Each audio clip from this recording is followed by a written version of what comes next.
Hello everybody and welcome to the final round of the GibChess Battle of the Sexes 2022. It all comes down to this, the round today. And it's been a roller coaster tournament, so many ups, so many downs, drama, excitement, fascinating games, creativity, everything you could have wanted in a tournament. But ultimately, it is all about today and who is going to win. Is it going to be the men's team? Is it going to be the women's team? The men leading by 3 points, right? Yeah. 3 points. So what that means is that the story is simple. The women need to get at least 6.5 points today out of 10. So that's a +3 score. If they get 6.5, they take it to a tiebreak. If they get more than 6.5, they win. And if they get less than 6.5, they lose. Right. That's as simple it. as that. Yep. And it's a big ask because today, of course, the men all have got the white pieces, which means that all the women are playing with black. And they need to find a way to keep the games going and to keep the dream alive. Of course, why is it so important? Well, number one, pride and honor. That's, of course, and bragging rights. That's number one. Of course, the concept of this tournament is battle of the sexes, men against women. Two very evenly matched teams pitted against each other. So that's number one. But, of course, number two is they're playing for a lot of money. In fact, as we spoke on stream yesterday, Irina, none of the men have ever won the money they could win in this tournament. It is a £100,000 prize fund. £75,000 goes to the winning team, meaning £7,500 per player. And, you know, speaking to the men, even experienced grandmasters like Joe Gallagher have never won £7,500, equivalent of nearly €10,000 in a tournament. So there's a lot to play for. Definitely. And we will see a very exciting day today. And we see most of the players at the boards. They are ready for the fight. They are ready. And, you know, I managed to see a few people at breakfast, a few people on the bus. It's been really a wonderful tournament given the difficult circumstances to make a tournament like this happen. Over 20 nations represented. All continents are here: South America, America, Africa, Asia, Europe, Australia. Amazing. And a handshake. And they are kicking off. Yeah. And what we're going to do is, well, we will go through the individual games as well. Yesterday, Irina, I highlighted just before the end of play that I thought there were some must-win games for the ladies. Let's look at those again. For me, I look at the Jillian Boalia, Gunay Mamadzada. That has to be a win for the ladies if they're going to have a chance. Definitely. Gunay has to play for a win today with the black pieces, and we'll see if she manages to, because she's had a tough event. She was struggling throughout. She was showing her best fighting spirit, but that wasn't enough until now. And I hope that today she will gonna be able to bring the point. Me too. I hope she does. And Jillian, I feel, yeah, he's had such a hard tournament. I mean, he lost yesterday as well, which was just, you know, heartbreaking really after nearly holding Pia. Yeah, what can you say? You're playing some of the top women players in the world. You're going to have a bad tournament from time to time, and this was his bad tournament. Let's see if he can save face with 1 round to go. Who else do we see as a must-win situation? Remember, they need 3 points. So do you see anything there in this list? Well, I believe that Antoinetta has also to go for a win today with black pieces versus Jo, because she has won her last 2 games since coming out of isolation, and she's just on fire here. She is. Yeah, she is. She was obviously struck with COVID, came back, won all her games, and now is she going to take that momentum into today's round? So there's 2 wins. Where else do you see a win coming from? Well, I think there are several chances. Okay. I believe Jansaya might try for something because Sabino had a rough day yesterday. He could have lost, actually, because he was in big trouble against Gunay. He was, I believe, on the rope of losing. and he managed to save that one. Also, I like how Jovanka has played yesterday. She had a really good game after what have been a tough tournament for her. And today playing against Bobby, yeah, it definitely won't be easy because Bobby is one of the most solid players here. What about this game we see now between Hussein and Pia? I believe Pia could try something here with Black, right? Absolutely, she can try something. I mean, Pia, she won yesterday. She needed that win desperately. She had to work till the very end to get that win. And she's playing Hussein Aziz, who, Hussein, great guy. I had the chance to get to know him. But she's played the right way in the opening. We can see here she's played a Sicilian. So we'll look at that in a moment. And... she's absolutely, she's favorite on paper, by the way. Definitely. She has some 70 points difference, and they might count. Well, could very well do. Let's see what other games could be extremely interesting. Let's see here. Jansaya. Now, we haven't really spoken about Jansaya winning the game today, but she's more than capable of beating Sabino today. And I've seen her on the bus to the round being very determined. I believe she will try her best today. But actually, judging by what Sabino chose in the opening, I think he's going for a very solid game. So he avoided the Grunfeld main lines. He played this Bishop G5, E3, Knight D2, slightly quieter setup. And yeah, it will be difficult for Black to break through in this game.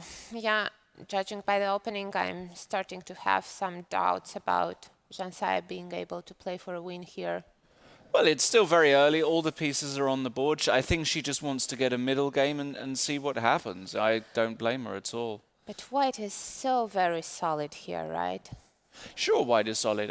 He's been very clever with his opening selection. But as I say, it could be a long game, and with all the pieces on the board, it's not too sterile, the position. It's not too, Because with this fianchetted bishop on G7, you always get some ideas with C5. Exactly. Then, yeah, try to challenge White's center. It's certainly not over. But I tell you one game that has impressed me, and perhaps the most impressive player in the women's team, apart from Antoinetta, Maria Muzichuk, the highest rated player. I'd like to go there straight away because she has played exactly what you would want to play in a must-win situation. I love her opening choice here.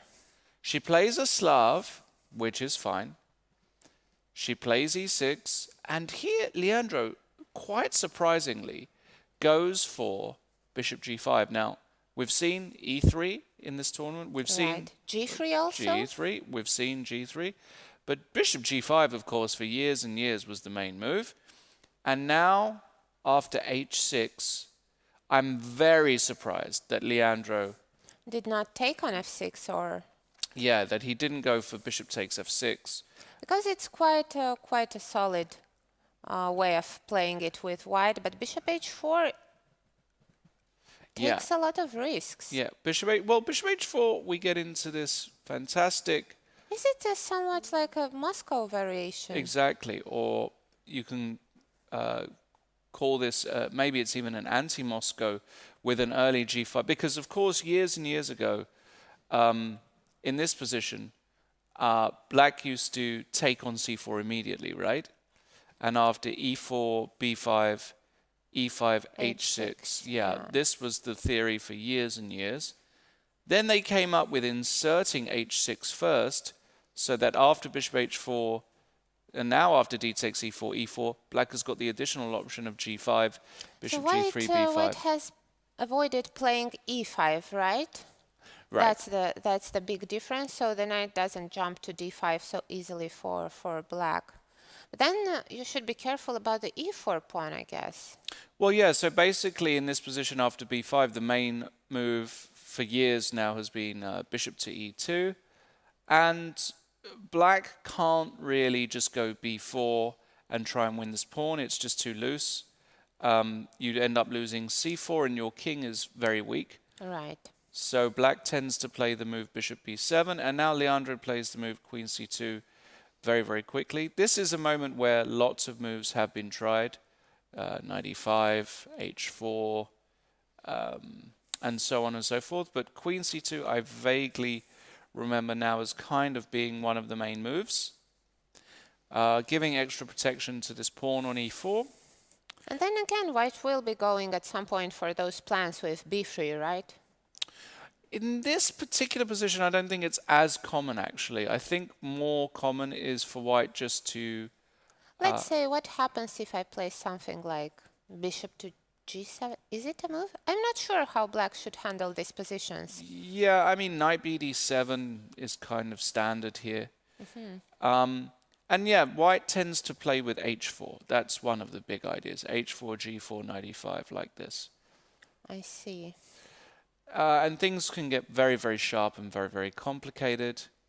I'm wondering, I'm not sure if Leandro wants to, but I'm wondering if castle's queenside is actually an idea. That's gonna be so risky, and I believe we'll see fireworks in this game. Yeah, we could do. Absolutely. It's going to be a question also of how well prepared Leandro is in this position. He's played instantly, which makes me think that he's actually done some serious work on this position, which is really good.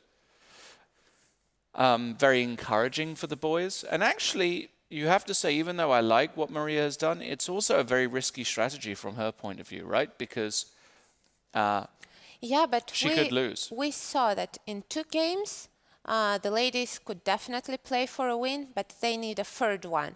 So perhaps they will try on several boards. And she has just played knight to h5. Yeah, I think this is a move because you're just attacking the bishop. And yeah, it wouldn't surprise me if Leandro answers very quickly. She's played also quickly here, so we must be in some theoretical line. All right. Actually, I see a lot of our viewers asking what will happen in case the match is tied. And actually, we know that the team captains will have to choose 2 players each, and they will play one with white, one with black for every team. And this will be rapid chess, right? So 2 games of rapid chess, and then if it's still a tie, then we're going to see some blitz games with the same system. The captains are going to choose 2 players from their team to represent it. And yeah, if things will come down to the tiebreak, that's going to be very exciting. Yeah, we'll go over the rules more in detail if that happens. Of course, the probability of that happening is, well, I mean, the probability of that happening is probably 5% or 2% or something like that. So very... You think so? Well, because, yeah, the score has to be exactly... 6.5. And they all have black, and they're already massive underdog to get 6.5 with black. So I think it's... But it did happen previously in this match. In the second round, the ladies won with +3, having all blacks. So it's not impossible. No, certainly not impossible. Of course, in round 2, I think, when they did it, or round 1. Round 2. The story was different because, of course, it was the beginning of the match and people were playing in different style. And now a lot of the men know that making a draw today is just fine. But wait, what is that game? Who has played that Nimzo with Queen b3? Can we bring it up? I think that's Gillian. All right, so he played this Queen b3 move, which used to be very unusual some years ago, but I have seen it quite a few times. And I believe that black can play with c5 here. I believe this is one of the main lines. And yeah, then we will see very complex structures. And I believe this is a bit of a strange choice to go offbeat in the opening, because if I was white here against Guna and I would need a draw, then I would go for something more solid, more forcing, you know, such. There are such lines in the Nimzo, like, for example, the Queen c2 e4 one, when actually many times it's just a forced draw, right? It's very difficult to avoid it with black. But let's see what Julian has in mind here today. And actually, I believe that Gunay will have quite a long fight here because she likes to take some time in the opening. For sure. Yeah. Another game that's, well, not very interesting so far is Joe Gallagher's. And she has played a5, actually, A5. which is also a reasonable alternative here. Because, well, many times white wants to go for a plan on the queen side to try to expand the pawn structure with a3, b4. So a5 is sort of a typical move. Looks fairly standard. Right. Joe Gallagher, Antonetta Stefanova is nothing to comment on so far. We have the mainline Italian, and Antonetta clearly just saying, you know what, I'm going to go for the long game. And Joe plays now a very, very good move because it's a very difficult move to beat. That's the move knight c3. Knight c3. But I seem to recall a recent game where actually white won in Tata Steel, I believe it was. Who was that who played this one? I don't know. I remember somebody, yeah, did win with this knight to c3. It's quite tricky. I believe that white's main idea is to play bishop g5, then take on f6 and have very good control on the d5 square. And that's exactly why black could try to play h6 here. It's a very, indeed, solid way of handling the Italian for white. But still, all the pieces are on the board. And yeah, I believe we'll still see a very complex battle here. Yeah. Well, it depends because, for example, Joe, if he wants, let's say he plays h3. Actually, or castles. Let's say he castles. But what about a move like d6 now? And now knight a4. Knight a4. So you want to take this bishop. Yeah. This is one of the main ideas of this particular variation. It's really annoying if you're black because you lose the bishop and... Oh, wait. And if I am smart and I try to avoid it by playing instead of d6, a6, wait. a6 here. Is it already like... No, this is fine. This is absolutely fine. And now white can do lots of things. Because you know what I was thinking? I know that when white has the pawn on c3 instead of the knight, if white castles very fast, you could at some point play those plans with g5, but then white tries for an early d4.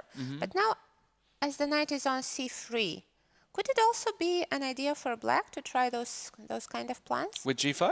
Yeah, I mean not immediately after d6 and... I don't think so.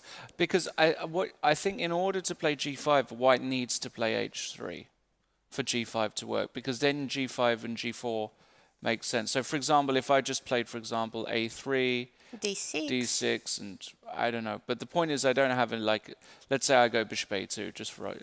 I think g5 here is just not a playable idea. Not in... Because g5 is either when white has played h3 or when he's gone bishop g5, h6, bishop h4, and then you get time with g5. This looks just far too loose to me. I mean, I don't even get the idea.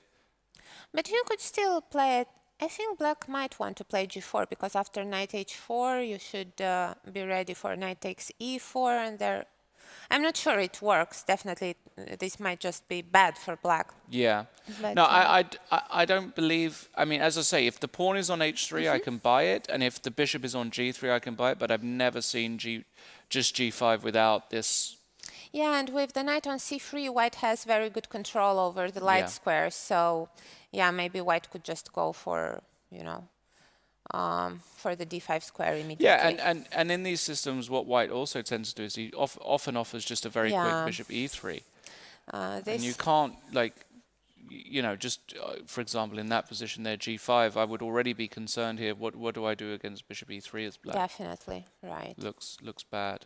So, you know, very smart opening choice by Joe Gallagher, making it, you know, if you want to play for a, how do you possibly want to play for a win here as black in a symmetrical position where you're a tempo down? That's the whole point. So let's check the game of Balázs versus Marcel. We know that Balázs needs just a draw to secure his GM norm.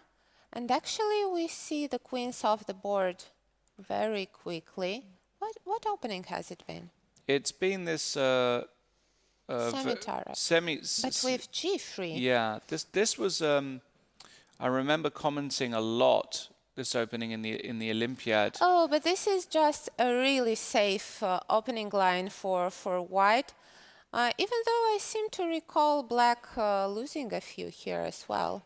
Yeah, black has definitely lost a few, but it's a really clever choice by Balázs. Here he just takes, and she'll just take with the pawn, probably, and you know, white never loses this position. So You could also go for bishop a3 here, trying to trade a few more pieces. King e7, king d2. Yeah, king e7 and king d2 makes sense. Yeah, it's definitely one of those types of positions where black has to be precise to equalize, and white doesn't take too many risks.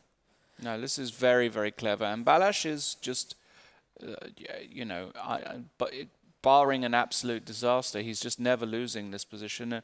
And with that, he'll get a Grandmaster norm.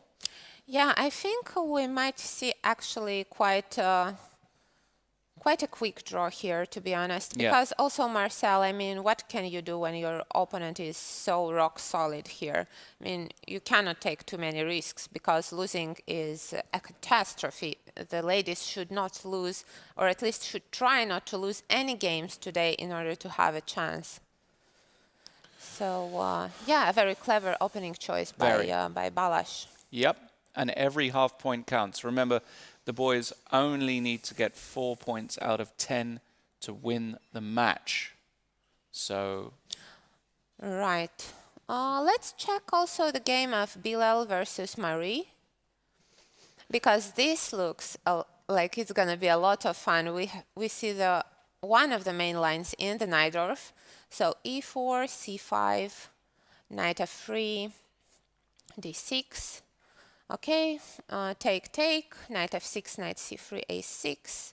Bishop e3, we've seen this move also played by Günay, and here, if you remember, Jo prepared this knight g4 plan, but Marie goes for e5, and I believe that she always does go for it, because I played myself against her, and she's, you know, that kind of player who relies on her opening lines a lot, so she tends to be predictable, but she has very good knowledge and feel for them.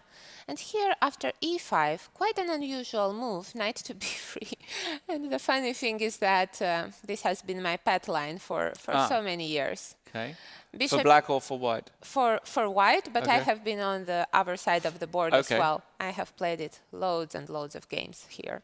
Bishop e6, it's one of the main lines, h3, knight bd7. Well, it is very clever, because now if white goes for ideas with queen f3, it's just not ideal, as the rook can go immediately to c8, and then attacking that knight on c3, and many times you can see later a sacrifice, rook takes c3.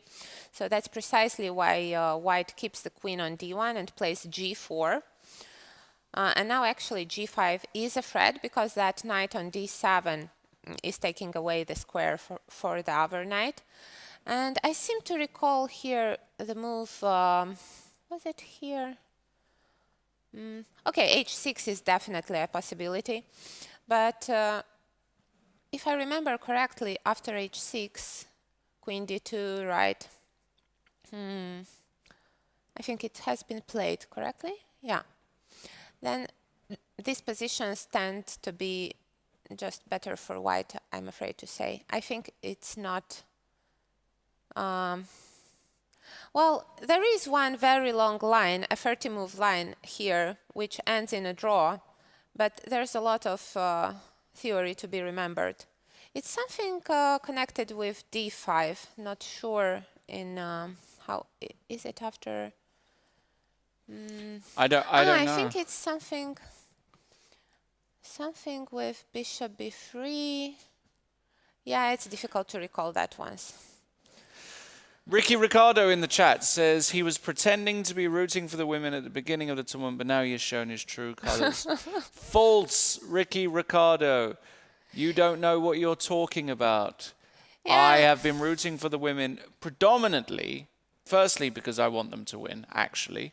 Secondly, I've got a bet on the women to win. So, you know. I'm not sure I believe you, Lawrence, because you were so happy when the men won yesterday in that last game of Leandro versus Olga. I wasn't happy. I was happy for the drama and for the excitement, but I've got a large bet on the women. Really? Yeah. I said the women were going to win 58-42. Laurent is there in the corner. He can confirm it. But it's already, is it still possible? 58-42? It's no longer possible. No, I'm dead. No, but if they win, I might not lose because I might be close. But yeah. So, well, saying about this game, I definitely like what Marie has on the board here, but I'm a bit concerned that she's quite behind on the clock, and Bilal has 1 hour 34 minutes, so 4 more minutes compared to the beginning of the game, and even though I like somehow the type of position she has, I believe it might be very dangerous for her as well. All right, we keep an eye on that one. I tell you somebody who has impressed me with her opening choice, and that's Pia Kramling. Let's have a look at that one. Pia has gone for a Sicilian, but as we'll see in a moment, the position that she's got on the board. So we had a bishop b5 Sicilian with the fianchetto, all fairly standard. Yeah, but Hussein went for c3, which is not exactly the main line. So we have seen a lot of bishop takes c6, right?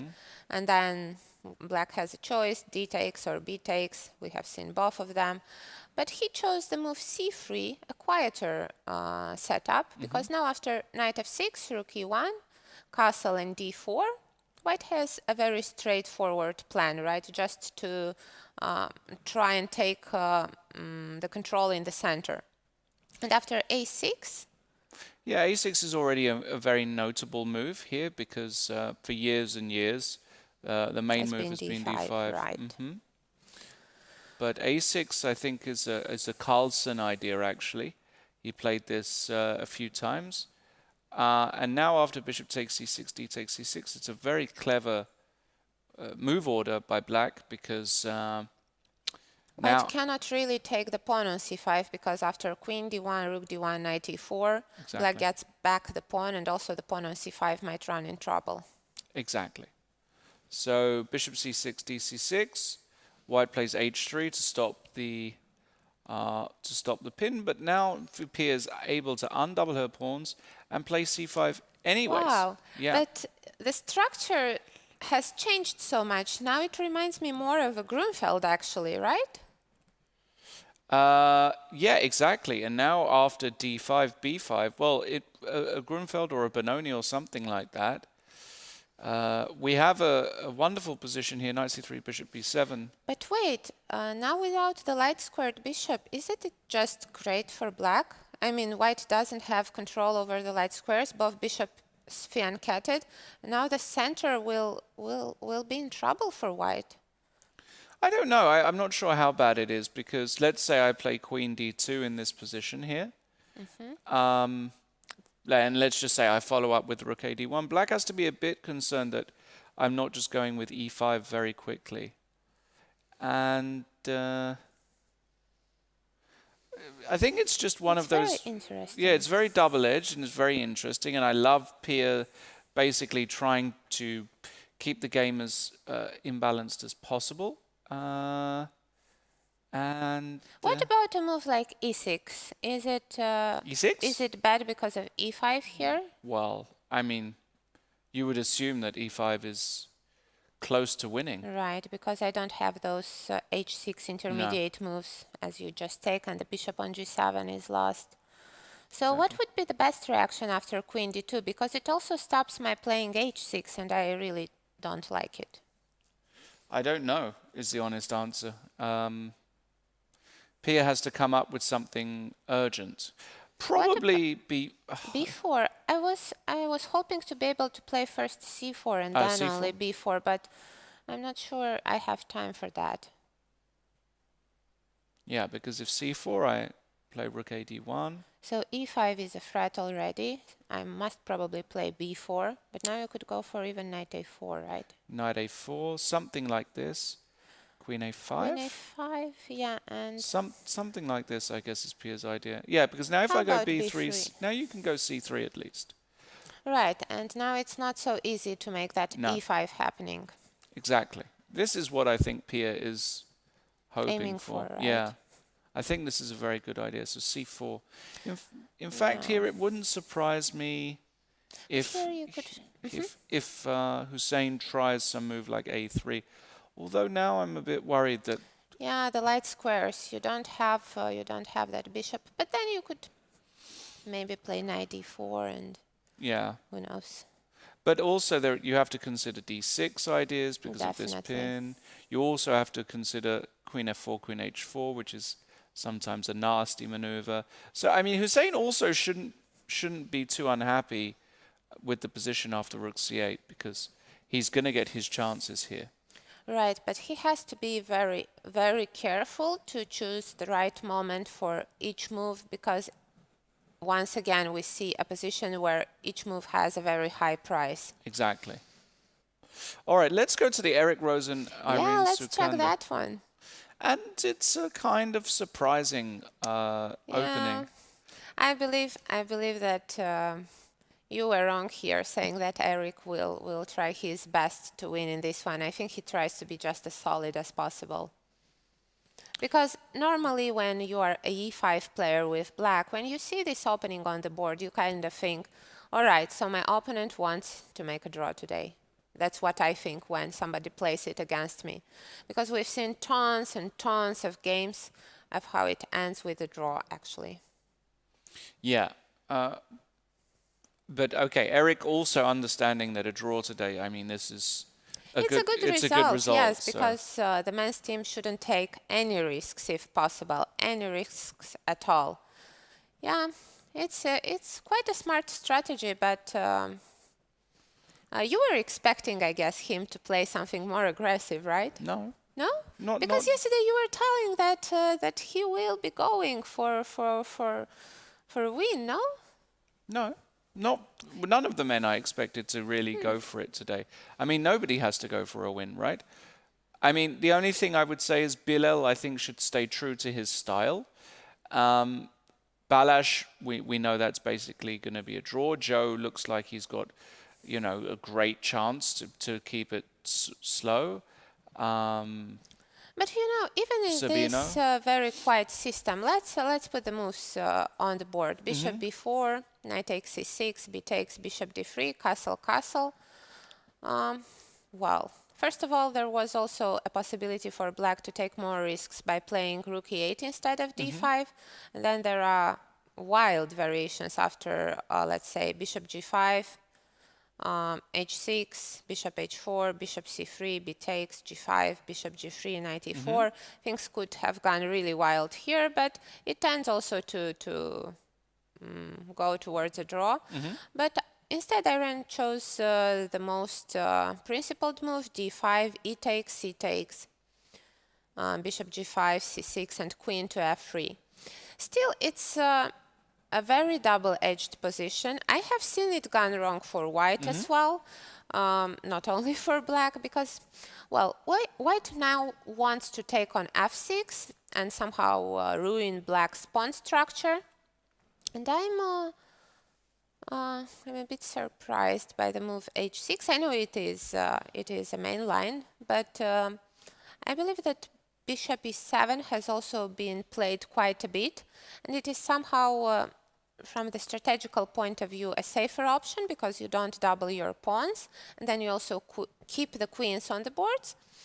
Yeah, white tends to be absolutely fine there as well, but with the queen still on, it's a more complex game. Here I believe that Eric is not going to play a move like bishop f4 because it also has a chance for life, but actually after bishop f6, queen takes f6, g takes f6, it will just go towards a draw.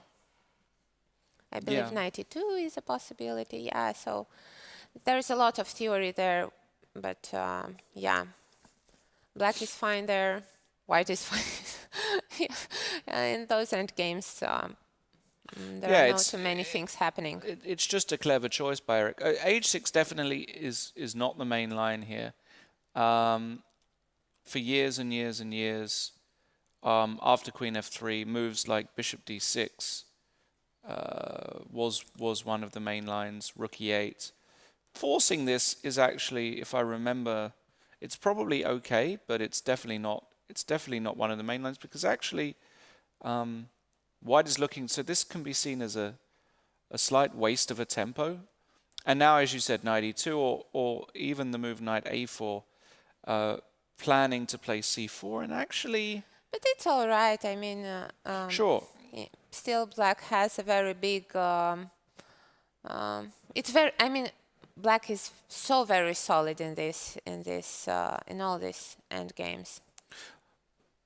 can be, but you know things can also go wrong for Black. For example, after Rook B8 C4, it's already you go Bishop E6, Rook C1, and What is your plan? I have to say I'm very confused by this Knight A4. well, Knight A4 is one of the main moves because And now, then what is your idea? For example, if I don't do anything here. well, let's say you go King G7, Yeah. and I take. I take back. Wait, I should think with what to take back. Okay. I understand that after Bishop D5 you want to play B3, right? Yeah, I'll secure my. And then My get structure. a lot of good squares for your pieces. Right, the knight can jump in on What C4. about me taking with the pawn? Okay. Because now if you go for B3, I have time for Rook C8. Rook F8, I believe, yeah. And I don't see this going wrong for Black. Okay, I could just take.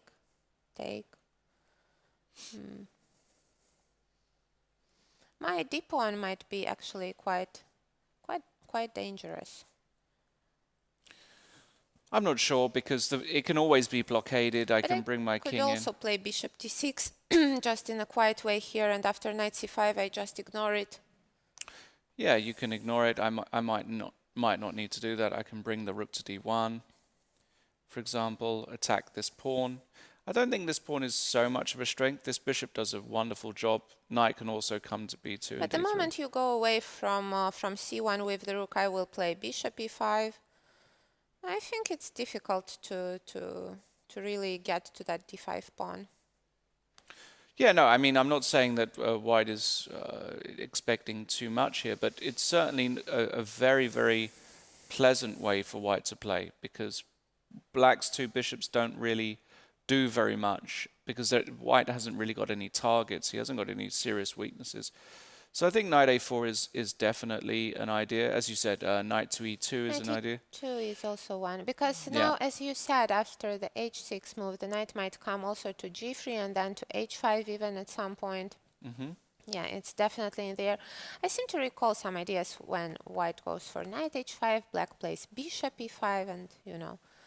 Yeah, the knight can sometimes be a bit offside here. Yeah.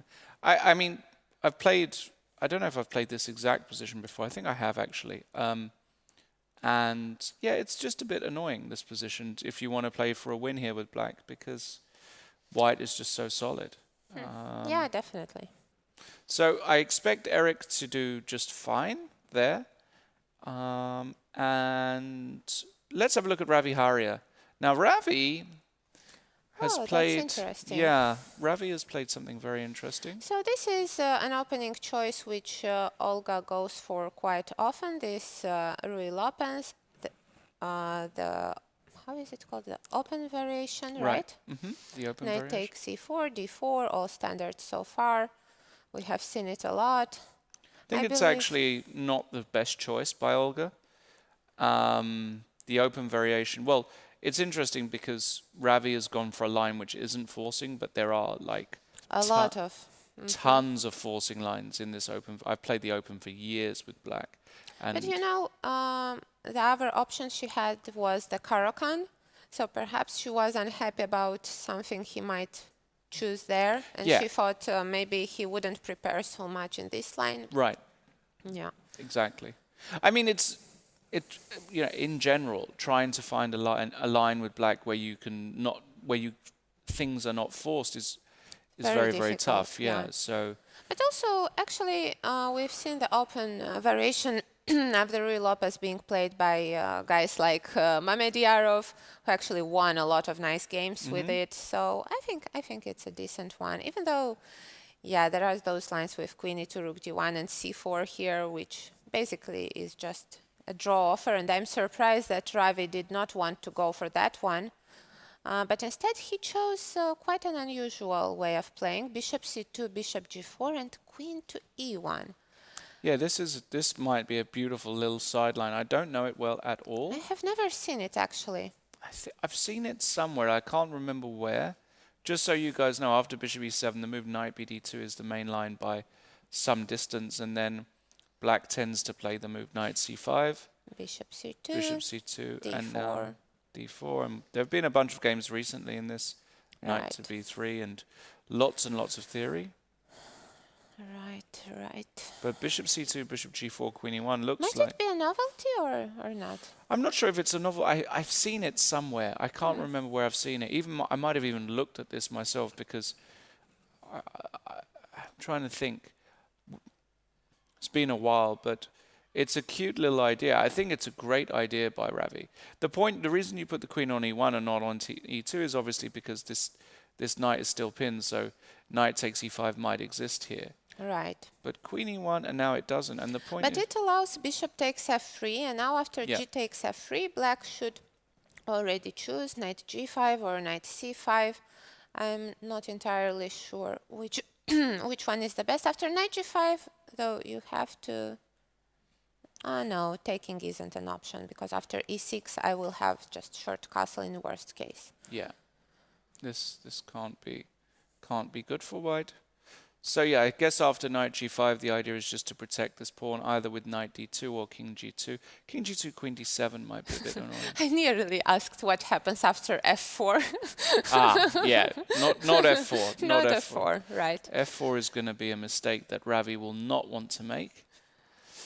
Queen E2 looks particularly natural to me here, just... Yeah, and I'm not sure if it's the good way to go with the knight on G5, because then F4 and F5 might be coming. Exactly. So perhaps it's knight C5. Perhaps you don't take at all on F3, yeah. Possibly, yeah. But then, yeah, knight C5, and what now? Do you think you want to play F4 immediately? Very possibly, yeah. F4 or maybe even queen E2 just to start. What about a move like queen D7 here? And if I go rook to D1... Yeah. It's so complicated because the king on G1 is opened, but for now all my pieces are on the queen side, so I can't really try to attack that king. You know what I was thinking? I don't know why I keep having these types of ideas, but what if I play G5 here? G5? Did you have your breakfast? Is it insane? Did you have a cup of tea? You're obsessed with G5 today? Yes, I am. I don't know why. It just keeps coming into my mind. Do you want my honest opinion about this move? You think it's absolutely terrible, and... I wouldn't be so kind with such words.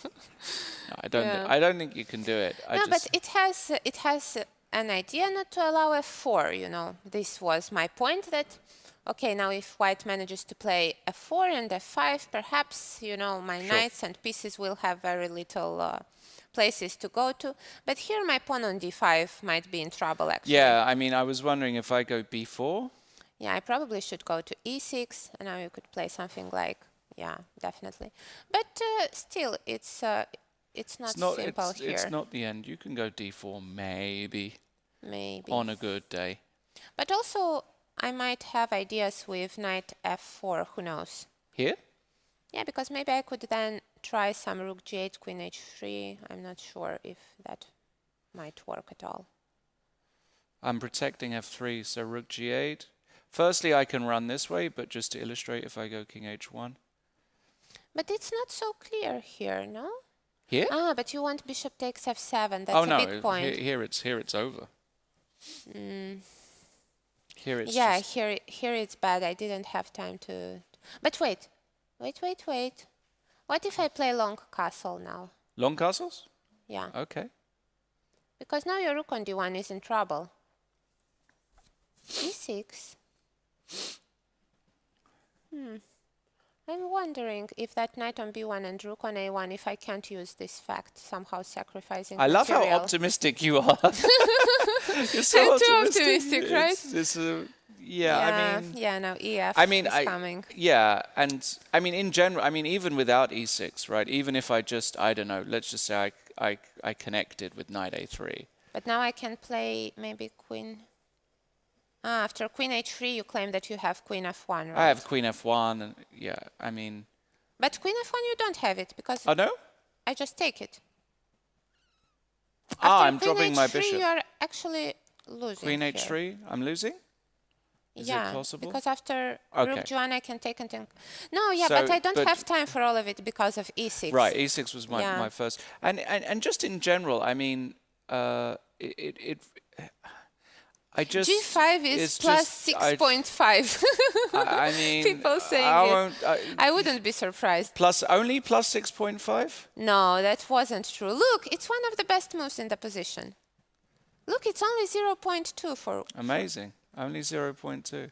But I think this is on a low depth. Is it plus 6? G5 is plus 6.5. No, but. We have just cheated a bit and switched on the engine right now. But and you probably have to go knight 8. Maybe knight e6 is not right.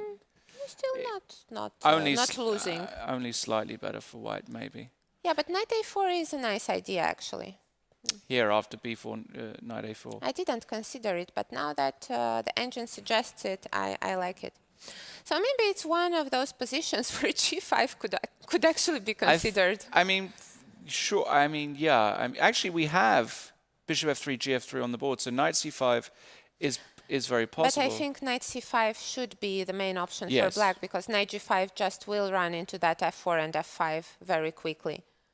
And actually here I like what Olga is doing. I think this will be really double-edged. But, you know, if white will be able to play f4, then it will be slightly unpleasant for black to play this one. Yeah, I really love what Ravi's doing. He's also playing quickly, and he's very well prepared. I've done a lot of work with Ravi on one of my courses. He helped me, yeah. So I know how good Ravi is with analysis. So I'm actually a bit concerned for Olga, because she could be walking right into some reasonably deep preparation. Is the clock right here? Because why did he spend 10 minutes if he prepared the move queen e1? Well, maybe firstly he's trying to bluff it. Secondly, maybe he wasn't expecting knight takes e4, so he has to try and remember. He might have spent, as you said, more time on a Caro-Kann today. There's a lot of... But this game is also going to be very exciting, and I really like it. I really like it. Yeah. So I see Eric is saying, oh no, my concentration. Eric trying not to make eye contact with Irene.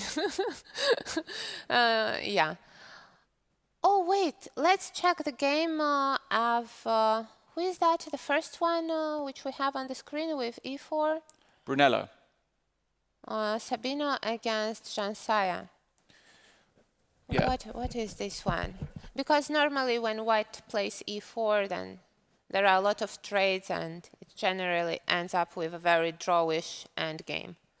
Yeah, again, I think this is just very good preparation by Sabino Brunello, basically, who... But wait, he has spent 23 minutes already.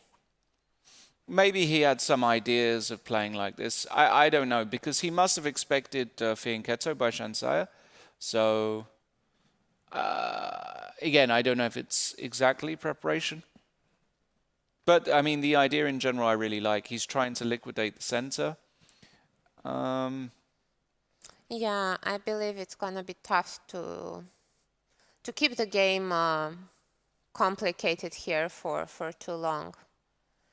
Yeah, so for now we see some games where the men's team has chosen to play very solid, and, you know, just to try to hold the draw. And some games where they try to keep the chances on the boards. So I like how they are playing this match so far today. Yeah, so far things looking still in order for the men. Let's quickly check in with Bobby Cheng against Jovanka Huska. We'll take it from this position here. And Jovanka has just decided to play f5. Jovanka, I have to say, it's very difficult when you have Jovanka's style to try and manufacture something with black against a player like Bobby. Against a player like me, for example, or other complete lunatics, she could get something. But actually, I really don't like what she's doing. Why not? Well, because I think she gets very... Isn't it just theory? No, sure. I'm not saying it's not like... I'm not saying the position is bad. I'm saying that I think the approach is... Well, maybe she was told by Pia, actually, you know what, today, Jovanka, you're a really important game not to lose. You know But what wait, I believe that the other choice Jovanka has, judging by my memories of her repertoire, is to go for the Slav, which can be even more drawish. Yeah. So here you actually get a very complex battle, and there were thousands of games played here by the very top players, and Magnus Carlsen himself played many of these with black. I understand what you're saying, that white is rock solid in these lines, but still black can have ideas at some point with g5 and g4. But yeah, I believe it's still going to be a complex game. No, there's still a lot of game here, that's for sure. What other games? There is one more game that we haven't... Oh, no, we have... Oh, no. We've looked at everything just to quickly show the Balázs Yeah, Csonka let's game. have a look again. Well, actually, Balázs can just play here. He doesn't even need to make a draw quickly. No. But what's your plan if I just bring the other rook on d6? How do you play for a win? Well, I mean, I'm not saying I can play for a win, but I'm saying I shouldn't accept a draw quickly here. Yeah, definitely. But it will probably head towards a draw very soon. Yeah. Rook d6 I should play. Now you could go king d3, yes. Now probably something like I'm not sure. I have to choose f6 or f5. Why do you have to do any of it? Because of e4. Or Eventually I will have to do it, I believe, anyway, no? I mean, if I go for king d7, let's say, then you could play e4, and then you might want to play d5, and then it might be not that pleasant, I believe. We might get, you know, that type of position which Pia had yesterday against Gillian, and that's why I was not sure we should. Of course, it's still definitely a draw. I mean, if we turn on the computer evaluation, it will probably be 0.00. It isn't. I'm surprised. I'm not particularly surprised. I don't know why it's totally... I mean, black has got one weakness, white hasn't, and white has got the majority in the center. Again, I believe it should be holdable, of course. But you know probably why the computer gives this advantage, because he believes that eventually white might win that b6 pawn, because in the rook endgames many times it's more important to get active with the rooks than to keep the material. And then these endgames with 5 against 4, of course they are drawn, but it's a very long way to go, and so many top grandmasters have gone wrong in these ones. And that's why I believe that actually black should try something more active, not to allow white to play this e4 and d5. So yeah, rook b3, let's say. Rook b3 or rook a6, I don't know what is Maybe best. rook a6 is even better, because then you might have ideas with rook a8 at some point. Yeah, so rook d6. And Still king d3, right? Probably, yeah. And now, yes, it's a very difficult choice for black to understand what is the best setup, with f6 or with f5, because f5 might run into f3 and e4, and then we have 3 islands of pawns already. So, but perhaps I could just bring my king now, king d7, now that the rook is not protected on b5, and king c6. Let's say the rook goes to, let's say b4. And king c7. King c7. Yeah, maybe actually I like now more the idea with the rook on b1, because then you didn't have to worry about rook on b5. Now I believe it's a bit more difficult for white to push the pawns, right? Well, I put the rook on b4. The reason I didn't play rook b1 is because you have rook... No, I mean the rook b1 in the beginning of our rook line b1 instead of rook I see f6. what you mean. Yeah, I mean that's possible. I also thought that this could be useful. King c7. Yeah. And how do you progress here? Do you go? No, rook c4 can't be good, right? Because I just... No, but actually maybe it has... But I could even go for king d7, perhaps, after rook c4. Even, I know this looks... Oh no, king c4, b5 check, I'm losing. That's good. That's a good tactic to run into. Yeah, a good one. So if I go rook c4, king d7. And can I come round the back now with rook a8? I have doubts. b5.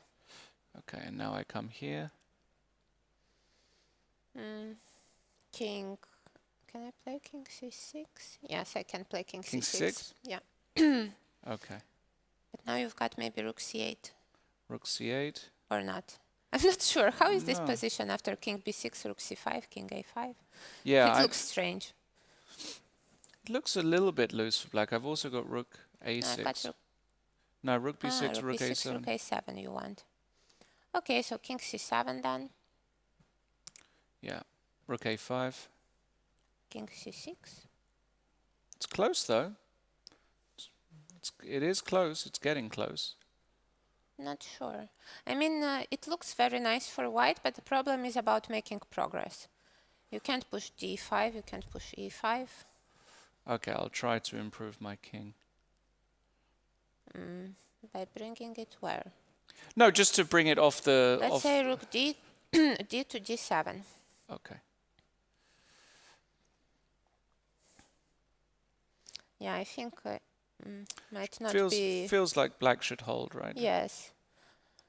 Maybe we should try something different, maybe? Yeah, I mean, as I say, it's a big decision at the beginning whether to put the rook on a6 or on...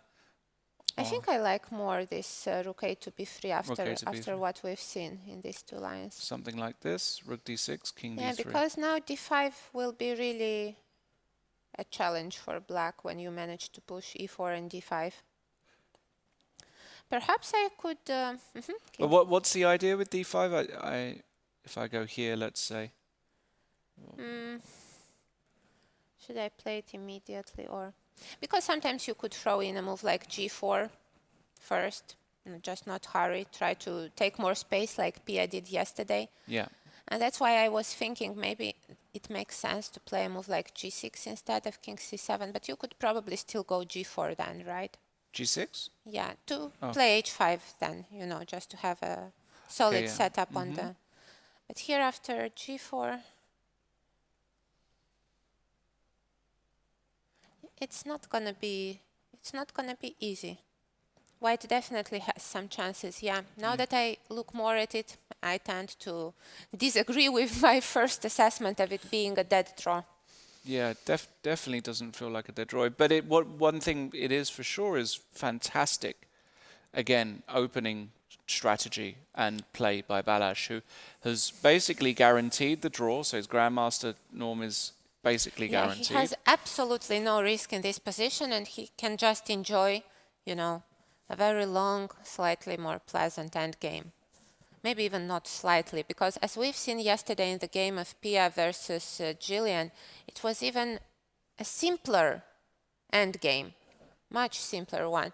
And still it was not easy at all to find the right moves to hold the draw, and Pia actually managed to win that one. So yeah, we'll see if Balázs manages to put some problems to Marcel here. I'm not sure, we haven't seen so many rook endgames from her. I believe we haven't seen actually any rook endgames from her at all, so we'll see how will she deal with them. Yeah. Let's go back to Leandro's game against Maria, because that is one of the most crazy positions of the round, and Maria has just spent 20 minutes on her last move, and Leandro has spent almost no time.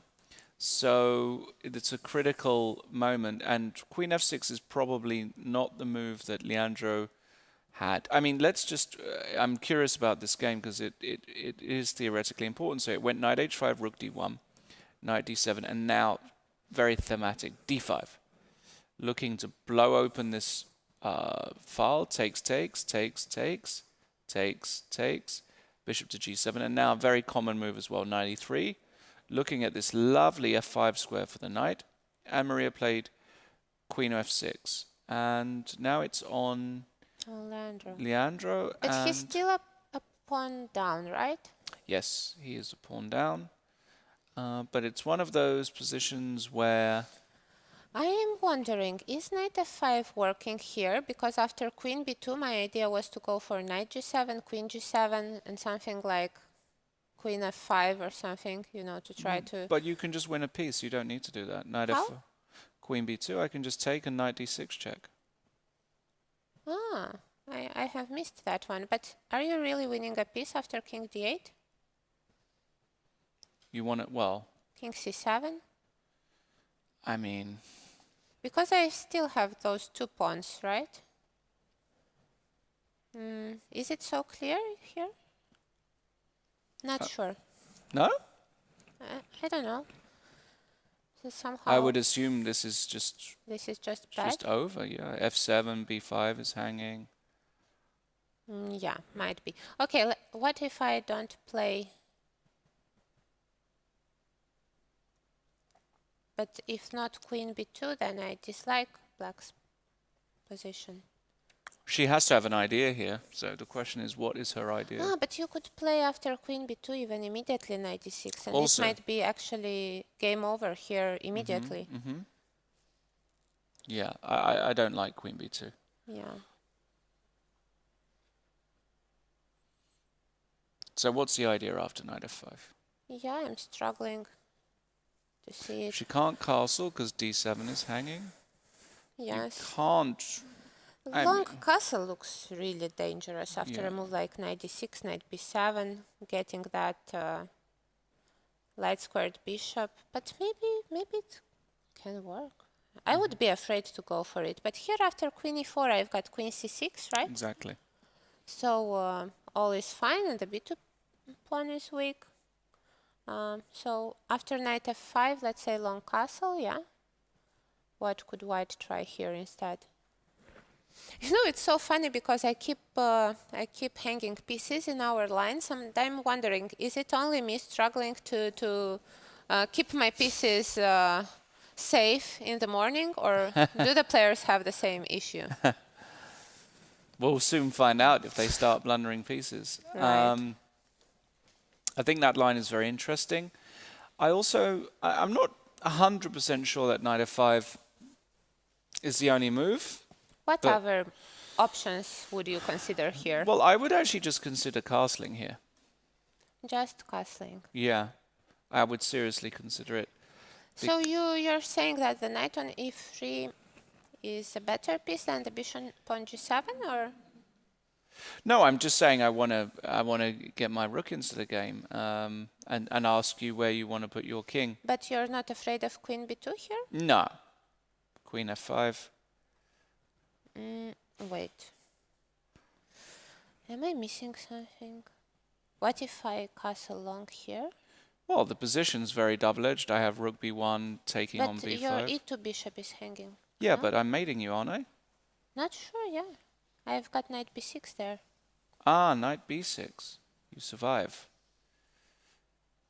Oh, yes, first time you blundered something today. No, It's I didn't. not only me. I didn't blunder it. I just thought I was mating you. I just completely missed knight b6, which is obviously very unfortunate. Even here, it would be weird, but I mean, I don't want to play this particularly. I'm not sure if I can get away with a4 here and a5. Shouldn't be possible. Even knight takes c4. But I've got rook d7 there and just protecting everything, yes. a4, rook d7? Okay, a5. So I can't play knight d5 because of a6. Things get a little bit hairy. But I mean, wait, I could play something else. Wait. After a4. I believe you're a bit too optimistic here, but... No, I'm saying that I missed knight b6, but if I got to here, I would play a4 and try my best here, but... Yeah, it's not that easy. Yeah. I mean, I could play something like queen d3 maybe, and then after a5 just try to give the piece back with queen d7 or something. Then Yeah. after queen c5 or... I can just take as well, no? Yeah, queen b5. But here only black can be better, right? No, because of the pair of bishops? I don't know, because c4 is hanging, so I don't know what the idea is here. I would still think that white has got some chances of an advantage here, but Really? A well, takes b6? okay, knight c4.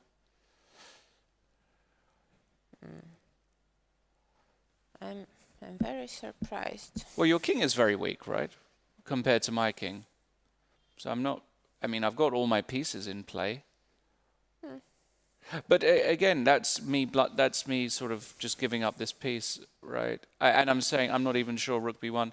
But just you know, there are other ideas here that are very interesting. For example, even that is extremely interesting. You know, a lot of calculation has to take. No, definitely, but A lot of calculation is required. there are 2 pawns for now. 2 pawns. And he played knight f5 actually. Yeah, he played knight f5, so that's really good. So, yeah. So queen b2 is just a blunder here. We Yes. have figured this one out. And Yes. what else? Well, castle's queenside is, yeah, and she played it. So she played. She played it. Yeah, yeah. This was her big idea. That's amazing. This game will not end in a draw. That's my bet. It will end one way or another, but not in a draw, definitely. It cannot end it with a draw. Either white will manage to create a dangerous initiative and win, or black will manage to keep the material. And with the pair of bishops, if you just imagine the king on a8 here, then it's no longer clear that white has something. But it's 2 moves away. Yeah, I mean, white's got still a lot of interesting ideas. For example, one idea is to go knight d6 like we did before. Definitely.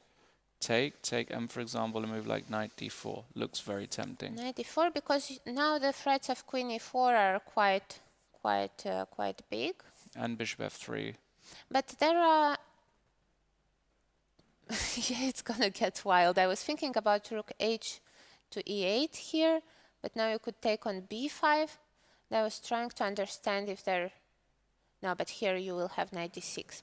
No, let's keep the b5 pawn alive. Okay, you want to go a6? I'm not sure how. Because bishop f3 is an unpleasant threat. Well, you might have to put the king on b6. But this also looks dangerous. Yeah, no, that's what I'm saying. Like, in a lot of these lines, just to illustrate something like this, firstly, queen e4 might be good. But let's just say I go with my initial idea. You put the king on b6, and now I just castle with white. And I just say, okay, like... But maybe I've got knight c5 here. Yeah, actually. like, you're very solid here with black. Very solid. Somehow, unbelievably, yes. But wait, go a bit back. Okay. So a6. Well, Can here it I would... really work? Well, here I would be very tempted to play a4 with white, or some kind of move to... But again, there's this knight c5, which is quite unpleasant, because now the knight on d4 is hanging. Exactly. But maybe now you can play bishop f3, and if king b6, then a5. King b6 and a5? A- a5 here, oh yeah. I mean, I can I maybe don't go know back. what is going on. I could maybe even take. How bad is taking? Taking is probably okay as well, probably. Because But you've got to calculate yeah. b4, knight c6. Well, knight c6, I mean, these positions just are always fine for black because the king is so safe, and b2 is hanging, and knight d3 is coming. And What about b4? Yeah, b4 is possible. So if I take, you're going to take... Then I can go... I can't play knight c6 because you will take on c6 now. Yeah, you can play queen takes c5. Yeah, I was not sure that I'm mating. Me neither. But there is... and then rook a1, rook a4, queen c7, queen b6. b6, queen c3. No, No, I bishop. cannot do that.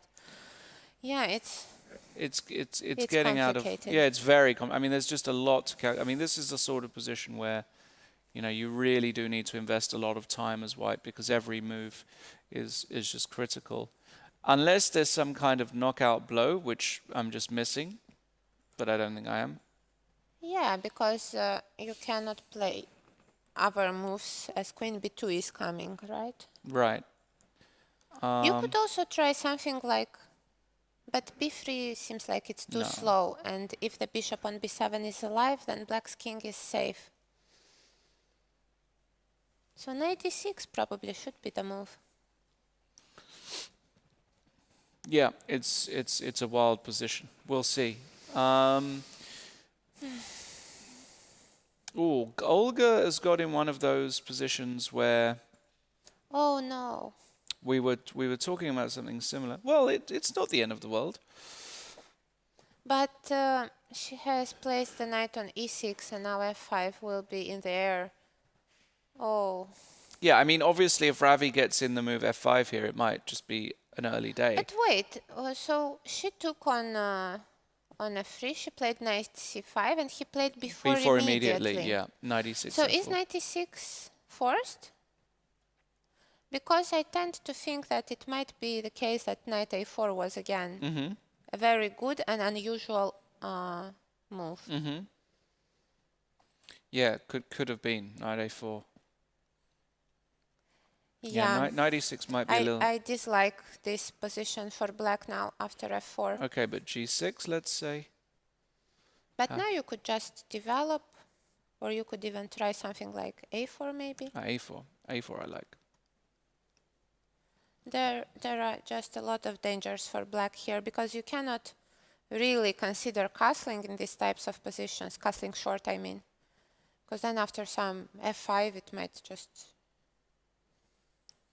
be mate at some point. I mean, what do you do after f5? Okay, take. I could start with bishop h6 or bishop f5, yeah, not sure. Maybe bishop f5, yeah, just bishop f5 is fine. King h1, yeah. It's not mate yet. It's a long way from mate. Yeah, but somehow I don't have control over the light squares at all. So after, let's say, rook g8, I could even go queen e2. Maybe queen h5 is already a big threat.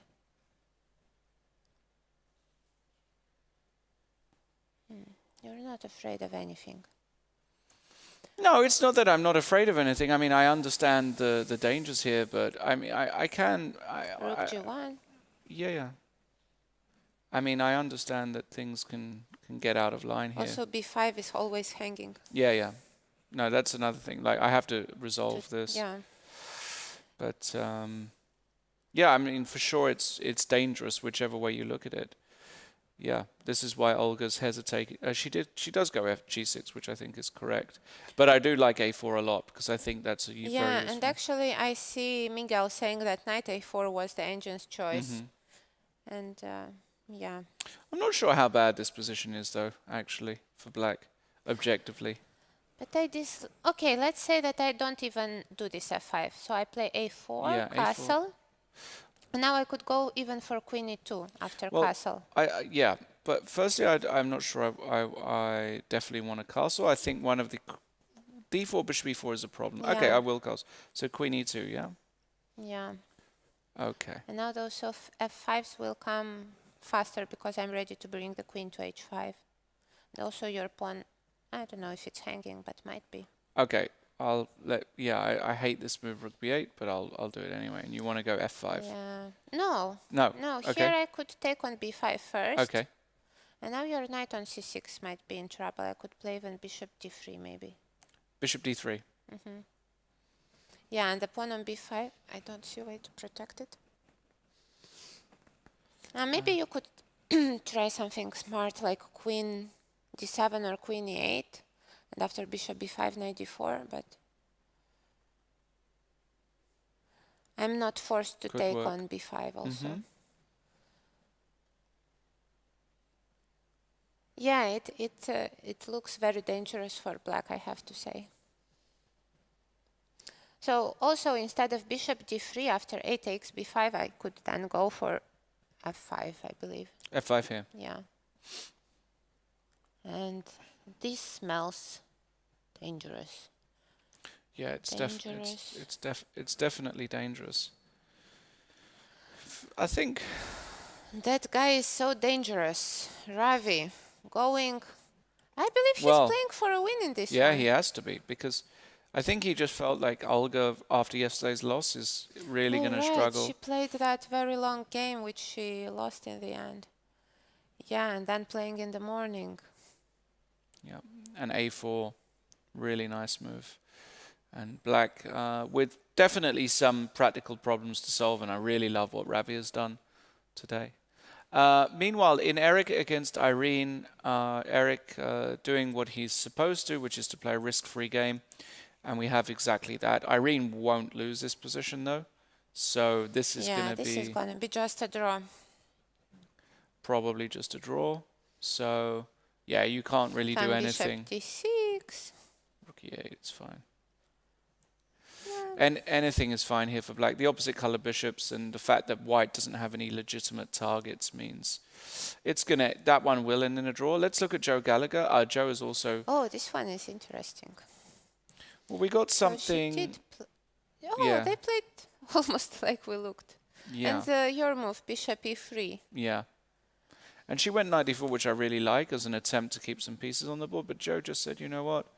I'm gonna. Knight d5.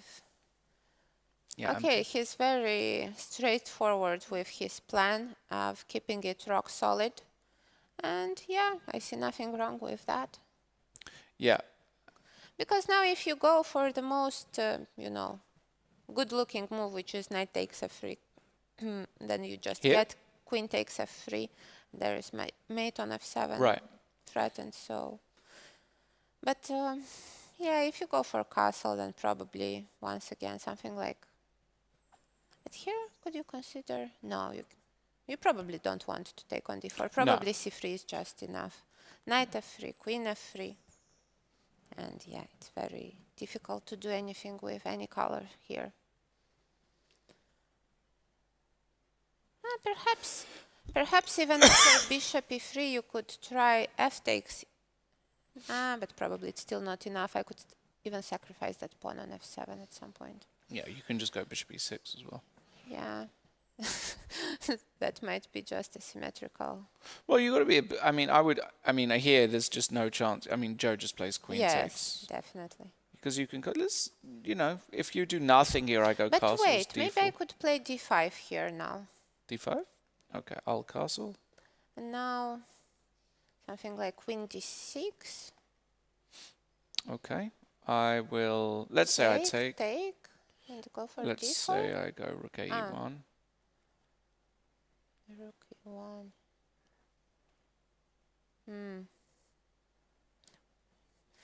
I don't want to, but I might have to play f6. Now I'll go f4. f4. It looks interesting, yeah. But can you really, do you want to, yeah, you want to take it. Yeah, sure.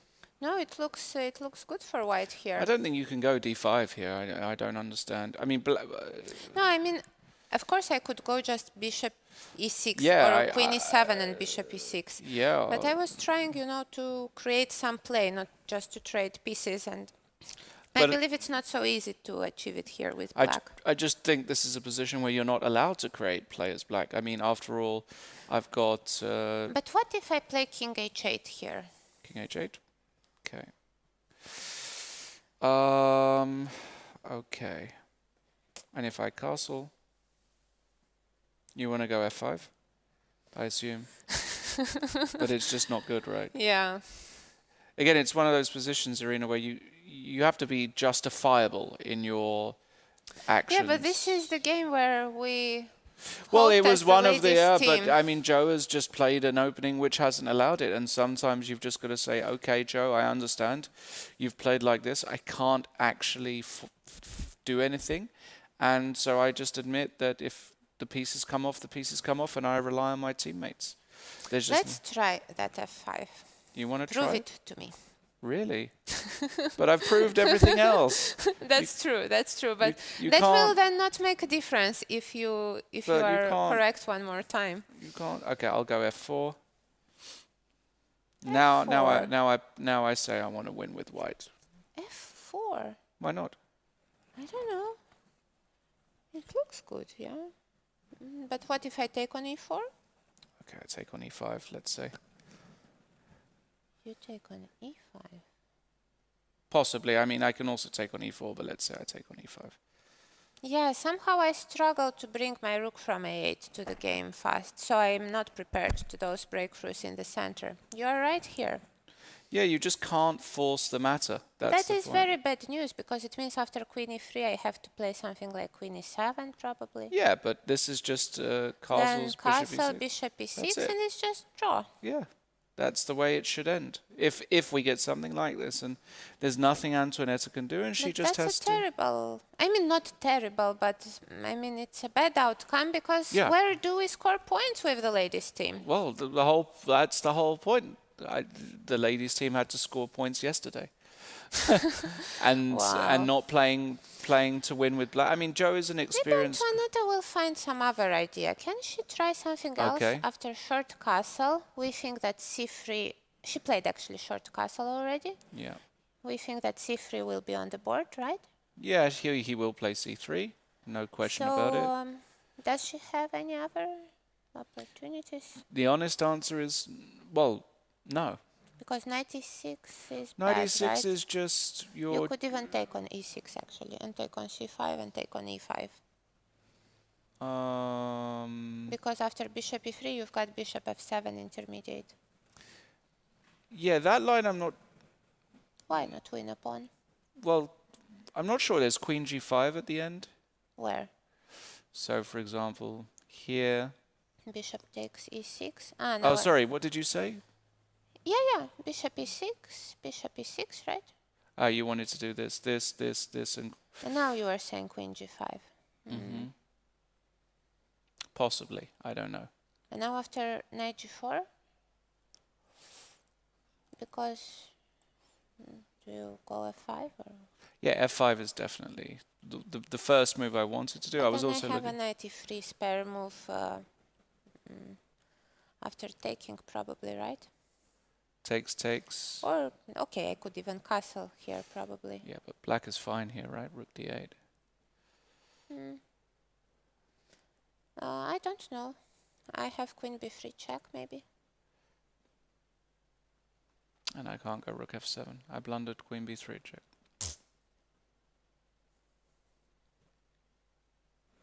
Yep. Yeah, maybe. Okay, I mean, of course you don't have to give up.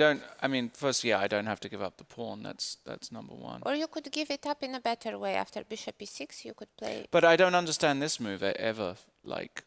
No, it just has a materialistic approach. I just okay. want to win a pawn. Okay. Yeah, because if it works, then it works.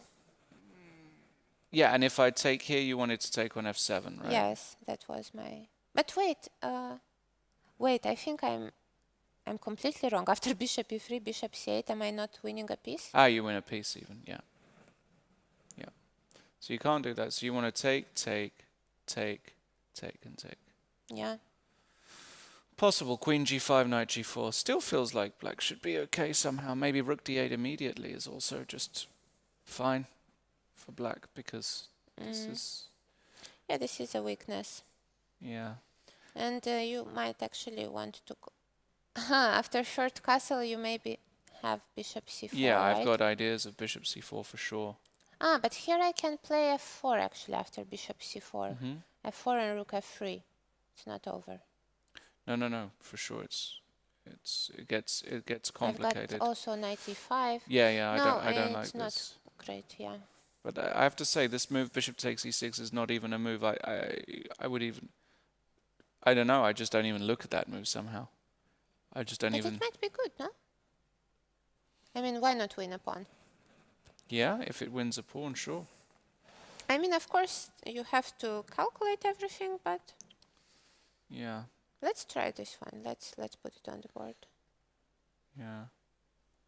Just this line that we I looked think at. the computer... Doesn't like it, but I mean, it doesn't surprise me that this f5 move it likes for black slightly. And then he takes with the queen so that I don't have queen b3 ideas, right? Yeah, and but still, it's still a pawn up, though.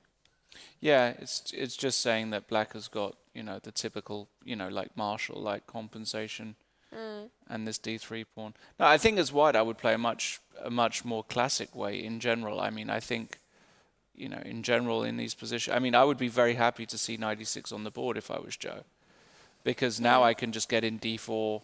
But here I think d4 I can take on d4, and if you're still not castled, I can have a bishop b4 check. Yes. Even that, I'm not sure what's going on. Like here, takes, bishop b4. Let's say I just go knight d2.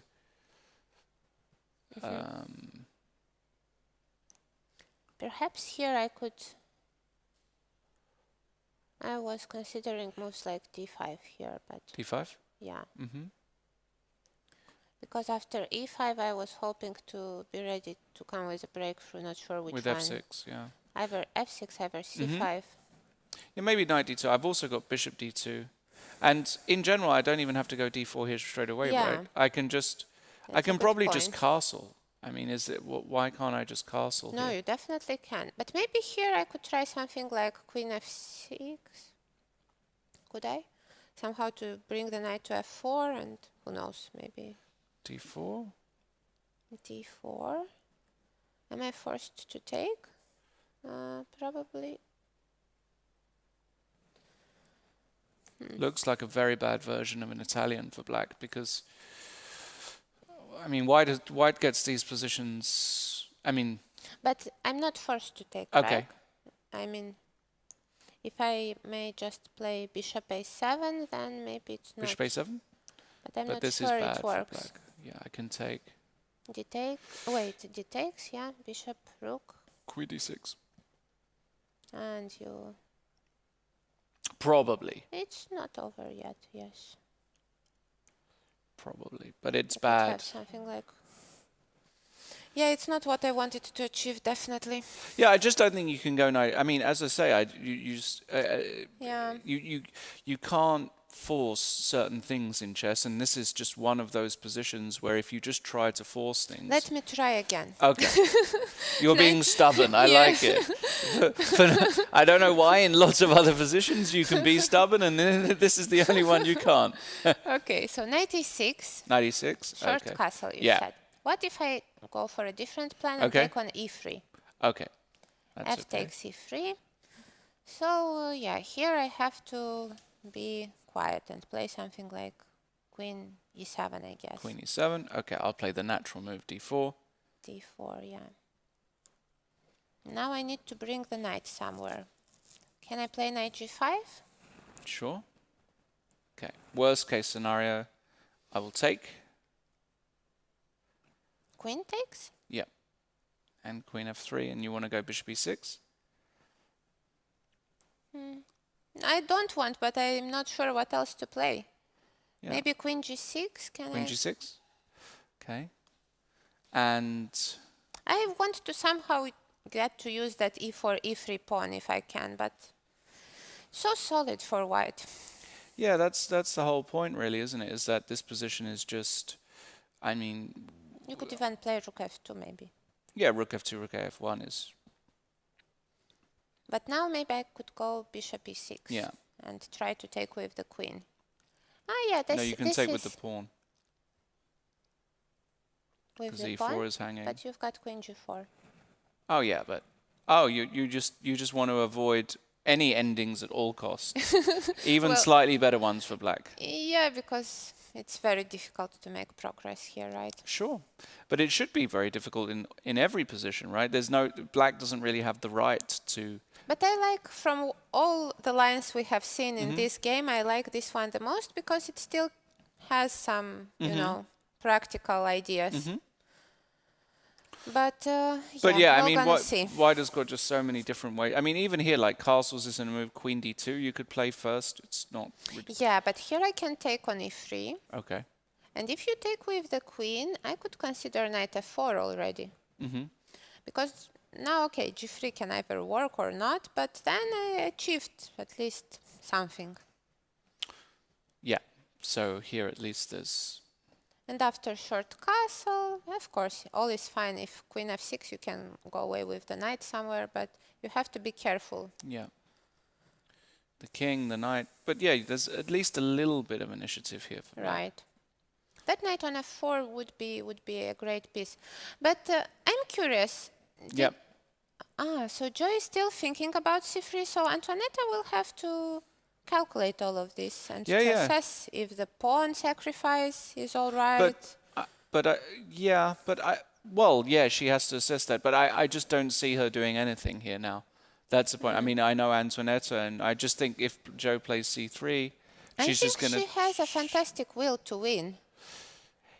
Yeah, but I mean, she's going to be aware that there are 9 other games in play, and she could lose, and then it could be a crit. I mean, it's one of those, she could be slightly worse with no prospects. So I just think after c3, she just has to take on f3, probably, or will take on f3 and just... Yeah, might be. I guess we're gonna find out shortly because Joe just played c3. So maybe let's have a look at another game. Let's check the one between Bilal and Marie, because it looked like a very interesting Najdorf. Let's see if Marie has... this is very interesting. So a very typical structure, and... but this has gone very wrong for black, no? Yes, because the pawn on g6, black did not have time to castle. This is a very... And you've got a monster here on c6. I mean, this is very bad for black, isn't it? Might be. But I remember one game of mine. It was a very funny one. So I got in trouble exactly the same way. After a queen before, you know, I was in very big trouble. They just played a move like king d7, which looked terrible. But then I managed to consolidate, and I actually won that game in the end. Because here also the knight on c6, of course it's a nice looking piece, but sometimes it can be out of the game. So if after... But I don't know, is king d7 already forced? Like, I mean, maybe I could even play something normal like queen c7. Why not queen c7? Queen c7 here? Yeah. Okay. Because I think I did not have that option in my game. Okay, I'll play a4. Definitely, yeah. No, but here I can take, I think, on a4. You take? Okay. My idea is that if you take with the rook, maybe I have a5. Oh, but I don't have a5. You take with the rook. You don't have to change queens. Yeah, I mean, I can... No, but then I don't take on a4. I have to think. It might be just bad, actually. I don't have time for this. I don't have time for queen c7. No. I think queen b4 is actually a very unpleasant move. Bilal, one of the revelations of this tournament. What about a move like queen c5? Is it also bad? You lose a pawn first, which kind of feels bad. I mean, it is a pawn. Yeah, maybe I have some chance, but I'm a pawn down. So it seems like actually my king d7 might be the move. Because if you go... I thought she... Did she just play queen c5? She went queen c5, yeah. This is a very depressing... She'll be very upset, actually, because now it's just a free roll, and... No, that's terrible. That's terrible opening outcome for Marie. Yeah. And I'm not even sure he's going to take here, you know. I'm not... But why not take? No, yeah, like take bishop c7. Yeah. You have a choice even here. There is knight d3. Knight d3, and now let's say c4. I chase it around. And I don't have knight c5 because of bishop a5. Exactly. So maybe knight f. Yeah, maybe it's not so easy then. Maybe you have f4 actually after bishop c7. Yeah, you can try f4, maybe now g5. I could even take probably. You want to take? Or even g5. Yeah, g5 also looks completely fine.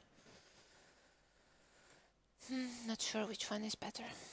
Taking looks a little weird to me, but maybe My it's... idea was to play knight d7. Mm-hmm. And if I go e6, you just want to take, yeah. And eventually I will be able to win this pawn probably. Really? Knight f6. Ah, but wait, I have to be careful. There's There's bishop b7. b7. Even that doesn't... No, it's not so clear. Might work. I've got rook b8. Yeah, I'd say... Yeah, still... it's going to be like a free roll. Yeah, it's a free roll. Yeah, I'm not in love with it. I'm really not in love with queen. But it's very interesting. Do you think king d7 was a plausible alternative? Honest answer, no. But at the same time, it's not like I'm full of great ideas here for black.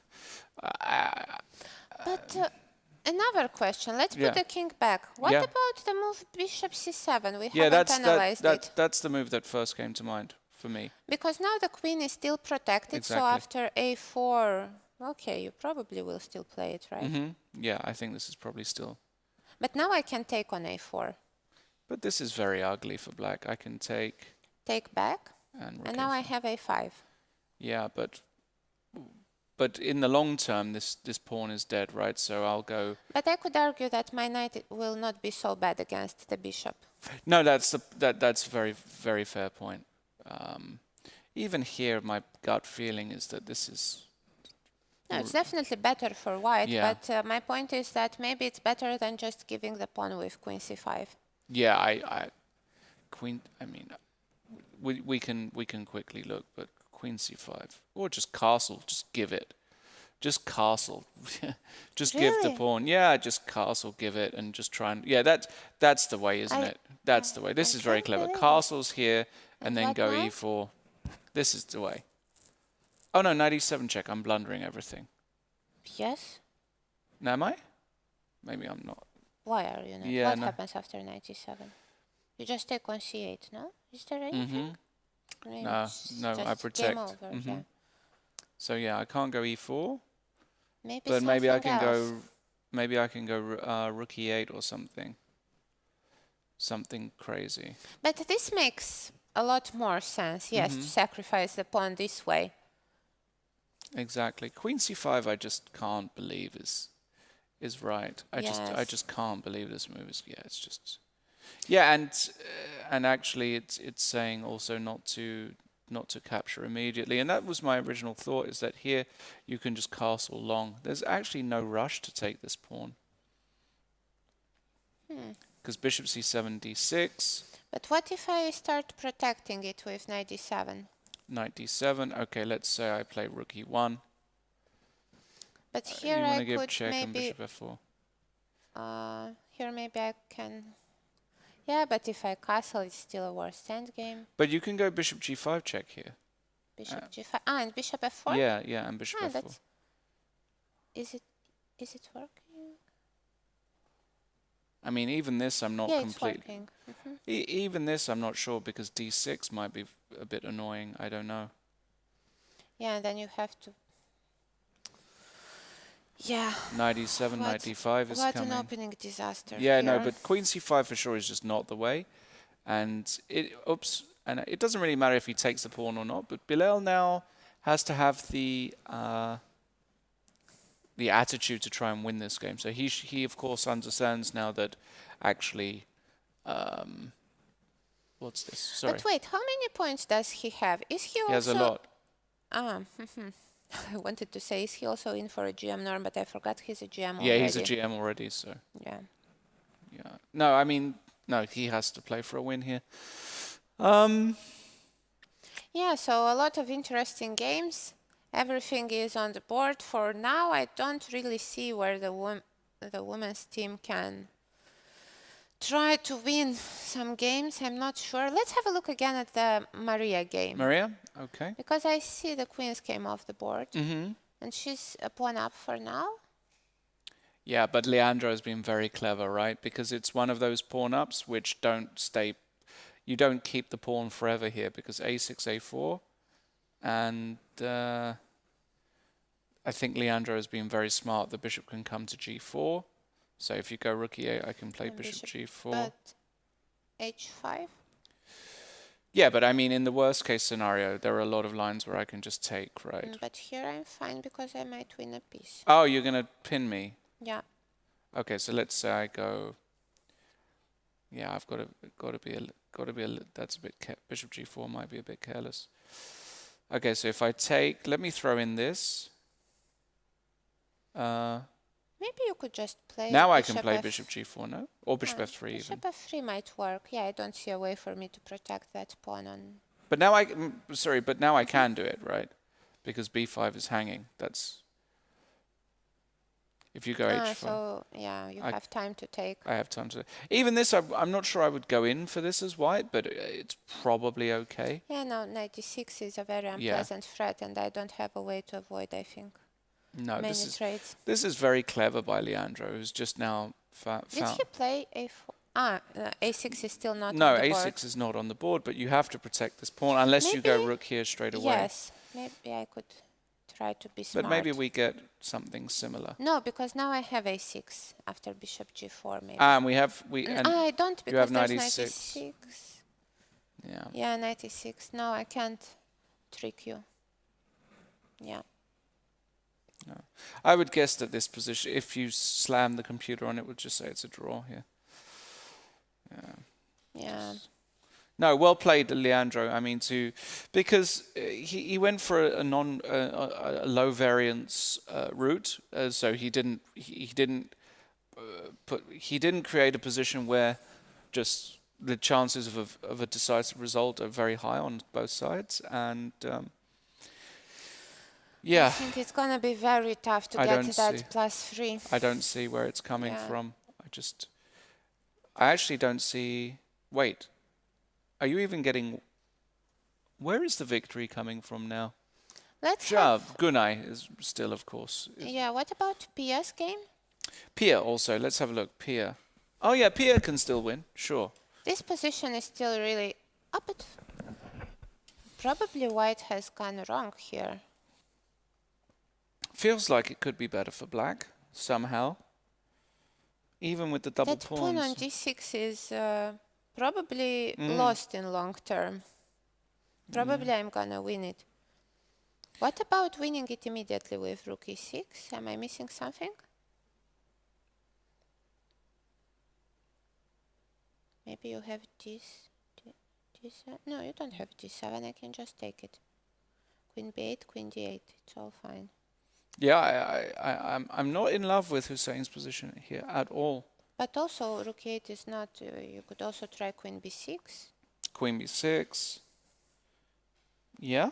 I think he's just losing a pawn if we're not... Yeah. Yeah, it looks promising for Pia. And actually, we see somebody in the chat saying that it's minus 1.7 here. Minus 1.7? Yeah, it doesn't surprise me at all. Even -2. Yeah, this is. Okay, so we've got one game with the ladies might bring a point. But where else? Well, the only problem is that Bilal is just at least much better, and the other thing is that we didn't like Olga's position against Ravi, and Ravi has gone for a4, so this is... Oh my god. She played bishop f8? Oh man. Bishop f8, I believe, was the engine's first choice. Yes. Wow. She wants to put the bishop on h6 and maybe go queen h4. That's really clever. But is it a bit slow? So wait, he cannot take on b5 now? It's black's move. Okay. It's black's move. All right. Yeah. But how do you deal with this move? So he played queen e2 first. Yeah, he didn't queen go e2. for a4 immediately. He went queen e2 and a4, and now there's a real problem with this b5 pawn. But maybe black... Could be that black wants to set... probably not, right? If I play bishop g7... Bishop g7? Take on b5, take, rook a8, queen a8. Right? Yeah. Probably. Queen b5. And castle. Could I have any compensation here? Maybe because of some... Possibly. No, but d4 will run into bishop e4. I can take. I forgot. You could take? I can take. No. No, wait. Here I have... yeah, you can take. No, it's not working at all. So what do we do against a4? Okay, probably. But I don't understand, because here if I go Looks for over. rook b8, you take on b5 and can go for even bishop d3 is an unpleasant move Yeah. again. I don't understand why this position isn't just very good for white. So what's the idea? What's her idea after a4? Okay, let's try to make it work. Let's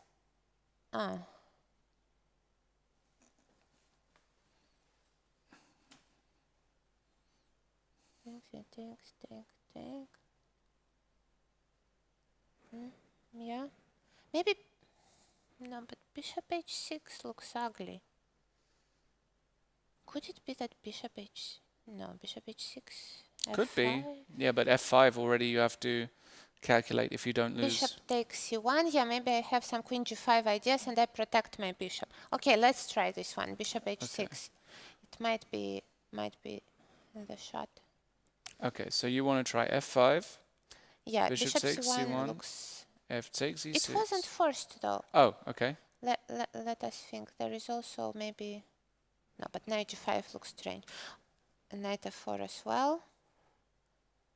Is knight f4 making sense? No. Okay, let's try bishop c1 first. Okay, f takes e6. Queen g5 and f takes e6.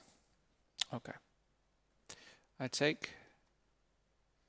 Take on b5. Doesn't look right. No. Knight takes. Yeah, I mean you can try this, but white is solid, and you know, at the very least, let's say I took here, threatening this as well. Wait, I take. Maybe I have something. You want to go bishop f4? No, I actually wanted to castle. Castle? And then try something with bishop f4, and maybe I can achieve something.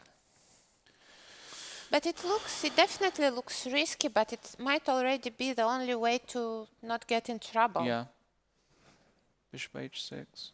Okay, f5 is certainly not the only move I can take. You can take. Yes, you can. That's true. But now maybe I have. Could I have bishop f4? In this position? Yes. Oh, wow. Okay.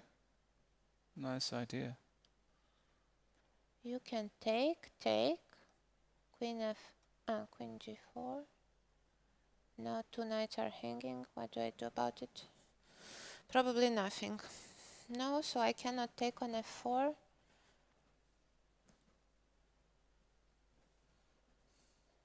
Yeah, and I cannot take with the knight either, so have to take on b5, I guess. Queen a8, queen b5. Now bishop a4 is a serious threat. I don't know what to think about this one. Maybe short castle here, and after queen d5 to collect some pawns somehow. Yeah, but it looks so dangerous.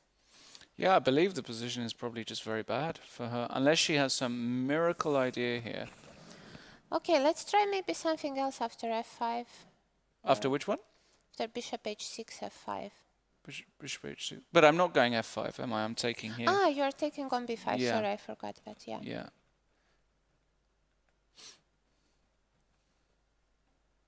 It feels though like it should be the way for black, I believe. Now I have a great idea. Okay. After a4. A4? Yeah. Yes.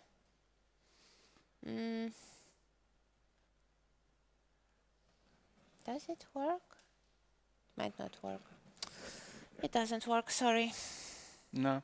I don't know. I mean, the position is just, it looks, I mean, black needs two moves to castle, b5 is hanging. To me, you know, intuitively, the position looks really bad for Olga. Is knight a7 just Knight a7? losing? Well, it's one of those moves which It's a very admits ugly that one. something has gone really wrong. Okay, I would probably take. But here maybe I can take with the knight because of rook a6. Yeah. So a takes then. Yeah, and now, I don't know. Bishop. Yes. ugly. C5. Yeah, but the Yeah, but it looks position is very getting badly strategically, yeah. position is getting ugly.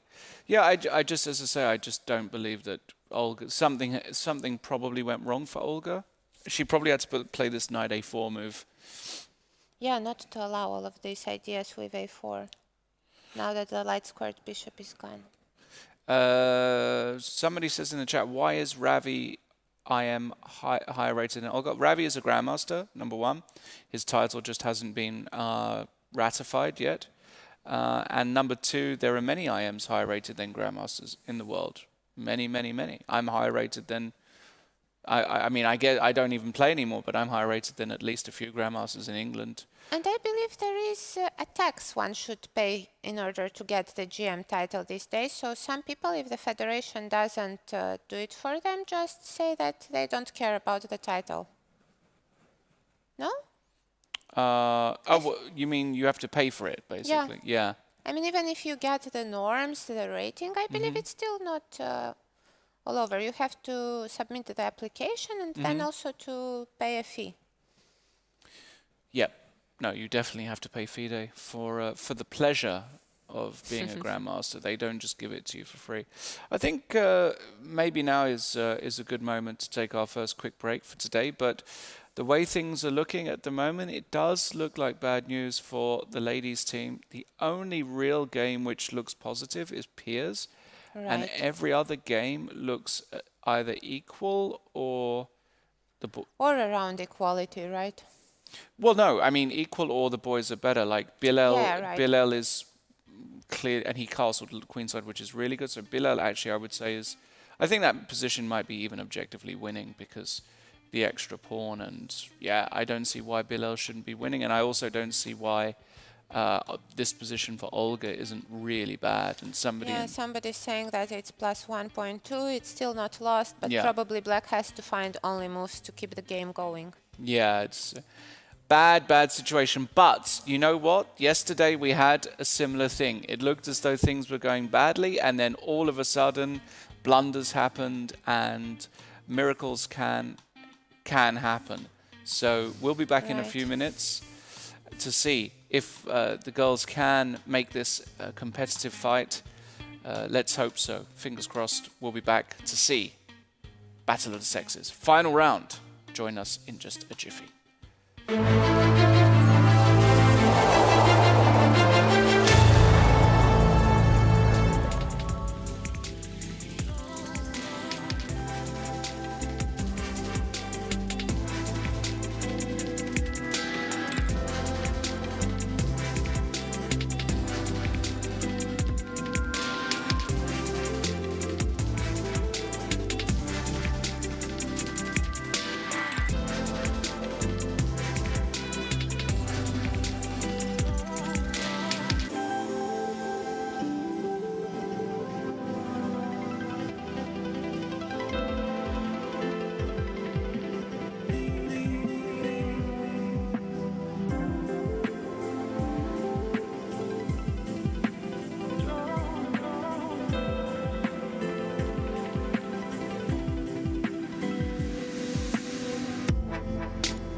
Hello everybody, welcome back to the final round of Battle of the Sexes, GibChess 2022.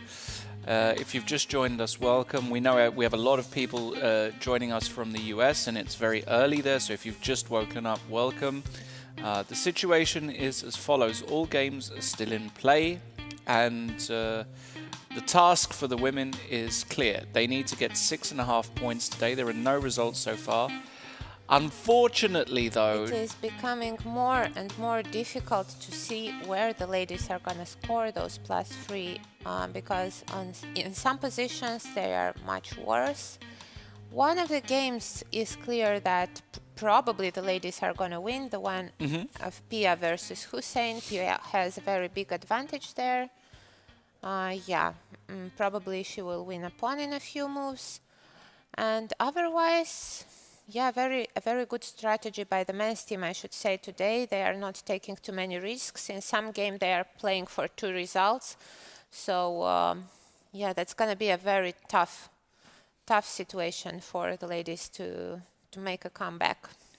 Yeah, and Abdullah Ayman says, is Gillian actually winning against Gurnay? I don't think he's winning, but he's got a very pleasant position. And Gillian basically hasn't had a good position all tournament. Yeah, I think it's the best position he's got so far in the tournament. He has very big chances today, and we'll see if he's going to be able to keep his cool, you know, and just have patience to play it in the best possible way. It would be huge if he manages to win today, because it will going to be the first win in the tournament for him.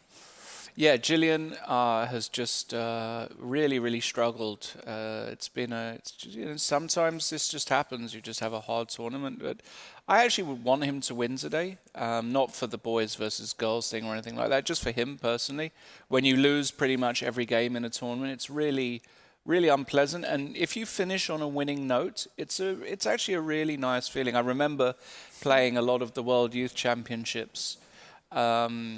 You know, as you did, Irina, you know, I was playing the World Youth for England from the age of 10 to 18. And I remember one thing one of my coaches said to me, he said, you know what, even if, you know, imagine I had a bad tournament, which of course happens, or an average tournament, he says, it really does make a difference to your spirit and to your mood if you win a game, the final game.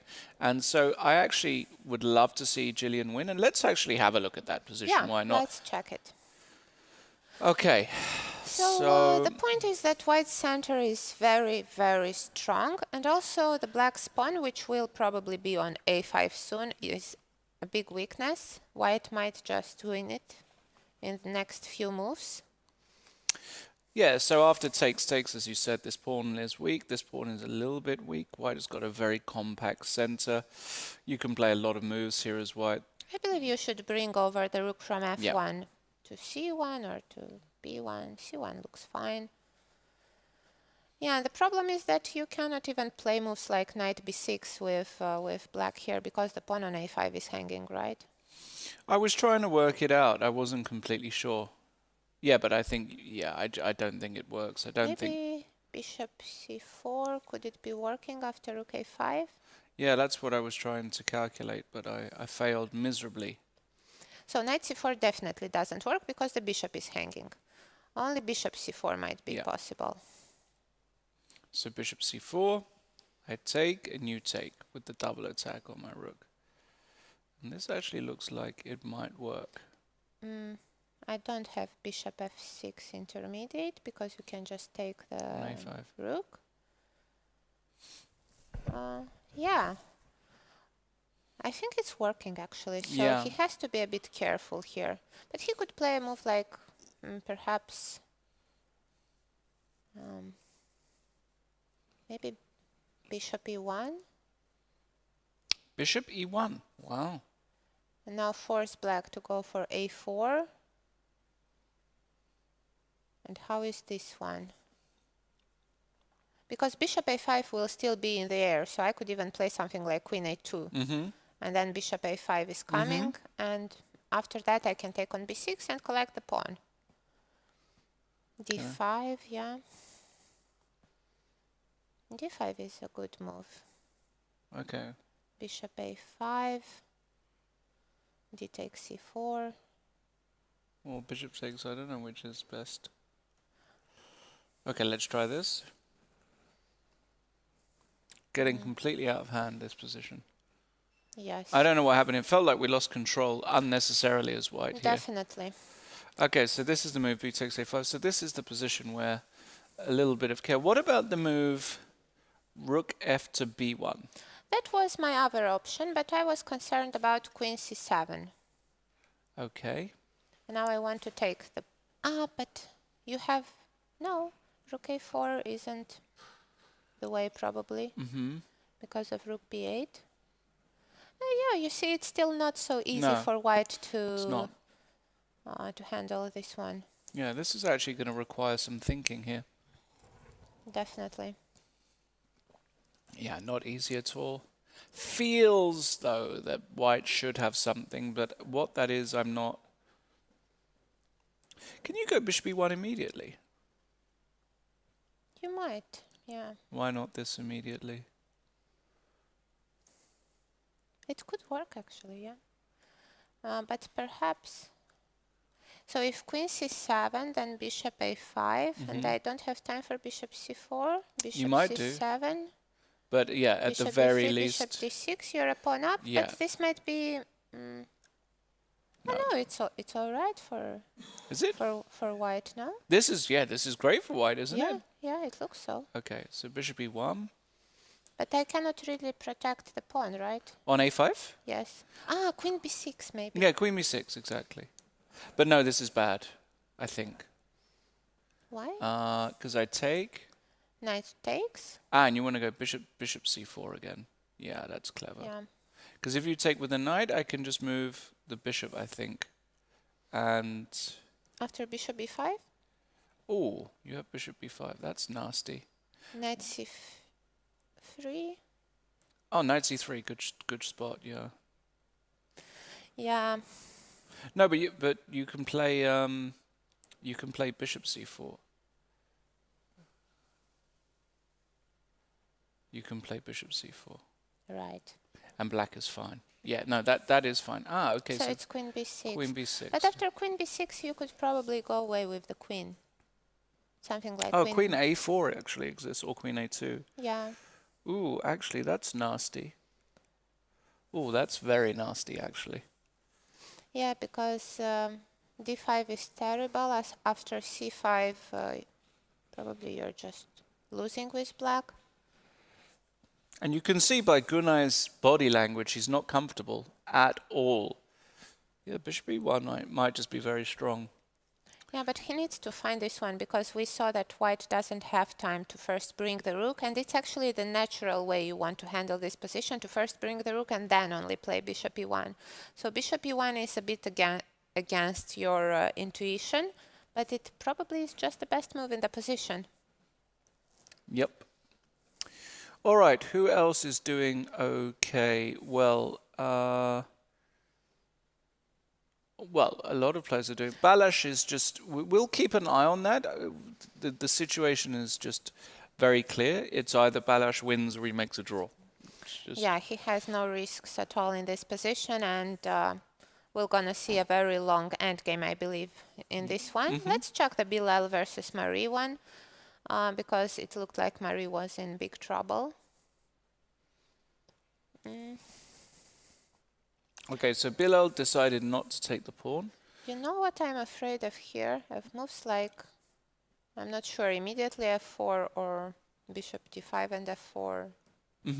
Let's just quickly have a look what happened, because he decided not to take, which is fine. I liked castle's queenside, knight d7, and here he went d6, which I like.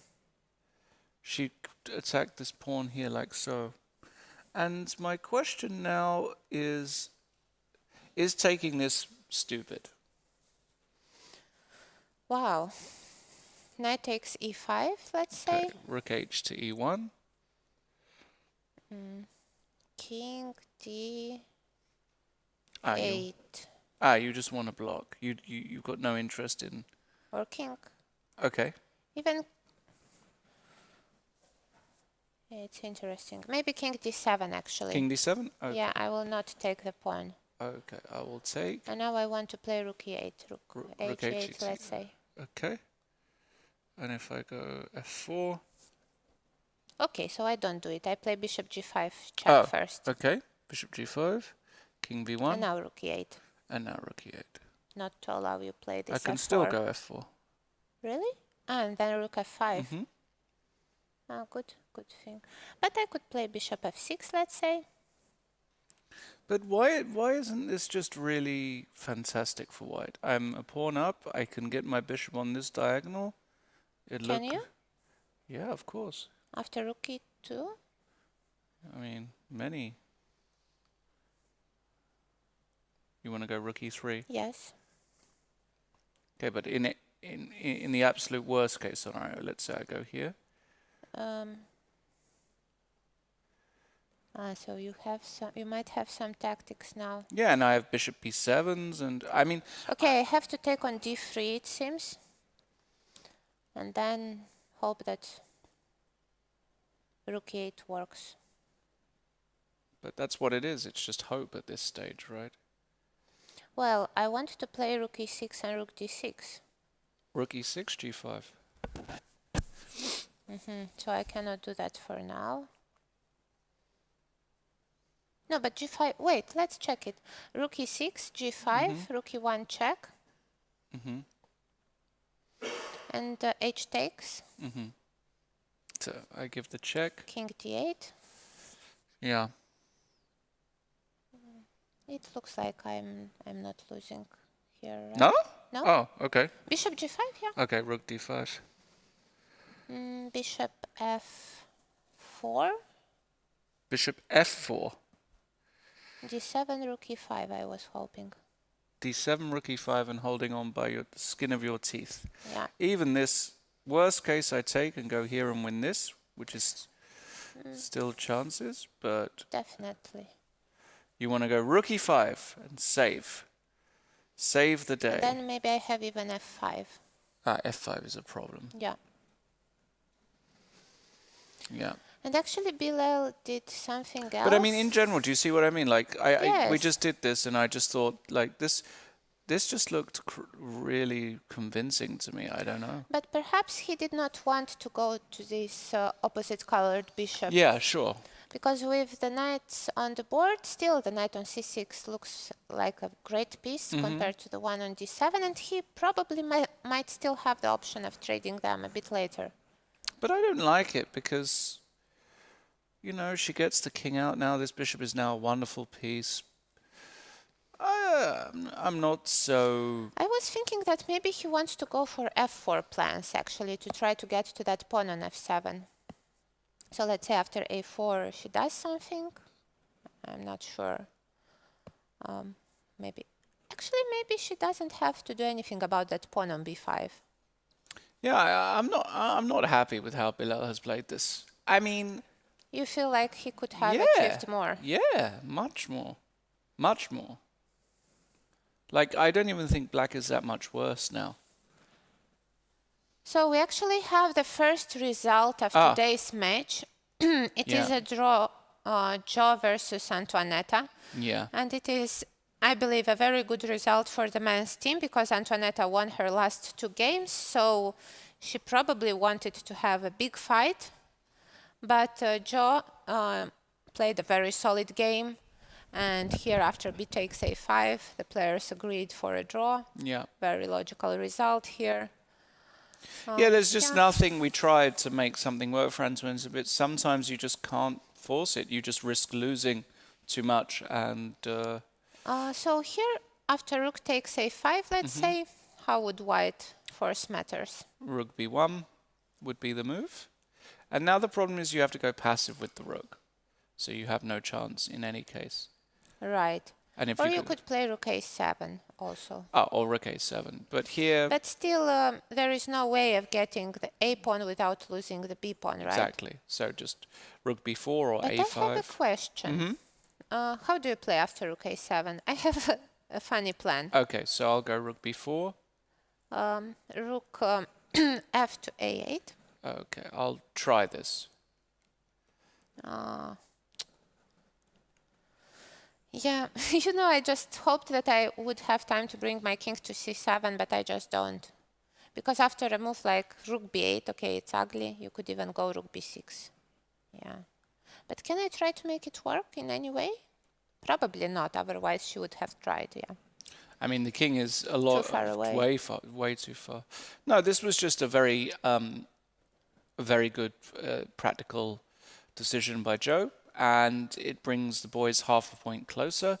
So now they only need 3.5 of the remaining games. Right. A half point that is guaranteed. We already know is in Balashchonka's game. So the question is, where are the other halves coming? Let's have a quick look at the Maria Muzichuk. Let's look at Leandro Krisa. Yeah, because it also looked like white has a good chance to liquidate quite quickly, right? In this one? Yeah. Well, let's have a quick look, because it's been a while since we've been there. Rook h to e8, we considered this move, actually. What did she play? Did she play it already? Bishop g4. Yeah, she Bishop did. g4. Yeah, it was h5. exactly the variation we looked at. This is what we have on the board. Bishop takes d7, yeah. Right. Yeah, this is what we looked at. Now she has to take back with the rook. Yeah, and knight takes Knight b5. b5. And we said that there are no good ways. But wait, is it already like over? Like, is it gonna be a draw? Because the bishop is better than the knight normally in these types of positions, unless you have a very quick knight d6. Then the things change. It's just a draw. There's just nothing to do. Could I play maybe rook e to d8? Rook e to d8? Yes. Okay. But here you have rook c1 actually. Yeah, I'm going to take, and rook c1. Bishop d5 is... But here you could even go for b3. Yeah. Yeah, there's no Actually, way. you can be worse if you're not careful here as well. Yeah, right. No, So probably after knight b5, what are we going to see? It actually could be... Got to be a little bit careful here as Maria, actually. She took on d7, right? We expect him to take on b5 very quickly. No, but I could go for the e2 pawn. So, for example, rook d1, rook d1, and rook e2. For the b2 pawn, sorry, yeah. Yeah, so you go for... I think that's what you have to do, actually. Knight d6, let's say. Yeah. King c7. But you could take on... You don't Oh, want to sorry. take on c4? Oh, sorry, I can take on c4, sorry. Yeah, and here maybe something like bishop a6. But I'm a pawn up, no? Yes, definitely. No, I mean, this is just you play on here as white.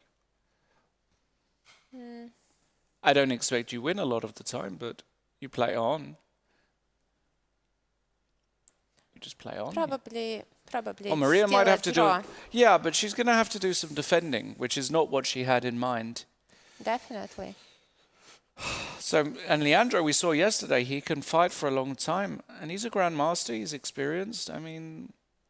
Perhaps there's a better way of making all of this work. So let's try again. Rook takes d1, rook takes. What about a move like... No, this one isn't good. So rook d8, rook c1. Yeah, it's not so easy.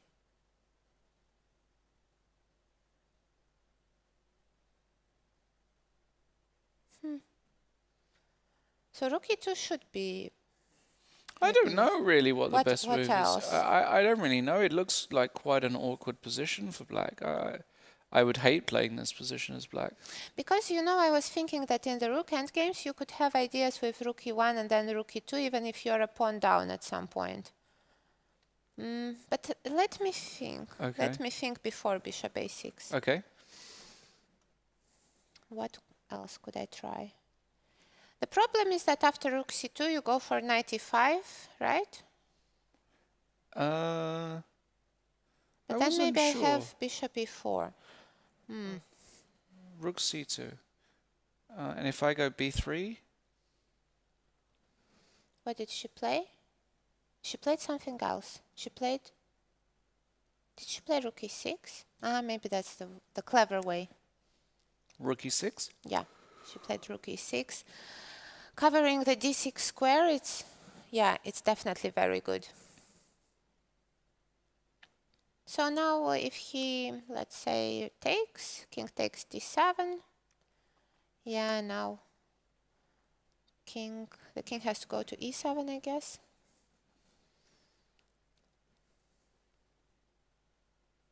Yeah, this was clever. Yeah, now I'm not losing this pawn anymore. Yeah. This was very clever. Right.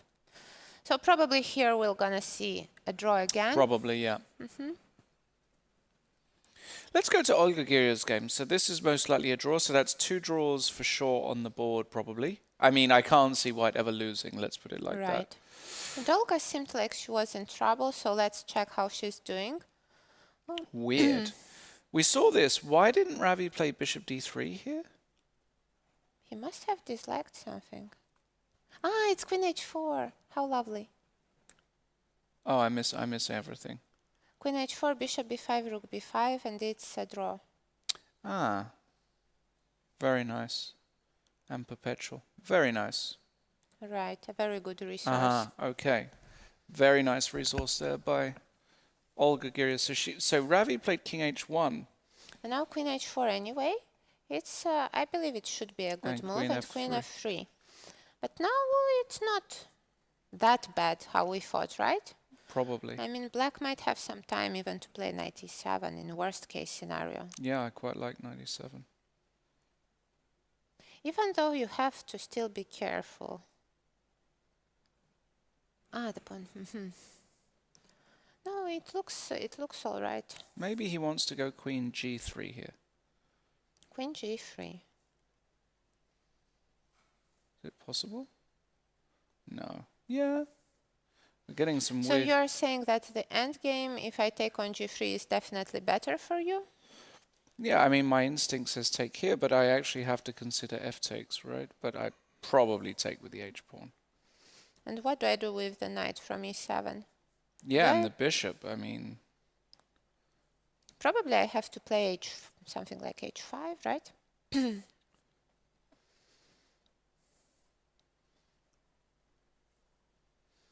Yeah, the problem is that if I ever want to bring the knight to f5, you can take on f5, and all my pawns are on light squares.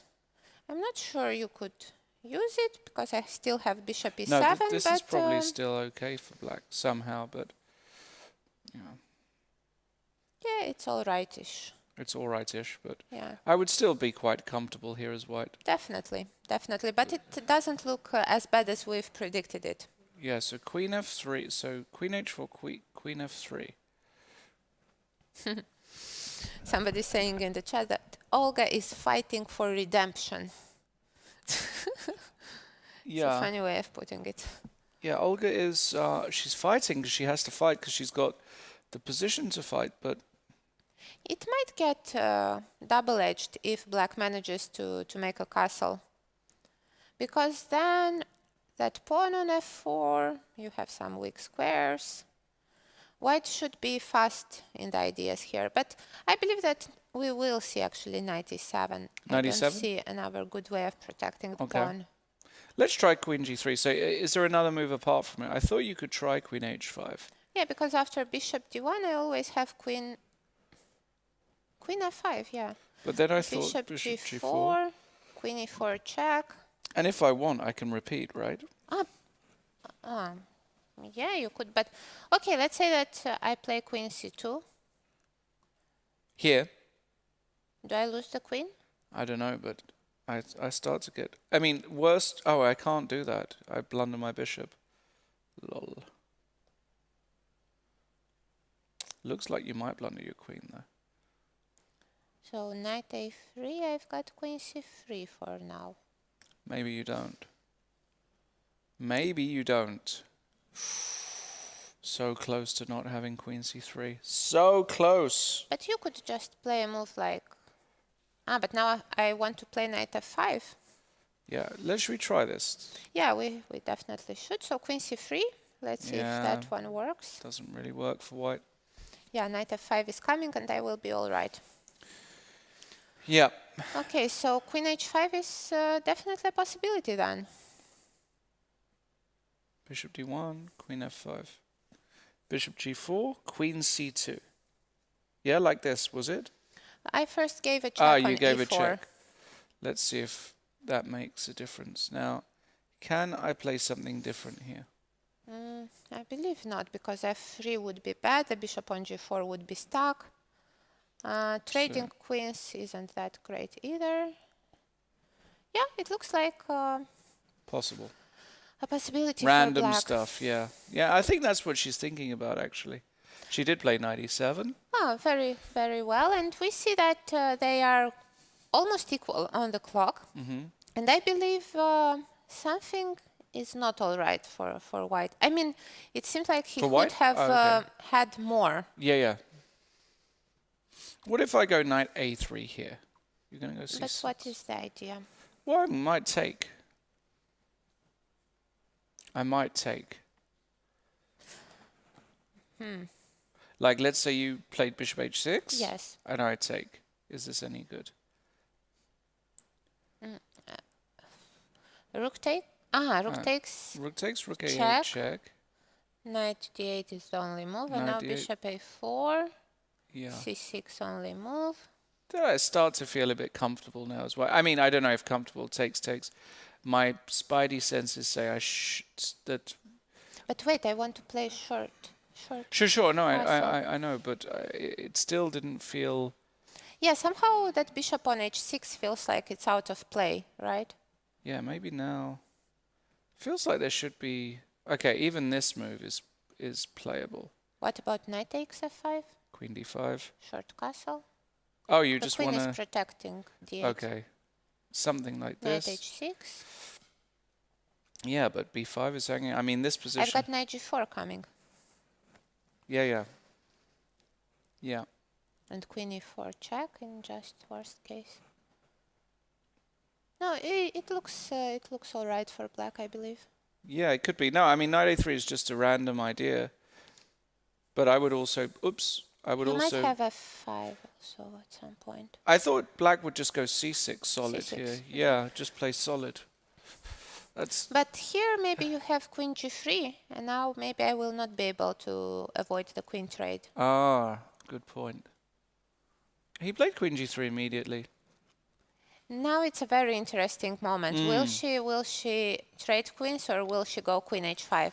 I believe it's a very important moment here. If she keeps the queens, then the game is alive. Otherwise, we will see again. We will see again a case where white will play for 2 results, because the endgame is definitely better for white. She will keep the queens. And look at that image of Sabina versus Jansaya. They are both, making movements with their legs. They are stressed. Let's check that game as well, because it looked also interesting. Somehow all the pawns in the center were traded, but actually it's not that simple, because the bishop on d3 is somewhat strange there. The queen on e1 is It's not easy at all. I believe black might be a bit better here. Yeah, I can believe that. Because if the rook would be on e1 and the queen on e2, maybe it would be all right. But like this construction, I believe, is a bit fragile. You could run easily into some back rank trouble. I actually dislike it quite a lot. How do you play here? A4 looks dangerous. Not A4. But then b5 and c4 is coming, and you can't afford playing c4 because then that bishop on d3 is very weak. You probably might just lose there somehow. Yeah, I believe that Jansaya might have good chances here.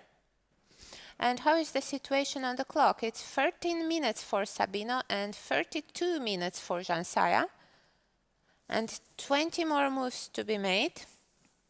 Yeah, suddenly we get some hopes. No? I don't know. I think it's a little bit early to... I mean, she's definitely got a playable position, that's for sure. Yeah, and that's a very good... yeah. With the black pieces, what else can you dream of? A playable position, your opponent slightly back on his foot on the clock.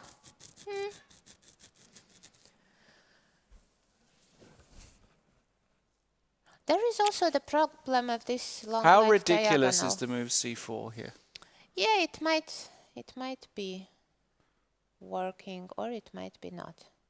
So I have the first question. Bishop takes e5, rook takes e5, knight f6. Do you save the piece?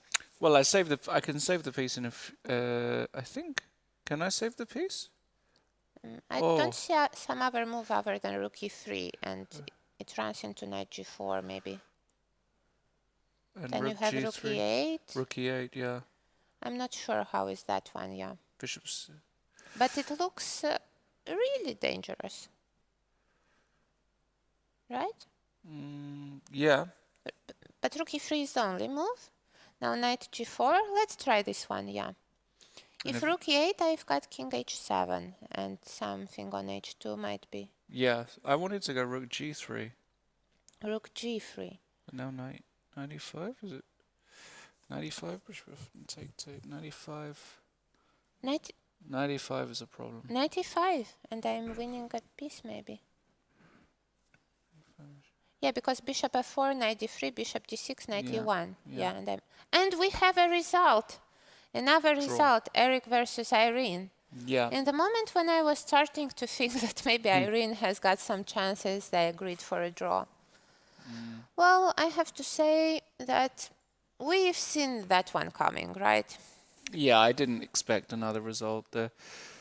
I'm curious though if this move just loses after bishop takes e4. Could do, maybe just...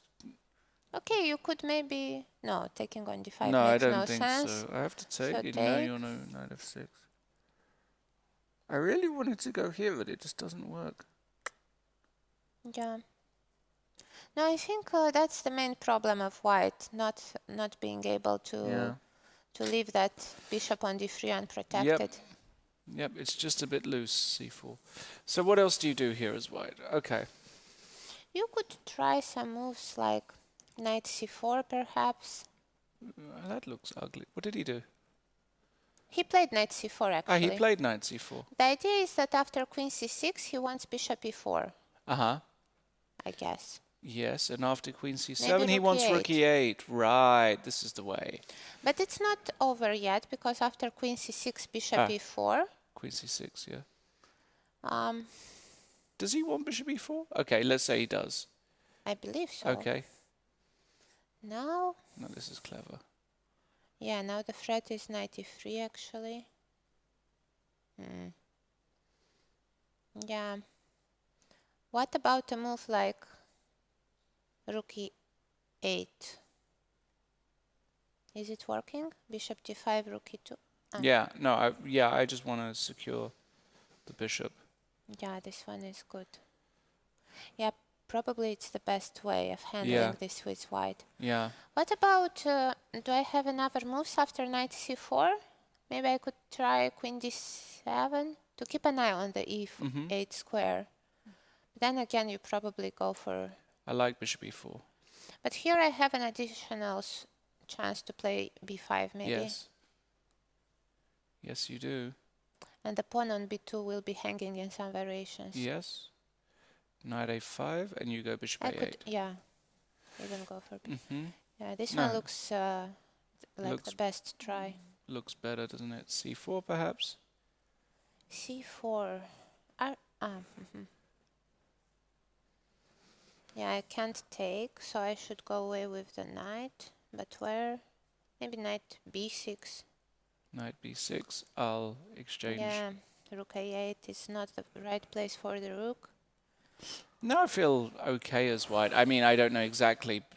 I don't know exactly what I'm going to do here, but I feel like yeah, compared the to worst is the over. first position, it's an improvement. Even I don't really want to go b3. No, I mean it feels okay, but we'll see where Zhanzai puts her queen. Right. Still, black will have to try to keep this a game for as long as possible. And let's have a look at which one? Let's look at Bilal. Yeah. Okay, so... It is very important for Marie here to hold this one. But she can't, right? Or can she? Why not?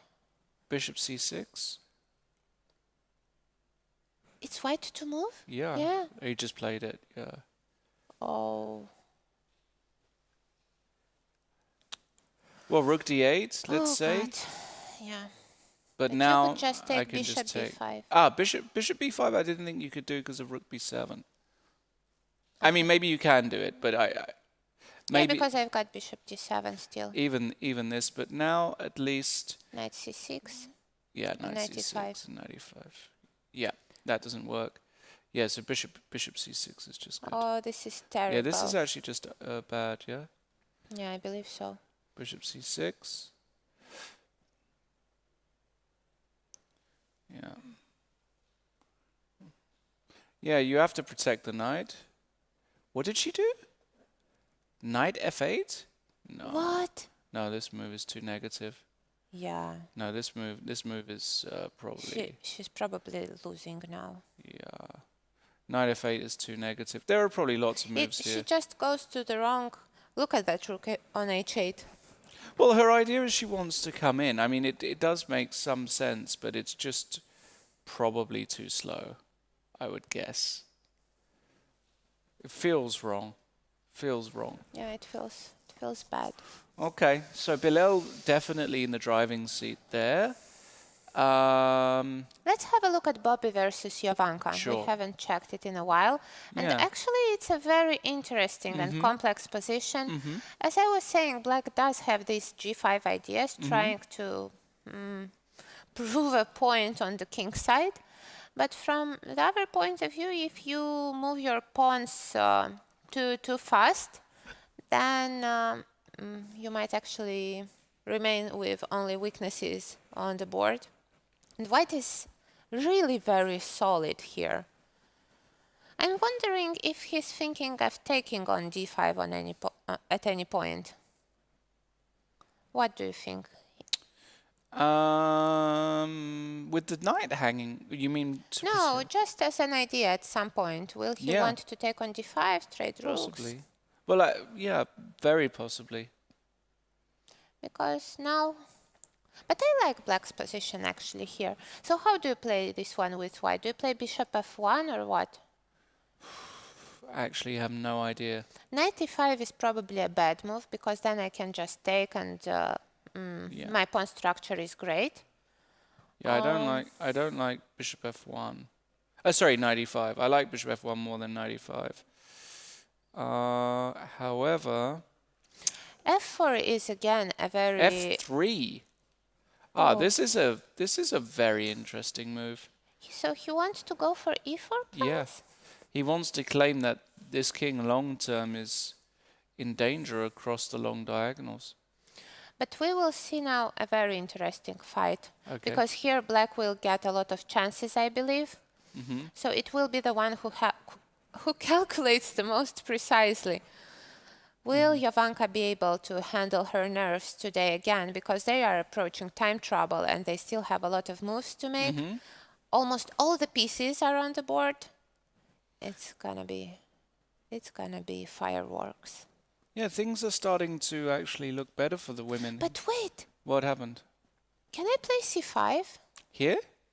Do I open my king Oh my too goodness. much? Because I was hoping to get to the e3 pawn somehow now that you played f3. Oh my goodness. Is my king too much in danger?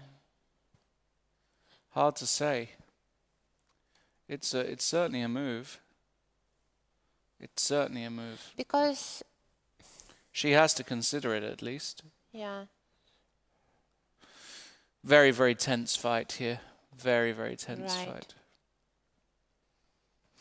Yeah, and I really hope that she won't take a too long think, because she doesn't have that many minutes left on her clock. But I see this game going either way. Yeah. I think it's a very important game in the match altogether. Because whoever wins this, it might be just match over. Yeah, I think that if Bobby wins, there's just no chance. They're saying Bilal threw it away, which is very surprising. So he's played, I have to say, I haven't been really impressed with his play since he got a great position. And Knight f8, and apparently Bishop d5 is a bad move. But why didn't he take a pawn? Well, exactly. Maybe he was just worried about this 96 stuff. But you have c3 at any point you want. Yeah. I agree. It's a strange I'm decision. shocked, I have to say. I'm completely shocked. If I play, let's try. Knight takes b5. Maybe rook b6. But still I've got... Do I have bishop e8? It looks too strange. It might... No, bishop e8, knight d6. And I don't have... You might be able to go d7 here, but it's just so weird. It is, it definitely is. But I think it might be actually working. It's funny. It might work, but now suddenly your bishop is out of play, and maybe now I can even just... Play bishop d8. Yeah, exactly. You have to move the knight. No, but knight b5 wasn't necessary. I could Okay. have taken... how? Wait, can I take bishop? No, you still have rook b7. Yeah. But here... maybe this was why he disliked all of this. This is why he disliked it, for sure. Interesting. Yeah. So, I mean, the position... I mean, I would still take white all day here, no question. Oh, and I see that c5 was actually the best move Yeah. in Jovanka's c5 game. felt like a great move to me. I'm happy that I'm starting to wake up finally. That's it. You're going to be in time, because at some moment I can see the way the momentum is in the women's favour. So even Gunnar has got chances now. So if Bilal is not winning this one, then we are back on track. Well, Gunnar as well. You know, we said that Gillian had a good position, but Let's check that one. Yeah. he's kind of thrown it away. How so? Well, here after ba5, he played bishop e1, And what happened? And We thought bishop e1 was a great move. queen b6, and he just took, Oh, he didn't go for queen a4? which is surprising. Now, what was there something really wrong? Maybe there? it's d5 c5. We already decided. How is this wrong for white? Queen c6. Something similar. Yeah, because what he played in the game after bishop e1, queen b6, takes,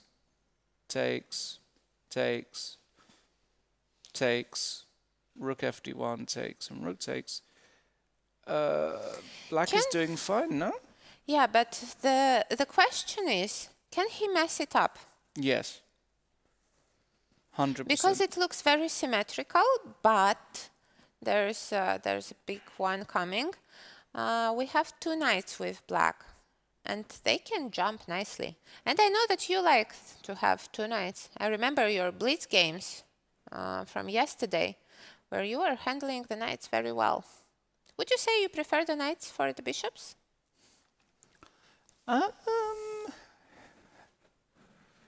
It depends who I'm playing. It depends. But this looks good for Gunai. Rook c2, very, very, very surprising that she played this move. Why not knight c4? Yeah, I guess she wants to find chances in this game. Yeah, but I And think she feels like she should but activate the rook. yeah, but rook c2 is kind of now I Bishop feel b6, yeah, yeah. rook e2. I don't know. Let's say king f. I don't know if I'm. Not so easy.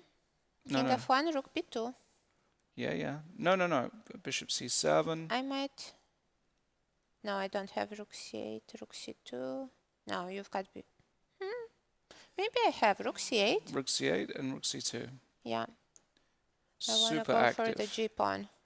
Makes a lot of sense. Yeah, you might... okay, at least it looks Something like very this. safe for black. Yeah, something like this is probably Bishop g3, knight h5 I 5. have. Yeah, I think it's an interesting idea for black. And did he take? No, he didn't. He played something else, actually. He played rook d2. Ah, rook d2. Trying to be super solid, but good night. She has to take probably. But wait, here after take knight c4, you are forced to... Play- Are you forced to play bishop c1? Maybe, or rook a2 is a move. I think he wants to go rook a2. What about rook b8 here? And he wants to go e4. Yeah, I think. might be, right. Yeah, so Julian has to be a bit careful here, but I believe he should be able to hold this one, but Gunay will definitely try to give him a hard time doing that. So I guess it is quite a good outcome, judging by the previous position which Gunay had on the board. So, Yeah, no, it's really good. now she's out of trouble here. And let's have a look at Olga's game, because it seems like Ravi... What is this? Somebody said that it was -3 now, but I'm not sure. +3 for white, you mean? He wrote -3, but okay. What is Olga doing? I don't yeah. understand anything. So, okay, here she kept the queens 97, on. Queen g3. How Yeah, did she... Queen h5, which I thought was good. Right. Ravi now played f3. Interesting. Planning to meet knight f5 with queen g4. This is what happened. Knight f5, queen g4, and queen h6. Okay, this is still all right. Knight a3, and now the most bizarre move I've ever seen in my life, queen g7. This move to me is from out. Okay, her idea was that she wants after bishop f5, g takes, queen takes, rook g8 probably. But still, What is this? It's not working. It's not even good in a bullet game. What does she want after I bishop mean, f5? here I have queen h3, I have rook Yes. a2, I have every move. Queen g4 still probably is good. Oh my God. What is so? Hold on. Let's just try. Let's give her the benefit of the doubt. What is queen g7? What is the idea? You just take on f5. There is no other way. I mean, there could be another way, but why to Yeah, I mean, you look for it if... You have to take, right? Yeah. She doesn't want to throw in some h5 or something. Doesn't make sense because the pawn on h5 will also be weak. I mean... Okay, takes. What is the idea? I'm struggling to see it. Yeah. I'm just... Yeah, queen g7 is one of those absolutely... Oh. I mean, it's just not consistent with the position, right? Somehow. Do you know what I mean? Like, even here, I would prefer c6, for example. And if takes to play queen g6. Something. Yeah, it seems reasonable, but I can go back with the queen. Yeah, you can And go back, still but f5 at least... might be coming. At least I'm kind of... Well, f5 is just a huge problem. But maybe you could have knight g7, actually, instead of... Knight g7, yeah, good move. Excellent. You know? Get some coordination. Queen e6, knight f5, and continue. Yeah, it suddenly looks all right for black here. Queen g7 is just an absolutely baffling move to me. I've just got no idea what this move is trying to achieve. Zero. Yeah, I'm struggling to find a good idea after bishop takes f5 now. Also, I don't think this is, to be honest, her kind But of... maybe she wants to do the What same does she want thing. to do? What does she want to do? Take, Yeah. queen f5 and queen g6. Maybe it's the same But now it's not the idea. same, right? Because... The pawn is not on c6, right? But does Right. it really make that much of the difference? I'm going to say yes. Queen g4.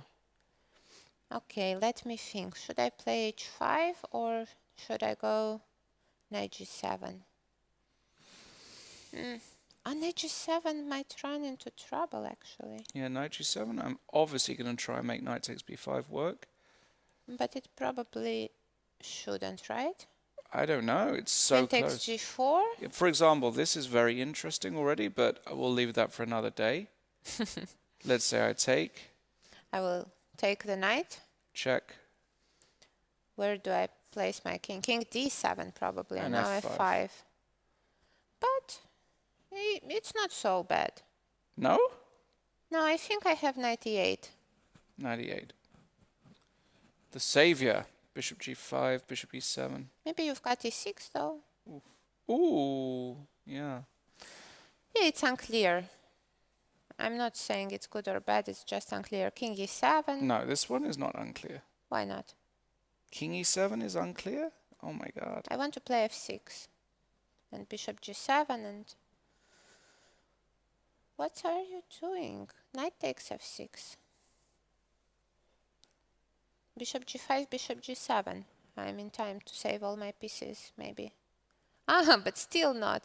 You will get the pieces back, but it might I might be still get the a draw. pieces back and it might be a draw. But I mean, in general, I mean, I can just tell you intuitively here, f5 feels like it's fine for white. It feels like it's fine for white. But again, it's just intuition and not based on any calculation, which is often a problem. But knight e8, I like this move. Do you like this position for black? No, I mean, I like that I have the idea of developing my bishop. But the funny thing is that where do I develop my bishop? Yeah, Okay, I will play bishop e7 even probably. this, right? Let's say e6, king e7. Let's say I went bishop g5 check, just for example. I wanted to play f6. Yeah, and I go bishop e3. Okay, this is not so bad for me. I go for h6. Wait, h6? there is bishop e3, bishop c5, sorry, coming or not? Well, I don't even know, but I mean, again, just I don't feel like Okay, bishop g7 then.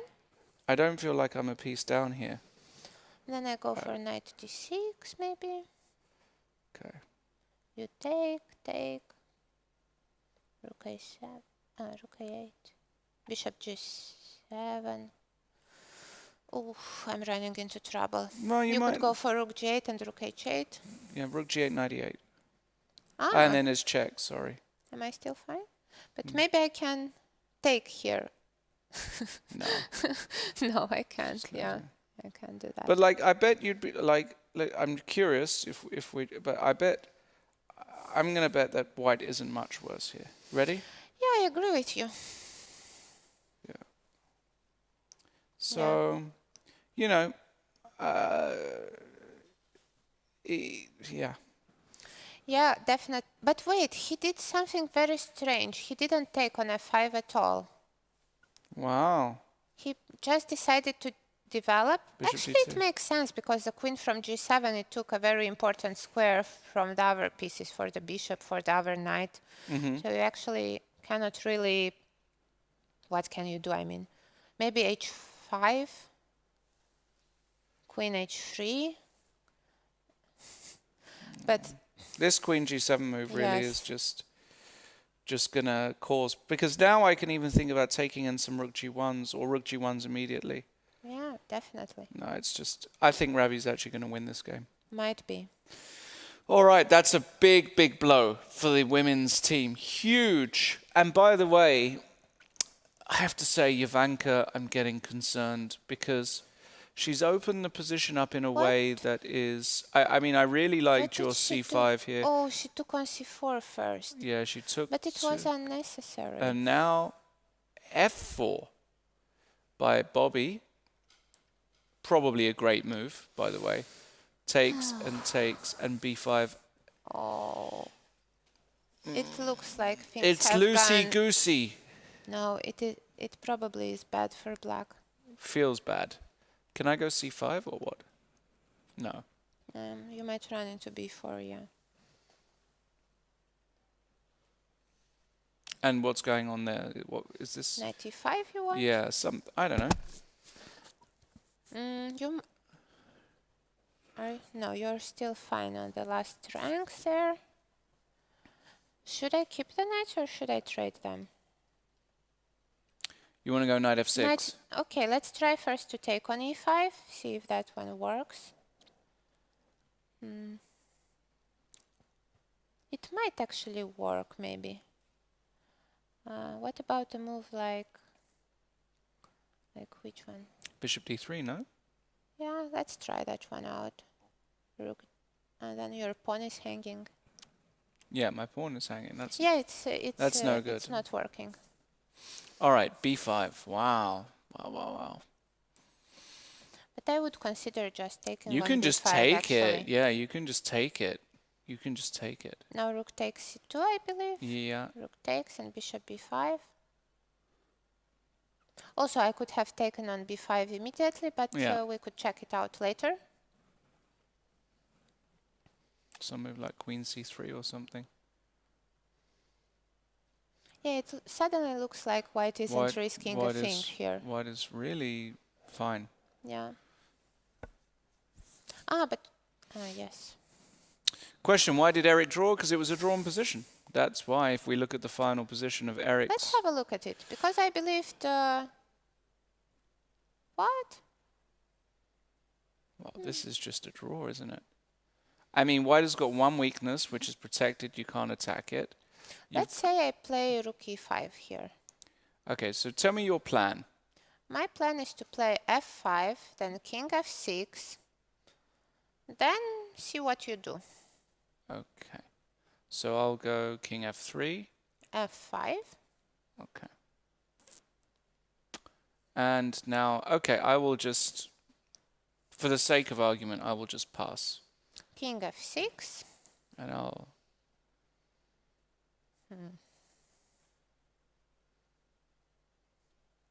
I could try at some point ideas with f4. So bishop and bishop d2, rook b2 you've got. Or rook d1. Or... I want really to make f4 and then force you to take with the pawn and then go maybe for rook h5 somehow. This would be a plan. Yeah. And then bishop d2 and maybe I can argue something. But even after f4, there's a lot of the time I don't have to take, right? I can just ignore it. Yeah, but I mean that only black is... I mean, of course, it might be just a draw in the end. Maybe it's just a fortress, but black isn't risking a thing here. Just nothing. No, black isn't risking, but I really think the winning chances here are like so slim. 2% or something. Yeah, exactly. Yeah. Oh, by the way, let's go to Balazs's ending, because we've had... they've reached move 40, but we've had quite a lot of... Actually, this is a bit unpleasant for Marcel. What? Is it not? Why? Isn't it just a draw immediately? Where'd you go? So I see your point now. But king e6 still is fine. f5? I thought you went for g4. But okay, king d6. Okay. But how is it unpleasant? Well, your rook is going to be a bit... I play rook h1. Rook f7. I might even have rook e1. I have to calculate. Let's try first rook f1, rook e1, sorry. Okay. And if it doesn't work, I go on h6. Rook f1. You want to go h5, do you? Yeah. Okay. Check again. Yeah, the checks are just working. Rook f1. Let's put this king g4, h5. And this is you could also have tried g4 maybe first. Where? Instead of f5, or it's the... Here you mean difference. G4 here.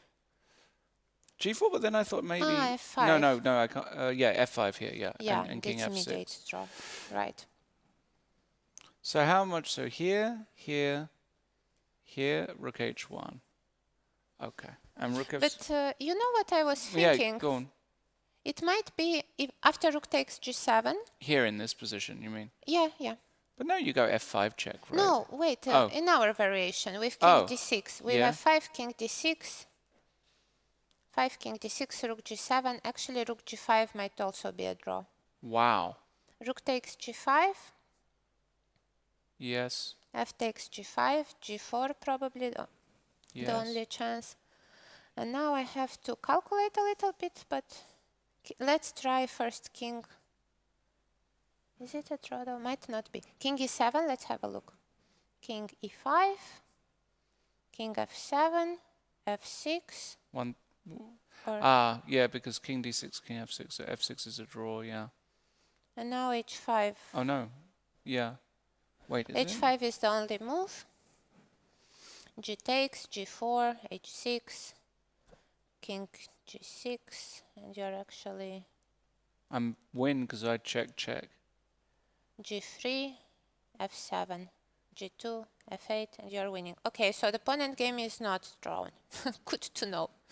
Yeah, this one is... That means that black will have to play rook h1. Which one? King d6, rook g7, rook h1. Okay. It rook seems H. like a good enough try. Okay. Now, is there anything else here for white?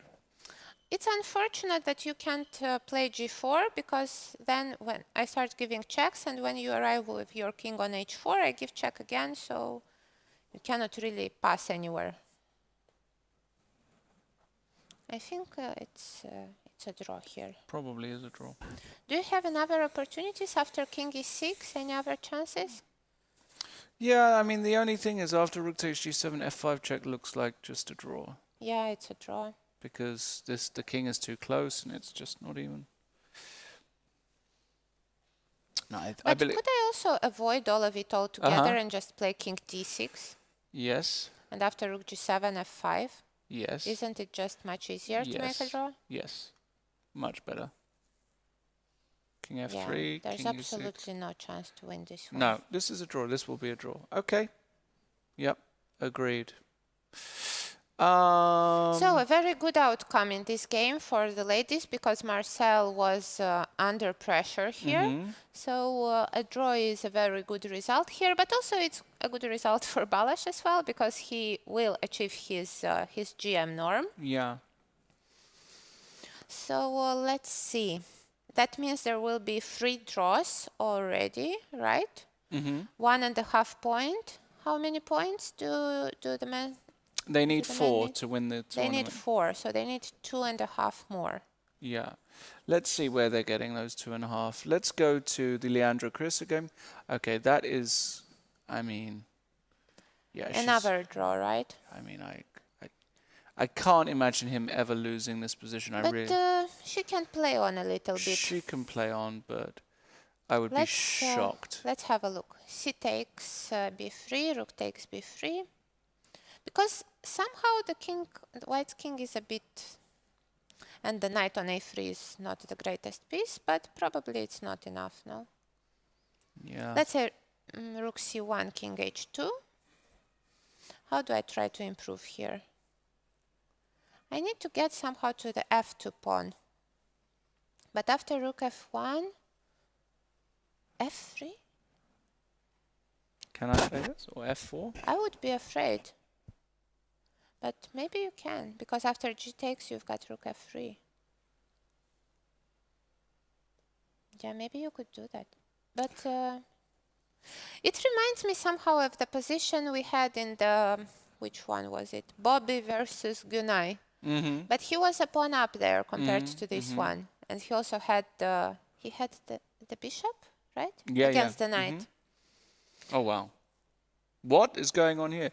Let's just go to Brunello Abdumalik because... Yeah, let's have a look because hey, it's insane. Well, this is a chance for Jansaya. Bishop a4. This is a chance. It might as well be a very good chance. I mean, this is just exactly what you want. Bishop takes c2. But you've got good control over the light squares for now. That is true. I mean, I expect that white is supposed to hold. Bishop d8 might be working out. Bishop d8? Yeah. Yes, with the idea of bishop c4 and winning the pawn on b6. Yeah, that's very good. Actually, is white better? White might be better here. I'm just very curious about something. What about... but after c4 you've got knight c4. Yeah. I was trying to realize if the bishop endgame, if I have a passed pawn, if it just runs to queen, but probably not. I mean, two pair of bishops if we don't have knights. Okay, so he played bishop g5. How do we try here with black? I have an idea. Maybe I don't have to take the pawn. Okay. Maybe I could play knight c3 with a very...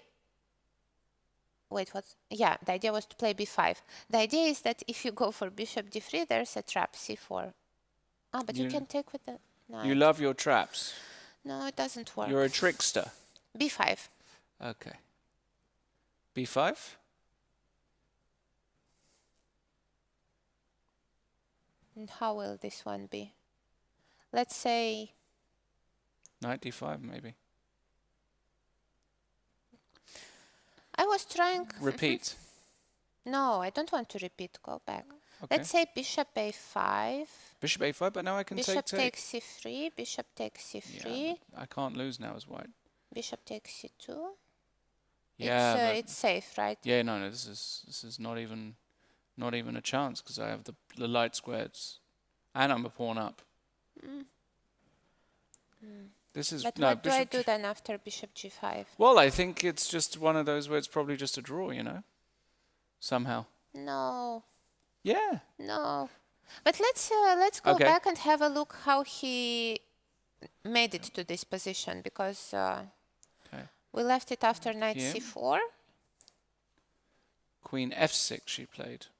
Queen f6, okay. She allowed the check. This was probably not the best from her. Oh, so she allowed the rook trade. And then she allowed the queen trade. Yeah. Perhaps she thought that she's just winning material here. Yeah, she saw this. Well, maybe. But here, why did she play bishop b4? Couldn't she have gone for something like g5, let's say? g5 is not working? G5? Yes. Am I losing something here? What's the idea? The idea is that your bishop on d2 maybe doesn't feel as great as in the line in the game. Because we are equal on pawns for now. And here maybe I can try bishop a4. I've got king g7 after bishop d3 check. Yeah, and that bishop on d2 is struggling a little bit. Really? I mean... not struggling that much. I think it's a better version compared to the game. Maybe, but I don't know. Knight c4. Knight c4. So you want to trade your bad bishop. Doesn't feel that bad. I mean, the bishop is. I mean, it's not blocked in, right? It's just it's got. Knight c4 is a good move, probably. It's got air. Now I must play bishop b4. You take. I can take bishop e4 if I need. Take. I can even maybe go c3 here, although I don't. But why? You don't need it. You can just take on b4, and you're doing fine here. Probably. I mean. Yeah. Yeah. So maybe it was not that much altogether after queen f6. I don't think. It doesn't feel like it should be that much. So we have now bishop b4 takes this. Bishop g5, a very good move. At least we think it's a good move. Marcel has just agreed to a draw against Balázs, an expected result. Yeah. And let's have a look at Jovanka's game, because it might have gone wrong. Wow. It's got completely out of hand. Jovanka. Bishop e5? Wow. What is this? What is this move? I can't compute this. If I take, what's her idea? Is it genius or is it something I just don't get? But she's kind of gone all in, hasn't she? She's gone all in here. but that wasn't the right moment for it. Oh, I'm so worried for her. She has only 50 seconds on. Actually, and now c6 is actually, is this just bishop g7? This is her idea. But now hold on, wait. Doesn't this lose? There is e6. Yeah, e6, bishop takes d4. It Wait, takes d7. but then ed7, right? Yeah. Wait, Queen so e3, d takes c8, queen. queen, and there's no genius. The rook should be too much. Yeah, and Maybe this you is still have a chance, maybe after rook c8, Queen because after b1. queen b1 you've got bishop d3 maybe. Bishop d3. Look But at this there's is rook chaos. Rook e1, Rook bishop e1, c2, bishop c2. My rook e3, God. bishop. No, this is okay. This is so. Hold on a second. We need just a moment here. Just un momento. Un momento. Un momento más. E6, bishop d4. My original idea was just to take, by the way. Classical. Queen takes e6. But now just rook e1, for example.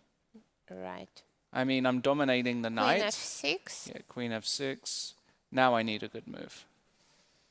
Yeah, it looks very good for white, but maybe it's still not over.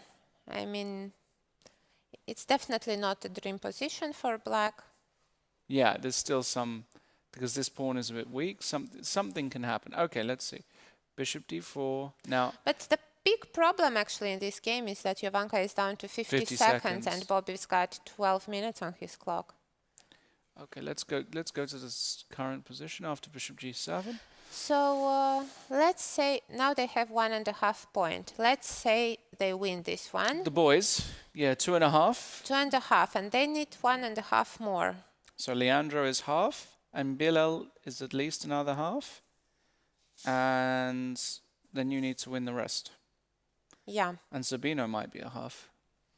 Yeah, so there's a big chance from what we see here. Pia threw it away in chat. Are you kidding me? Oh. Uh-oh. No. Why? Why did she throw it? It might be perpetual. No. Yeah. There's no perpetual. Yeah, there King is. G7. Queen d4. F6. Queen a7. King H6. Knight g4. No. That's actually, no way. That's actually losing. No way. That's going to be losing. Wait, but I've got Queen e8. Huh? But then you take my pawn on a6. Exactly, yeah, and then you might. Oh no. Oh no, if Pia doesn't win. Go on. Okay, go on. Let's We check. need to try it. We need to try something, but her pieces are a bit poor. Oh no. Yeah, oh Pia my Pia might have blown it. It might just be a draw because look that here. will cost the match Here, if it's a draw. f6, queen a7. If you block, I take. If you come out, now I go knight g4, and you could just get mated. Yeah, because after king h5 there is queen h7. And king g5, I go queen e3. Oops, king g5, I go queen e3, and well. You could as well take on h7 after king g5. Yeah, sure. But I just thought this might be mate, but. Might be, yeah. King f5 and now queen c. Knight h6 and you win a piece. Knight h6 and I thought queen c5. Well, I don't know. Queen c5, queen d5. Queen c5, queen d5, knight e3. This also looks over, right? Yeah, it's mate. No, wait, I've got bishop d5 actually. Yeah, bishop d5, knight e3. But why do you need all of this if you just win a piece Yeah, after knight h6? Yeah. You don't need to calculate. So she has to take a draw, right? What else is there? No, she can continue playing, just give up the a6. So she goes here, here, and then goes here, yeah? And then I take, but she or risks... queen e8 immediately after queen d8 queen check. e8 immediately. Check. Queen d6 and king g7, let's say. But I'm a bit worried. But you can be worse now, no? Yeah, because this knight on e3 is a very good piece. But what about queen e5 here, though? After queen a6. Maybe I can get the b2 pawn. Got it. Yeah, that's actually, I think that you might have something else instead of this. Okay. So king g7 I played after queen d6, right? Queen d6, king g7. What if you go for something more global? Knight g4. Something like that. I'm not sure in which way. I like this move. But I've got, yeah, and here queen, and it's it's gonna be a draw problem. Queen e6, okay, let's try this. f6, queen a7, queen f7. But now I take. And now you take, yeah.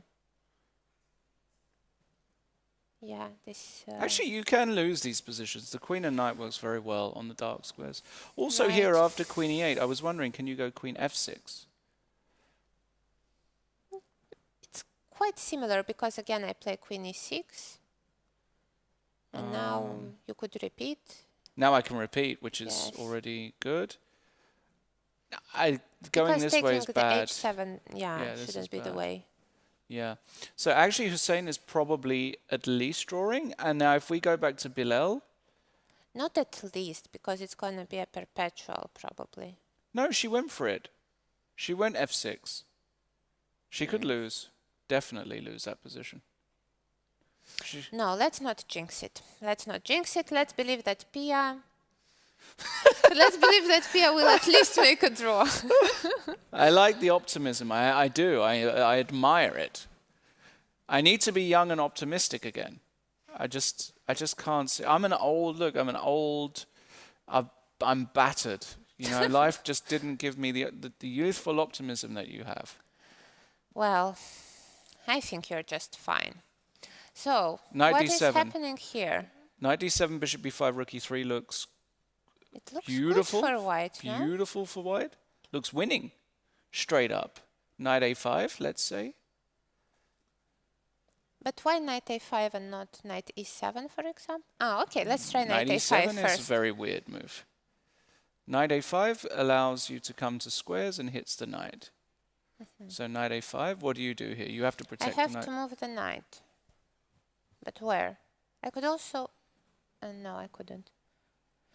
Oh God, what do I do here? It's just over, yeah? How did Marie manage to spoil it again? Yeah, it's over. I'm going to lose a lot of money, guys. Ladies and gentlemen, But if he wins, it's already 2.5. it's over. Leandro, it's 3. Bobby, 4. Yeah, it could be even more than 4 points Actually, for the the men men's could team just today. win today. Straight Yeah. up, the men might just win. And then I'm going to be shipping cash left, right, and center. And you know what? I'll never bet on the girls ever again. That's it.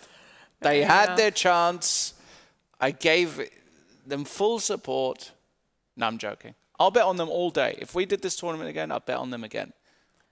I would. Okay.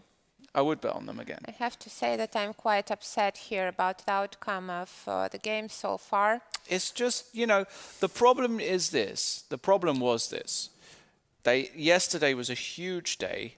They needed to get more than they got. Yeah. And really, the problem was not even yesterday. The problem was you get off to that start and you have to win another round. They didn't win a round. They had to try and win the white rounds, at least, you know, because it's like in tennis, you know, you win one on your opponent's serve, like they did in the second round with the black pieces, and then if you just keep winning with white, it's enough. Most probably, you can never know, of course. But, yeah, the games are still in progress. Yeah, sure. I mean, it's... Maybe there can be some blunders, so my hopes are not too high, but who knows? Anything can happen. Let's go back to Ravi. We haven't seen that in a while. So, ooh. Oh, it's not so bad anymore. What? Right? For who? For black. I mean, I thought it would be game over. Oh, you mean that she's still playing? Yes. Is she? I mean, okay, it looks like a sort of a fortress, might it be? All right, so we Draw. have another result. Sabino scoring an important half point for the men's team versus Jansaya, who looked like she was having some decent chances today, but apparently not enough. It was not enough to convert it to a point. This position looks toast to me, but maybe what do I know? No, definitely white is much better, but perhaps we could hope for some fortress or something. Okay. The problem is that I cannot move my king from e8 because whenever I play king d7, you have rook a7 and it's... So what does it mean? How could I do anything? Oh, it's Ravi's move. Oh, she played king f8. King f8, yeah. Maybe that's a decent Yeah. chance. Mm-hmm. My point is that the bishop on d2 is a bad piece. Mm-hmm. Yeah, no, you're absolutely right. And we have another result, actually. Draw. A draw between Hussein and Pia. A Yeah. great save by Hussein because he was in trouble big time. He was a pawn down. And it is a miraculous save, actually. Okay, in this game here, after if a king f8, can I go rook a7? Let's try. Yeah. So what do you do after rook a7?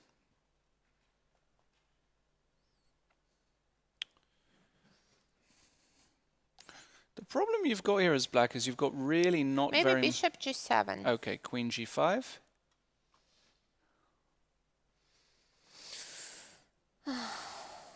Bishop h6. And now I'm going to really upset you. Queen f6. That's going to really upset you. It's going to make you angry. You think so? I'm quite a calm person. It's Okay. very difficult to upset me. Okay. Okay, let me think. Maybe you can go rook g8. Rook g8, yeah, that's what I was trying to consider. But I mean, even this, right? Like, in the worst case, I'm not saying this is good. Let's say I took, King takes. took, and rook e7. Yeah, this is completely. And that's, I don't even know if that's any good. Lost. Yeah. And also, the other point is after rook a7, if you somehow pass as black, then I do have... Maybe I could play something like rook e8, let's say rook e8. And what if I now go bishop e1? Yeah, this was a good idea to bring the bishop to h4 and then try to put it on f6. If you manage, it's just lost. But maybe, could I avoid it? Maybe going bishop g7 now. Okay, queen g5. Bishop h6 back. Okay. Now you don't have queen f6 anymore. Now I can go, let's say, queen g2. So I cannot take the pawn because of mate. Yeah, it looks bad. I will have to agree. Rook e7, okay. I am still kicking there, like in the final position after queen g2. In our line. Which one? In our line after queen g2. Ah, rook e7? No, sorry. Queen g2? Yeah. Ah, rook e7? Rook e7. Okay. I So might be check. just lost. Rook e8. Take. King takes. Ah, you want to take with the king. I still probably come over. Ah, you have... Oh, no, it's not easy. Maybe I run away, I'm blundering. I shouldn't play so quickly. Okay. And yes, actually, I've seen in the chat that people say Balázs is undefeated, and indeed, he hasn't lost a game in this tournament. Yep. A very impressive performance by him. One which, once again, I have to say, secures him a GM norm, a well-deserved one. Queen g5, rook h7, rook... Sorry, what happened? So king f8, rook a7... She went bishop g7, queen g5, and rook h7. This is the game. And now he went rook f to a1, which looks like a good move to me. Because now rook a8 is coming. But, wait, I have... No, I don't have bishop h6.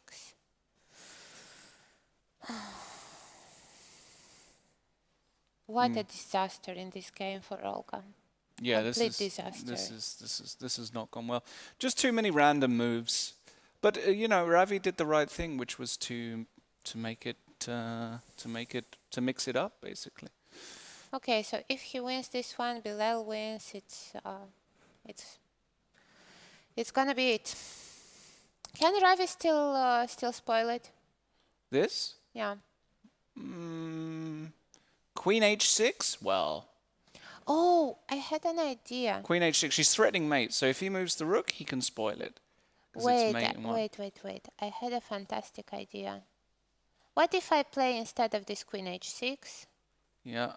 But I can't play f6 because then you can play queen g6. f6? I wanted to make you take and then queen e2 or something.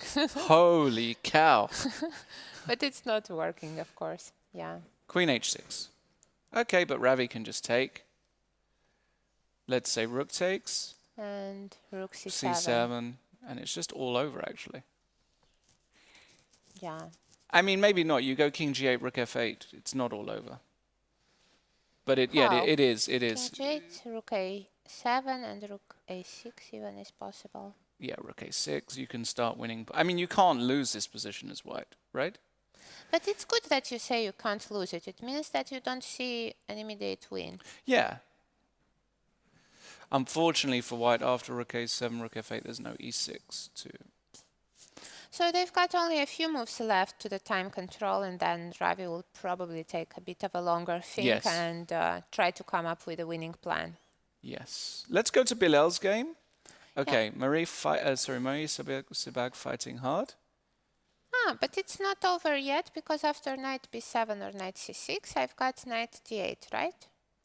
So knight d8, and I guess, I don't know. Oh, but I'm losing too many pawns. You know, he can just play the safe route. He can also take rook d3, right? But why didn't you want to take on c5? Because I thought you were afraid of rook h3? Not afraid, but I just thought it keeps pieces on. But okay, I mean, this is... What am I? I'm a pawn up? Yeah, pawn up, and you have this monster on d7. Should still be winning. Right, but perhaps indeed he can just take on d8 to play the safe option. I mean, this is such a wussy option to play like this, but it's just all right. I mean, whatever. Can't ever lose this position. Can't. Yeah, it might even be still winning. It might even still be winning. So, I mean, Bilal is at least guaranteed a draw. Leandro, he's getting his pieces a little bit tied up here, Leandro. I told you that Maria might be playing for a win here. Yeah, sure. But he's getting a bit nervous, and I don't really know. You will get in trouble. I believe Maria might win this one. Oh my God. But wait, he still have 6 minutes. I thought it's the other way around. I thought he had 1 minute. But it would be enough, because it's just one move to be made until the time control. Do you think there are chances that... I think there are decent chances here. Knight e4. Knight e4? Sure. Where are you heading to? You just played it. I'm not heading anywhere. Knight f2. No, well, knight f2 is on the agenda, but I'm also threatening rook b6. Let's say I take on f3. Okay, I take. And play king e3. Oh just my go God. for knight f2? Yeah. Why not? Is the pawn endgame drawn? Pawn endgame? You mean you after just rook don't d2? Go there. Yes. Well, no, I just take f4, yeah. Just immediate. Yeah. Immediate draw. How else could I play after knight e4? So bishop takes e4 is just immediate draw. Oops. Rook b4 check. Yeah. Yeah. I like Maybe knight I e4. can avoid knight f2 somehow. Trading the bishops and the knight shouldn't be the answer. Okay. So... you want to move the rook? Rook f1. She took, actually. Okay, it's still all right. You get this chance on and the rook next f1. move. No, wait. Now rook f1 is king g2. How do I play it? Maybe bishop c. No, bishop c4, rook d2. check.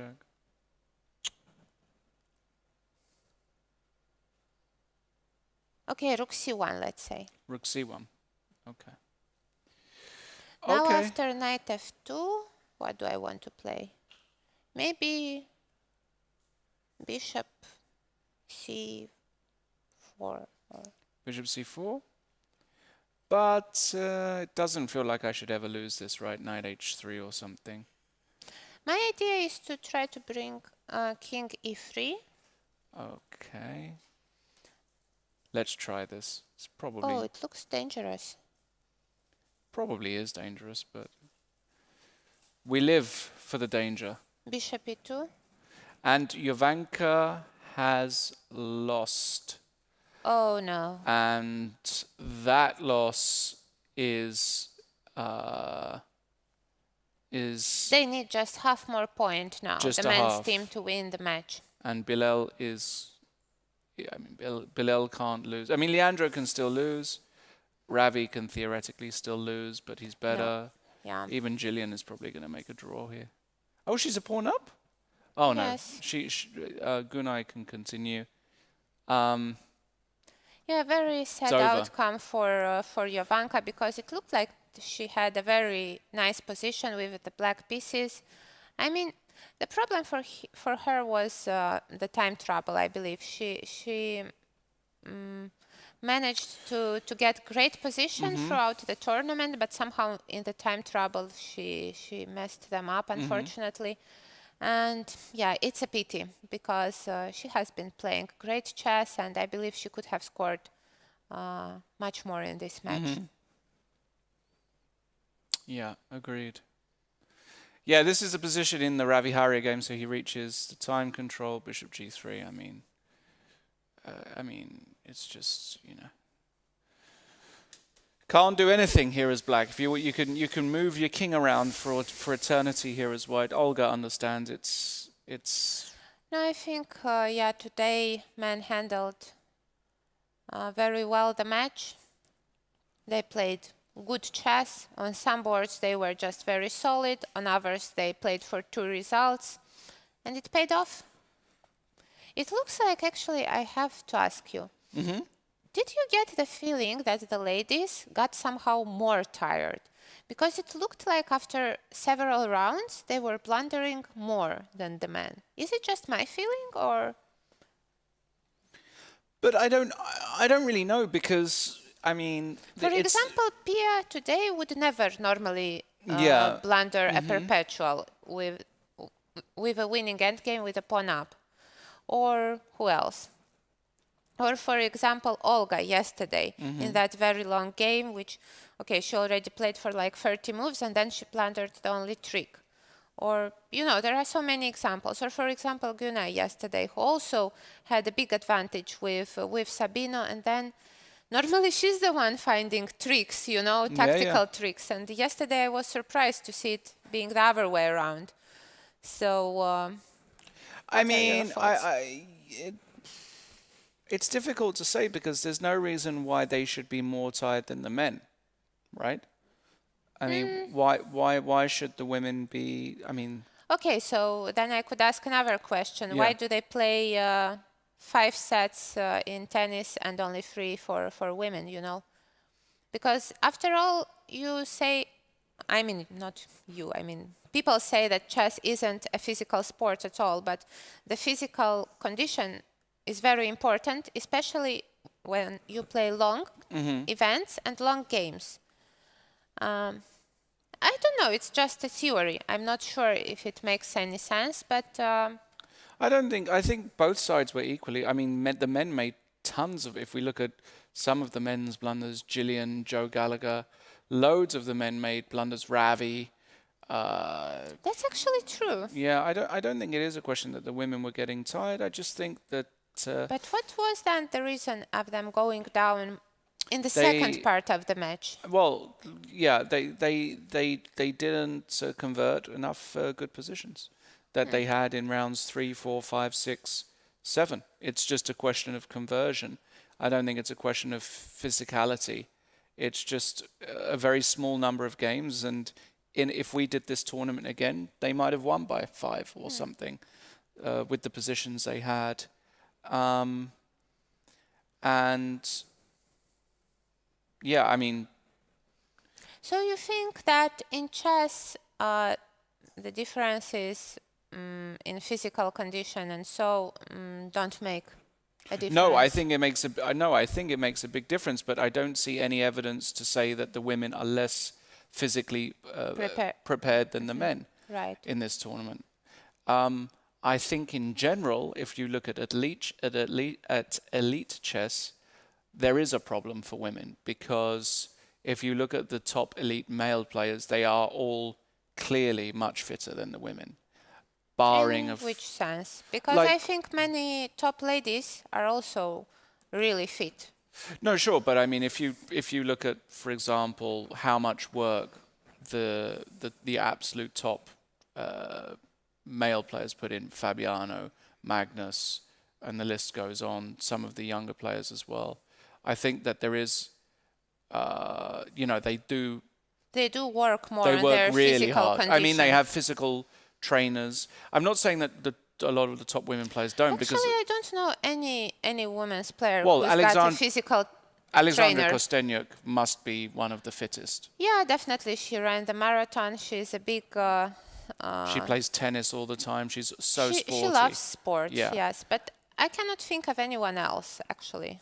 Yeah, I mean, you might have a good point here. I mean, who actually invest a portion of their, salaries and winnings in, and I remember when I was managing Fabiano, that was a big part of what we were doing.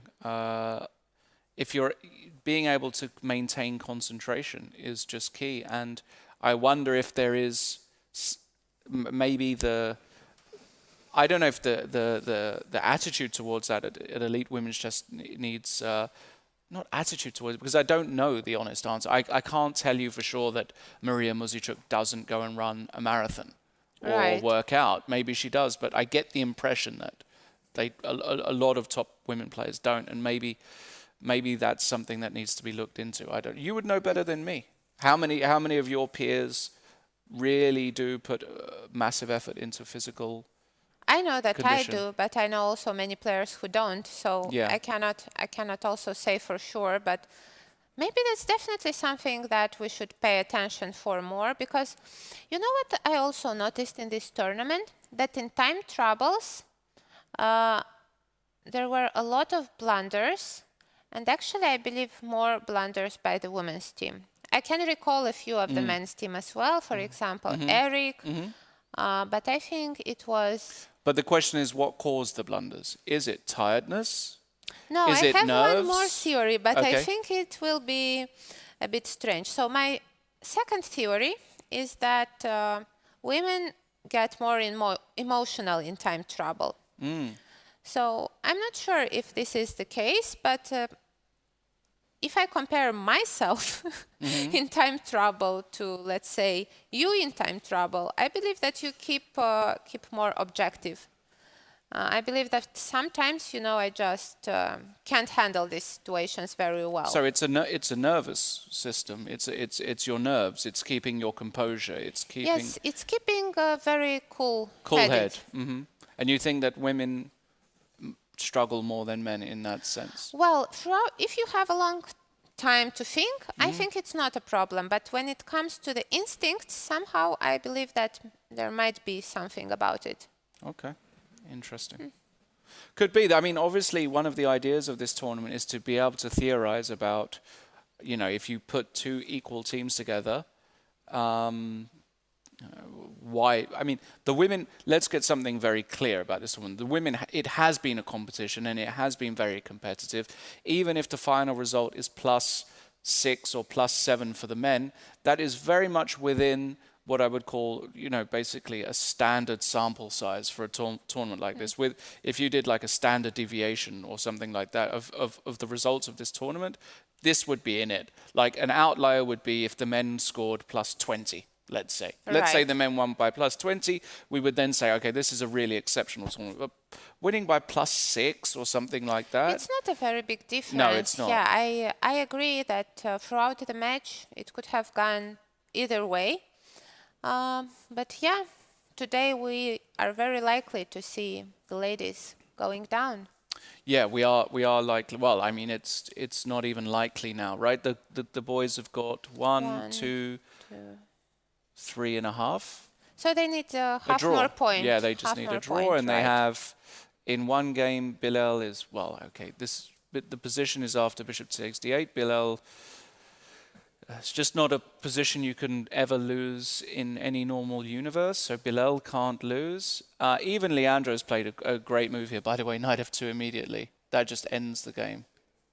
Because now we just get a drawn rook and pawn. Yeah. 2 against 1, which is a very simple draw, right? After 2 against 1? No, I don't get. No. Because I think if you go rook f1, I go. Have you got rook d2? Rook d2 might exist. Now it's and is it king e3? Rook d3, king f2. Yeah. Yeah, you could have gone even rook f3. Rook f3 is and then easy. go away with the rook. Yeah. You this is a draw. could even take. Yeah. This is even a draw. Right. So, I mean, Leandro's going to make a draw after just being slightly careful. So knight f2 was a really nice idea, just making sure. So Bilal is secure, Leandro is secure, and that's it. Ravi also, by the way, just cannot lose this position. So only Gunay has chances only to, Gunay has to win chances. this to win a game today. And she has great chances. She's a pawn up and can play forever. So, Right. but I wonder if she will play, if she sees the other results, whether she'll triumph. She probably will She because will play. This is the Yeah. professional way of handling such situations. I mean, if the team has lost already, then there is nothing to lose and no reason to stop playing. And as Peter Cafola says in the chat, yeah, the women could have won by 6. Exactly what I said. If one of those rounds earlier on just went a bit more the women's way and they got the lucky breaks, they could have won by 6. So it's just too smaller event, too smaller sample size of games to make any definitive conclusions, in my opinion. Right, right. The question of men facing tougher opposition because they play in open tournaments is a tricky one, I would say. Yeah, I think I will have to agree because often a lady who's rated 2450 is better prepared in some ways than a man rated 2450 because there is much bigger opening preparation involved, and that's why actually I also thought that the ladies will have a very good chance of winning this match because all of them are professionals compared Exactly. to the men's team. Exactly. Yeah, I must say that I'm impressed by the men's performance overall, especially after the first 2 losses in the 2 rounds, both with +3. It's been an impressive comeback. Definitely. And they, unlike the ladies, managed to do it. Yeah, it's just been they've taken their chances. They perhaps blundered less overall, even though there were clearly a lot of blunders. They what can you say? They won maybe more black games at the right moments. Right. You know, maybe they're black. It would be interesting to analyze the black winning percentage. But even like today, right, Pia Kramling's position, you can't give half a point like that in a must-win situation. Yeah, that's unfortunate. But we've seen that probably her energy levels were quite low because she had 3 losses in a row at some point. Today, I mean, yesterday she managed to win, but today, yeah, that blunder was completely unnecessary. And yeah. All right, I think what we'll do is we're actually going to go for another break now. We've reached a bit of a moment in the match where, well, the match is in a 1 in a million universe. The match is lost, but it's really just not possible. The situation is as follows.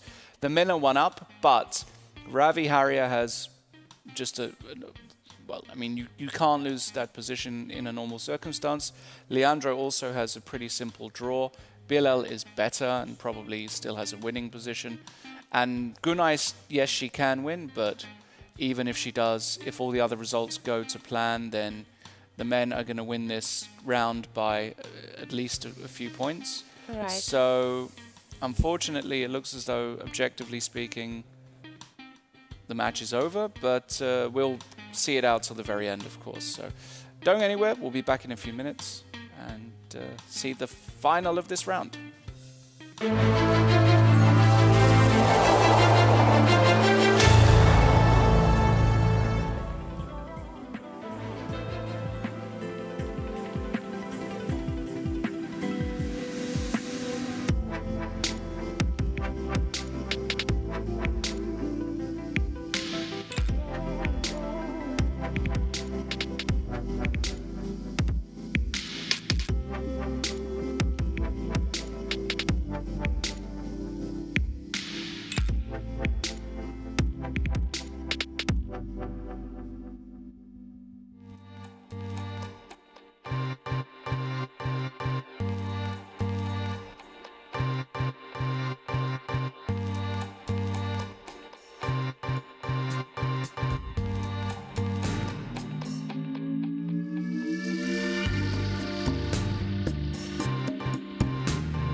Hello everybody, welcome back to Battle of the Sexes. It's the final round, the final day.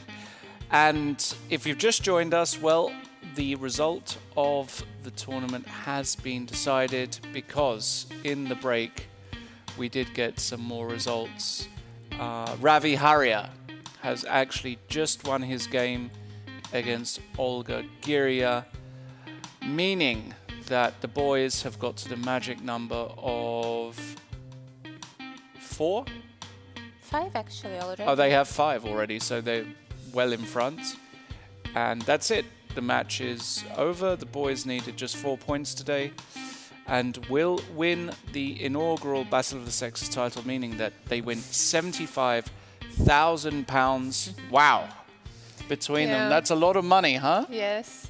Wow. I think there will be a big celebration tonight. I think there will be. And it'll obviously be commiserations for the women's team. They fought hard.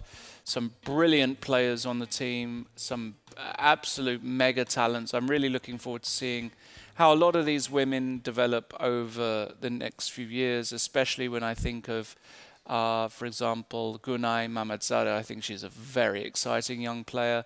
Also, Jansaya, I think they are the same age, and of course, they've got all the future ahead of them, and it will be interesting to follow the results and their performances. Right. Absolutely. Yeah. But anyway, we have to say that the men fought really well in this tournament, making a comeback after losing the first 2 rounds, each with +3. They were able to make, just a fantastic comeback, and I have to say, a well-deserved win for them. I think in the end you have to say they deserved it. Yeah, I agree.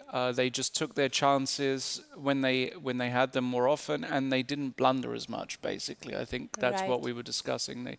They just managed to, just not give away those crucial half points and points, and that's, after all, if the men end up winning by a difference of, let's say, 6 in this match or 5.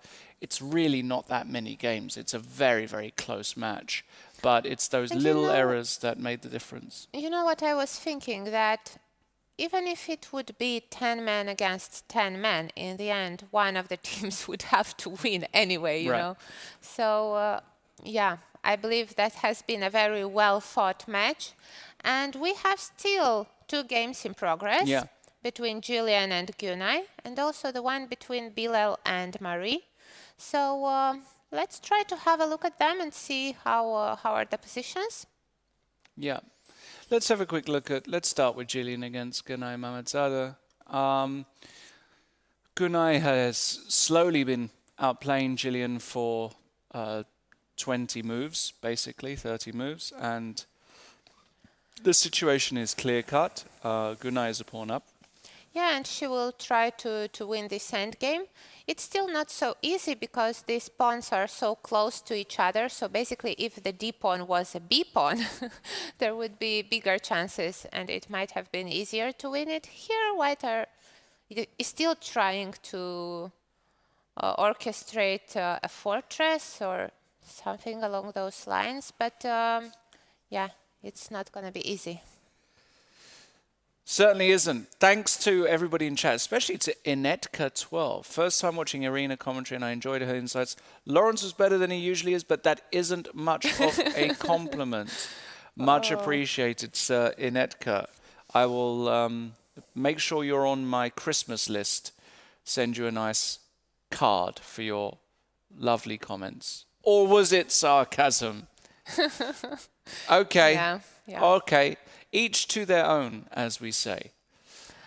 Yes, and I know, I just want to say as well, I've really enjoyed doing this with you, Irina. I think we've had a great number of games and we've had very lively discussions. And I think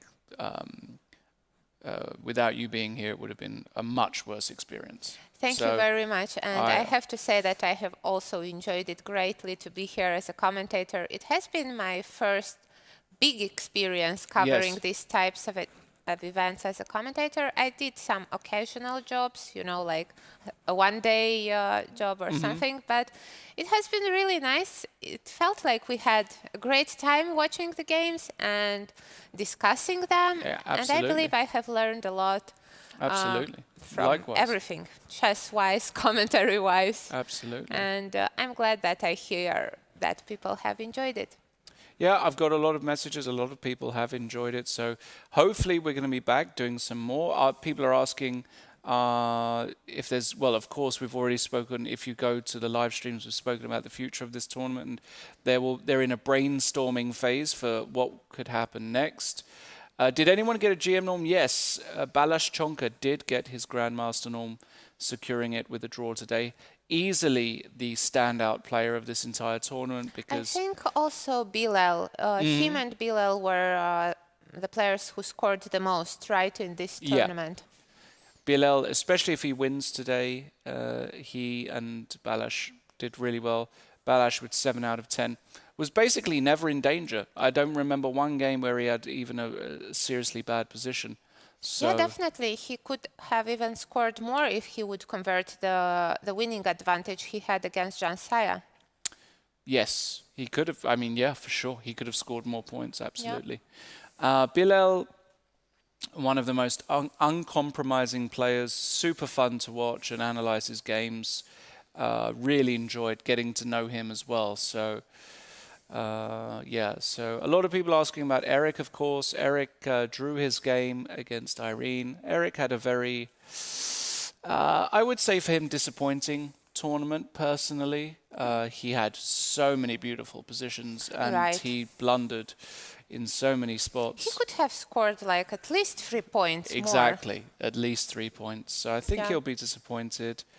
And I think Ravi will be quite happy overall. He's scored actually very well. I think he's gaining like 12 or 13 rating points actually, Ravi. That's a great result. Sabino was solid. Leandro was solid. Bobby was extremely solid. Really the only player that struggled was Gillian, right? Gillian. But it might have been actually the strongest tournament he has played in his life. No, I don't think it's even a question, is it? I mean, must be. Yes, and then, of course, getting the first time this kind of experience is never easy, but I hope he will come stronger out of it. And who knows, maybe he could save today's game. Do you think yeah, I mean, this is the position on the board. I would say his chances are very slim to save this game because the 2 knights work beautifully in this position to help push the pawn. And I think white, even if you exchange one of the minor pieces, it doesn't really help. For example, if a knight for a knight comes off, this is a fairly easy conversion because the knights can jump around. I don't really see how you're supposed to save this position as white, objectively. I mean... Let's try knight f2, I suppose. Ah, sorry. So he played bishop e1 already. Bishop e1, so it's black's move. It's black. Well, actually, Gunnar played something. King d5, I believe. Yeah, king d5 is logical. Look at these knights, beautiful. Yeah, the problem is that after knight f2, okay, you could even go for king c4. King c4 looks good. Knight c5 looks very decent because then check and check. What comes. about f4? And let's say I give check. Yeah. And wherever... King d2. Yeah, and check. But knight f3 also. Yeah, knight f3 wins. Sorry. Knight f3 is good. Knight f3, king d1. You've pushed the king back, and now probably lots of ways to go. King but d4 king d4 should be the easiest. So there's no way to save it. I doubt it. I doubt it. Not objectively. I don't think so. I expect Gillian to lose, but you know what? He's had a great experience. Yeah. And anyway, his team won. And his team won. It was a team event, you know. I mean, he might be disappointed, but he's going to go home with £7,500, which is not seven. Well, a lot of people were asking, is it euros? No, it's pounds. So that's, what's that in euros? No idea. I'll check. I don't even know what that is in euros. Perhaps it will make a big difference in his future chess career. maybe he could get a better coach, more tournaments, more strong tournaments to play. 9,000 euros. It's a big difference, right? Yeah, So it's a nearly, big one. and then with everything else, probably a tenth because, you know, accommodation was paid for, travel. 10,000 euro, no way well, as I said, nobody has won that prize money before. Yeah, from the men's From the men's team, side. From right. the women's team, they've all probably won it. Or most of them have won it. Probably all, actually. So, yeah, over 10,000 US dollars, exactly. Yeah, amazing. Great score. I'm very happy for Chile. Very nice guy, very modest and... Do you know, because I see people in the chat asking, do you know if he has a coach at all? He might I have not. no idea. No, I doubt it. He's a policeman. Oh, really? That's his job. He's a policeman. Wow, I did not know that one. Yeah, indeed. Let's look at the other game remaining, Bilal against Marie, because we have a typical opposite color Scheveningen. I think Bilal could have won this a lot earlier. He probably just lost concentration, but his position is probably objectively still good enough to win. Okay, so the plan is king a6, king b7, king c8, and then when I play king e7, probably I could just push the other pawn, b4, right? You can push the other pawn. You might even be able to do the old swingaroo round this way, force the bishop out. Right. Yeah, that's a good point. Because then if I get with the rook on h8, it's just the d pawn will be queening. Shout out to Lawrence Cooper in the chat. Lawrence, lovely to see you here, mate. Well done to Irina for putting up with Lawrence. I agree totally. Lawrence, Peaceful Night says, Lawrence, what do you think what do you think of ways to get more women into the game? Do you think it would be better long term to get rid of separate women's titles? We actually spoke about, maybe not the titles, we spoke about women's tournaments on stream. Yeah, we were speaking about getting rid of women's tournaments, you know, and making everyone to compete against each other. And we thought that in short term, it would probably mean that many professional women players would quit chess. Yeah. But long term, it would probably mean that more girls would start to compete in, with the boys. And that would mean that overall, the level of the ladies playing chess might increase. But it would definitely take a long time just to start from the beginning, right? Yeah, I think getting rid of women's tournaments at the moment is just not possible. As you said, there needs to be a slightly more even playing field before we start to do that. And there wouldn't be any women professional players, basically, if that was the case. It's just we're not there yet. As for women's titles, again, I think in the future there might be an argument for that, but now I think that de-incentivizes women. I think in general it is just important to encourage little girls who are just at the beginning of their path, not to aim only for the women's titles and so on, but to compete like from equal to equal with the boys. And that it should increase the level of the play of the women's players. And I think, I'm not sure in how many years, but this should naturally lead to the women playing stronger. Yeah, exactly. So, and in general, of course, this whole event is designed to raise the profile of women's chess. And Gibraltar, for many years, has been doing just that. Supporting, promoting, encouraging women to play. And women have had enormous success in Gibraltar in general over the years. Right, and actually yesterday Antoinetta mentioned that it is very important that in the Open, which was held before, there were a lot of strong players and women got the chance to play against a lot of strong players, strong and top GMs. Yeah. And that's been amazing, and a lot of ladies got their GM titles actually by playing in Gibraltar. In this very strong Open. And I hope that one day we will see a women's world champion becoming an overall world champion. That is the dream. I mean, that's something, if I could wish a few things in chess, that is one of my top 3 wishes. That would inspire Yeah. a lot of little girls. Yeah, I think it would just it could propel chess to a level that we've not seen. Fingers crossed we Right. get that. Quick shout out to Howard0181, Howard Berlin. Now that name might sound random to you, Irina, but Howard is one of my best friend's dads. Oh, And actually, when I first learned chess, it was really Howard and Jamie, his son. Jamie won't be watching because he's a dad with kids. But it was really thanks to Howard and Jamie that I got into chess. So it's really nice to see you here, Howard. Thanks for the messages in general. And of course, let's hope that Aston Villa get crushed next season. They're what was it Aston Villa, they're a football team. Uh-huh. And they are Aston Villa fans. And I can't remember the reason why, but it is not acceptable, Howard. All right. What's going on here? Well, Bilal, by the way, has just moved his king to a6, and this is what we call the slow death by 1,000 cuts. You know that expression? Yeah, I do. And this is death by 1,000 cuts. This one is not 1,000 cuts. This is just a nice. This is like going for a massage. This is Gunay massaging her way to victory, and then Bilal is just slowly chipping away.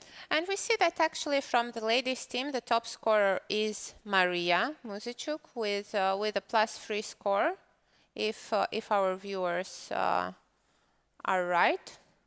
This is actually a good score. +3 should grant her a few ELO points, right? Definitely, 100%.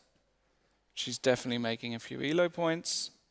I guess that also. Okay, Antoinetta has a +2 score, but only out of 4 games. Shansaya might be winning a point or two, possibly. Yeah. And I think all the rest. Marcel probably is not losing, actually. Right, definitely. Yeah. Definitely. She should also be winning a few ELO points. Yeah. 5 ELO.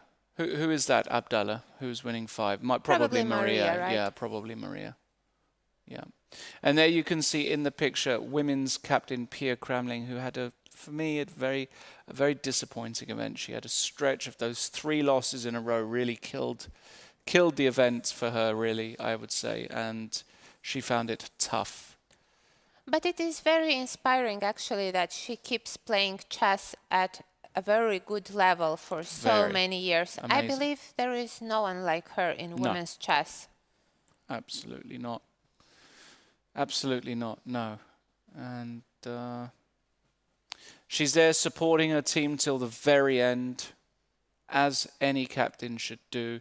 Really wishing for Gunay to win this game. And I have to say, Gunay is just inching further with every move. And actually, knight c5 just played now.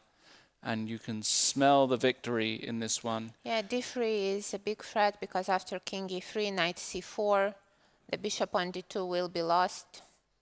So, yeah, probably this game will end with Gunay's win. And actually, it will also be very good news for her because she was struggling in the last few rounds, and the win will definitely raise her spirits. Yeah. I know that she is a very emotional lady. Is she? Yes, and it was very difficult for her to overcome all this losses and she's very moments. quiet. She hasn't really, I've noticed she's been very quiet here, and she's hung out a lot with Shansaya, who I guess is her best friend. Right. Yeah. So, but an exceptional player. I've got really very lofty expectations for Gunay Mamadzada. I think she has got the natural talent to be a 2500 plus grandmaster and really challenge for the top 10 places in the world. Yeah, and I believe she's a very ambitious person as well, and I really believe that she's going to do whatever she needs to in order to become a GM and perhaps, like you said, a top 10 player. Yeah. Exactly. Sabino, where is Sabino? Good question. They're probably, I guess, a group of the boys are probably either they're already back at the hotel or maybe they've gone for a celebratory drink in town. We have got a closing dinner tonight, so there is a formal closing dinner. I don't know if that's going to be. I think it will be held at the mayor's place, right? Yes, At the city hall. I think we've got some places we've got to go, and the boys will revel in their victory. And of course, the appropriate thing to do is to ask for all the money in cash and then go to the casino later. I think it's not advisable. Maybe not the right thing to do. No, I know. I mean, look, let's be honest. It's a lot of money, and for a lot of these guys, especially the younger guys, you know, somebody like Ravi, or somebody like Bilal also. Bilal, it's huge. You know, $10,000. Definitely, and you know, this might be also very important because they might be able to travel to very strong tournaments and continue improve, because that's the struggle which players have at this rating, about 2400, 2500, that you want to play really strong tournaments, but then you don't get invited to them and you have to go by your own means. Exactly. And this money could make a big difference.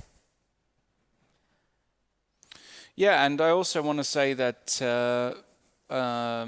yeah, quick shout out to Kevin Stevens. Thank you very much for the kind words. And I have to say, I've done many events, Irina, as you know. I've commentated many events, and I really want to see chess commentators in the future. I think it's very important for commentators to try to avoid using an engine in analysis. We use the engine just when we disagree too much and we need to know which of us is right. But we even didn't even look. We just flicked it on and turned it off. So what, for 95% of the broadcast we didn't have the engine on? 96%, something like that? I think it's more than 95, yeah. Yeah. So I really think it is important because, you know, of course we're not super grandmasters and we're not the Anish Giris or Peter Svidlers of this world. But I think we're good enough to be able to give a decent idea of what's going on in the position, and I think people appreciate it. It's probably more interesting to watch what a person thinks, you know, and to see what might be going through the brain of the players who are playing, because, yeah, we, I guess, have similar ratings to some of the players who are on this tournament, and perhaps we sometimes think in a similar way like they do. And yeah, I hope that the people at home enjoyed this kind of commentating. Yeah, absolutely. And again, thank you to everybody for all the very kind words. Well, Gunay is slowly inching in. Okay, Gillian has put the bishop on h6, and slowly but surely she's going to find a way here. Knight c4 here looks reasonable, for example, just to cut some more squares for the king. And then you do still have to find a way of a win. Yeah. Right? So let's say white passes with bishop g5. What's the easiest way here to? I think we need to trade a piece. Yeah, I think that would help. Not easy to do that though. Yeah. Okay, let's go back to the position. Bishop h6. Let's see if we can be precise. Okay, let's go knight.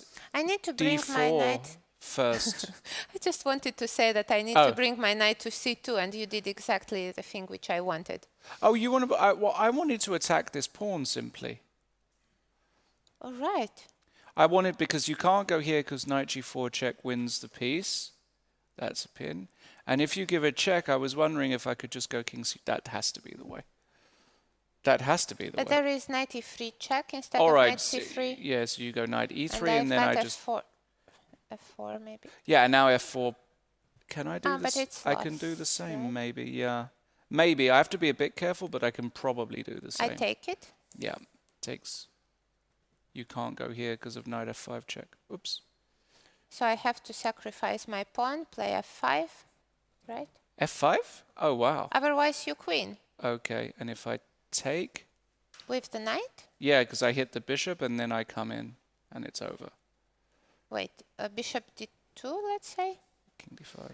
Yeah, king e4, knight d4, and knight b3, and Whatever. pawn endgame is winning. Yeah. So that's one way to do it. Yeah, I think it should be the way of doing it. Yeah, because you want to force basically what you want to do is you want to force the weakness. So knight d4. But wait, what about after knight d4, yeah. king e3? King e3. Okay. My idea is that if you take with the d knight, I want to play bishop g7. Can I make it work? Or you just play king c4? King c4, king f4. I'm still in time. And if I go... If you move the knight, I will take on e5 and then on d3. And if I go knight e1? Then I take and play king d2. Take, king d2. And I'm managing to screw this up, am I? Might be, yeah. Because king e4 might not be enough. Even this, I mean, yeah, I'm definitely getting on the... Okay, so let's have a think after. Okay, so knight d4, so king e3. e3 is your Yeah. idea. Okay.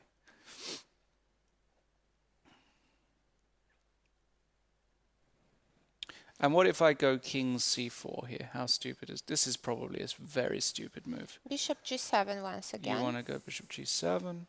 And if I take... There is knight b2 now. and I blunder d3. Yeah, I blunder d3.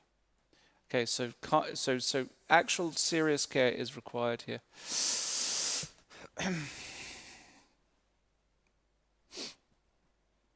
You could still play knight d4 and after king e3 try maybe knight c2. And king d2. King d4, king d2, king d4. But then bishop g7 is a problem, yeah. Yeah, it's not so easy. Did she play knight d4? Yeah, she did. So now it's up to Julian if he will be able to find this resource with king e3, I believe. Because I don't see another way of keeping the game going.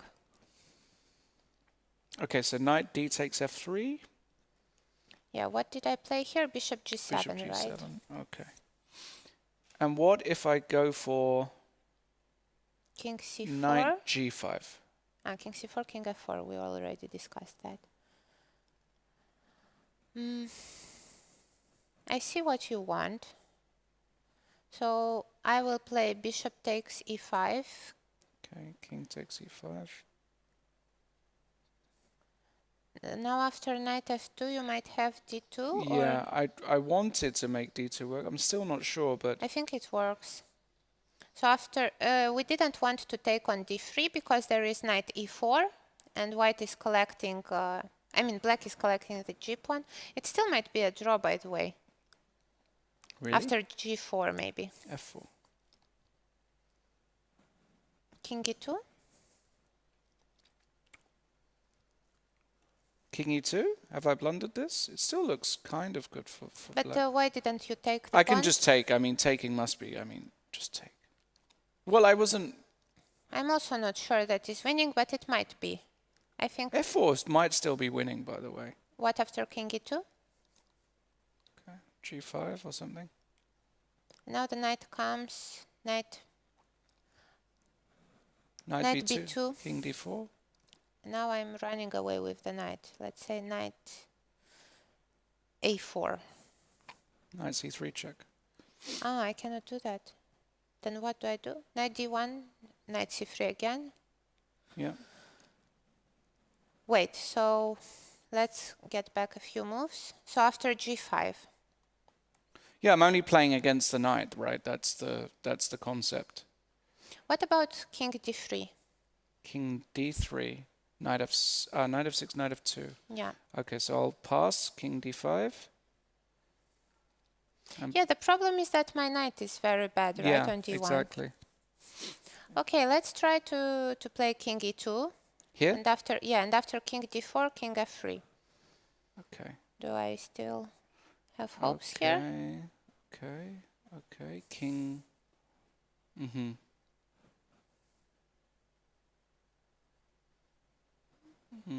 Probably not. By the way, they have played something else. They have played something else. We'll have a look in a minute. But king d3 Knight b2, and king c2.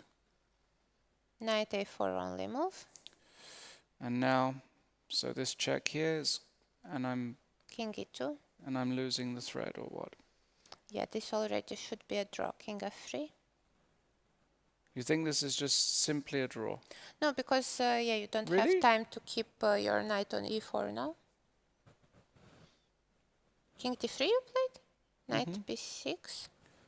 Is this really just a draw? King f2. So simple, huh? King e4. I mean, I'm definitely going the wrong way, that's for sure. Knight d7.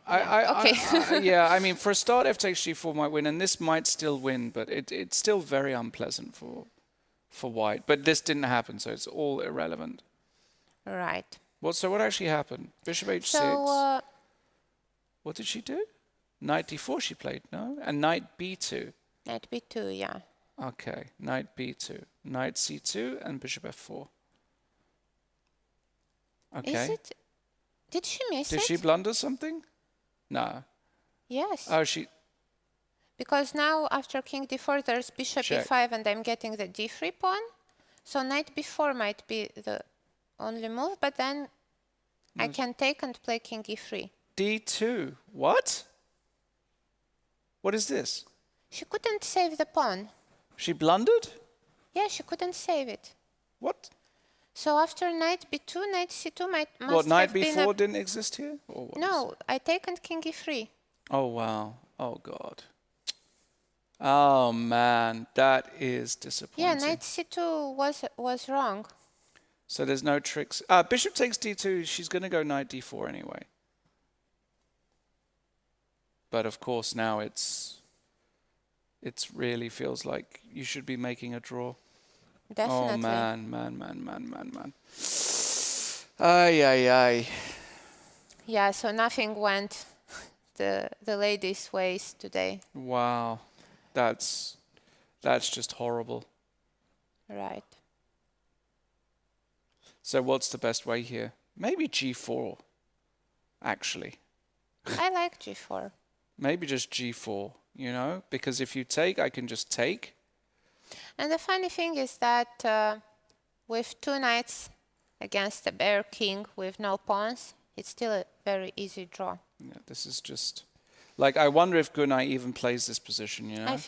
I think once he takes the pawn, they will agree for a draw. He played f4, by the way. f4 is slightly tricky, but actually it doesn't make a difference because it still should be an easy draw. Because you just need to sacrifice... but wait, now that there are pawns involved, if you just sacrifice your pieces for the two pawns, it's not a draw. Yeah, I didn't like f4. Yeah. Like, if you gave this position to Magnus Carlsen, would he beat this guy? Probably, right? I'm not sure. In the other match, Bilal has done the business against Marie. He actually played this plan. The rook h8 plan. And Marie with a disappointing finish, meaning there's only one game left. Gillian, who played f4, wouldn't be the move. So actually the man lead by 3 points today already. Yeah, just a blowout victory. Yeah. Very, very disappointing. But, you know, when the match was already over, it's very difficult to maintain the energy. I mean, wait, did she just play knight c4, and king c4? Yes, she did. I mean... Now she wants to bring the king and then try somehow to win a pawn, but there's no He's way gonna to put win the pawn. He's putting the bishop on h4. Right. Yeah, but he might still get into some trouble, weirdly. But he should be able to hold this one. Yeah. And look at his clock. He's got half hour against 1 minute, I believe. Yeah. He went bishop b6. Mm-hmm. Now the knight should reroute to e4 probably. Yeah, like knight b3. Right. But you can just... You could also play bishop e3. You can even just go g4. Yeah, anything is a draw here. G4 is a very nice way of just forcing matters. And just- they actually agreed for a draw. Okay. I think a very good decision. It would have ended this way.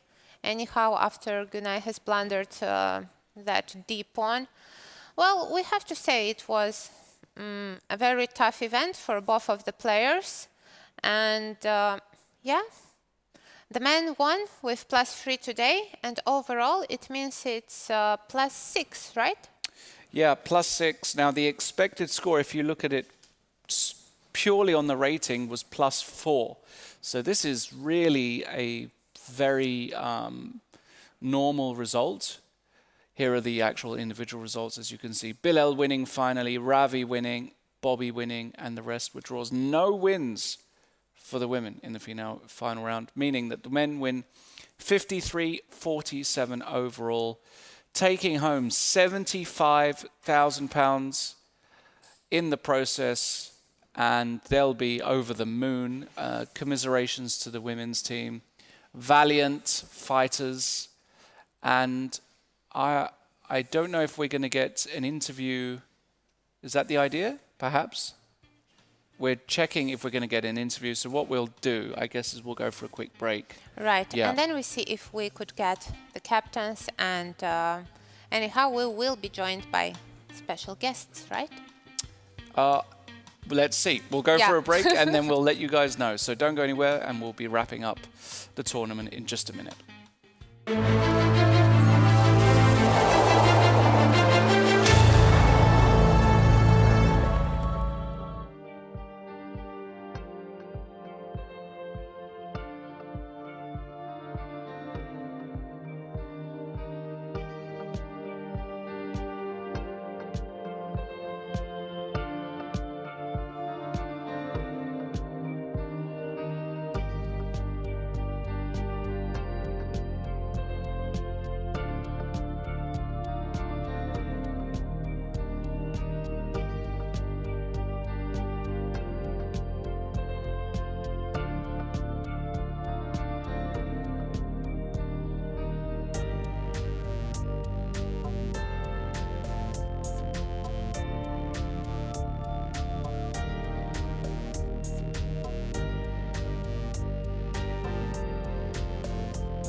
Okay, Eric, you drew with Irina Sukandar today in the final round of the Battle of the Sexes. Tell us something about the game.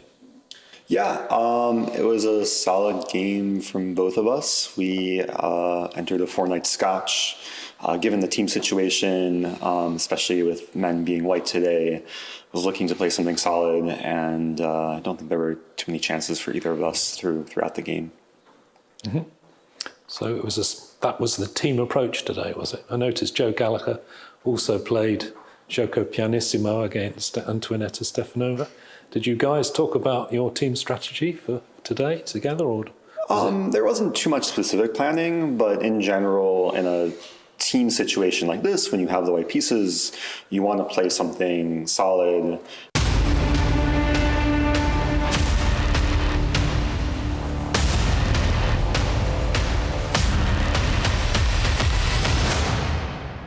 Okay, Eric, you drew with Irina Sukandar today in the final round of the Battle of the Sexes. Tell us something about the game. Yeah, it was a solid game from both of us. We entered a 4-night scotch. Given the team situation, especially with men being white today, was looking to play something solid, and I don't think there were too many chances for either of us throughout the game. Mm-hmm. So that was the team approach today, was it? I noticed Joe Gallagher also played Gioco Pianissimo against Antoinetta Stefanova. Did you guys talk about your team strategy for today together, or? There wasn't too much specific planning, but in general, in a team situation like this, when you have the white pieces, you want to play something solid. And there's a concept of playing for two results where you aim for maybe a slight edge. So you either play for a win or play for a draw, but you don't go all out trying to win and take too many risks. So it's a kind of intuitive strategy for last round of team tournaments. Then. Exactly. Okay. What do you think of the format? What do you think of the actual match itself? The format of Battle of the Sexes. Any thoughts on that? Oh, it's been great. I've been very impressed with the novelty of the format, and hoping to see more tournaments like this in the future. Yes, and we're already planning another one. Obviously, we're interested in people's ideas, what they think about this, and how we can tweak it to make it even better. Any ideas? Yeah, it would be worth getting feedback from the players and the spectators. I know these days a lot of the online spectators enjoy watching faster time formats. Obviously, this is classical chess, and games average from like 3 to 5 hours. But seeing a format where we incorporate some sort of blitz or rapid, I think would make things even more exciting.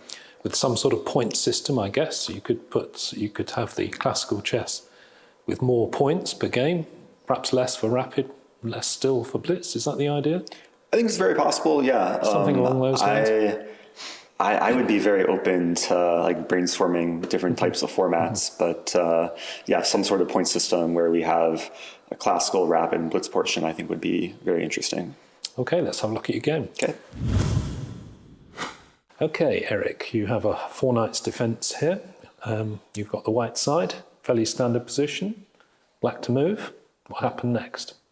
Yeah, this is an opening I haven't played in ages. I used to play this a lot in childhood from both sides, but decided it would be a solid choice for today. And in this position, Irene castled. And I castled, and then d5, and we entered the main line after takes bishop g5, c6.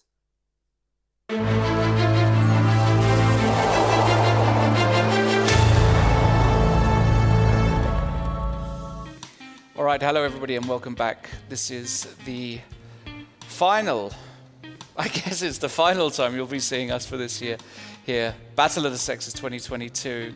And I'm delighted to be joined by both Pia Kramling and Sabina Brunello, the women and men's captain. Obviously, huge commiserations firstly to you, Pia. Today was always going to be a really difficult task having black and needing such a big score, but you know, the girls, they left everything on the table. They gave it their all. How do you assess the performance of your team overall, and what are your closing words, let's say? Yes, no, I think we had such a wonderful start. But it was a little bit like that the energy went out.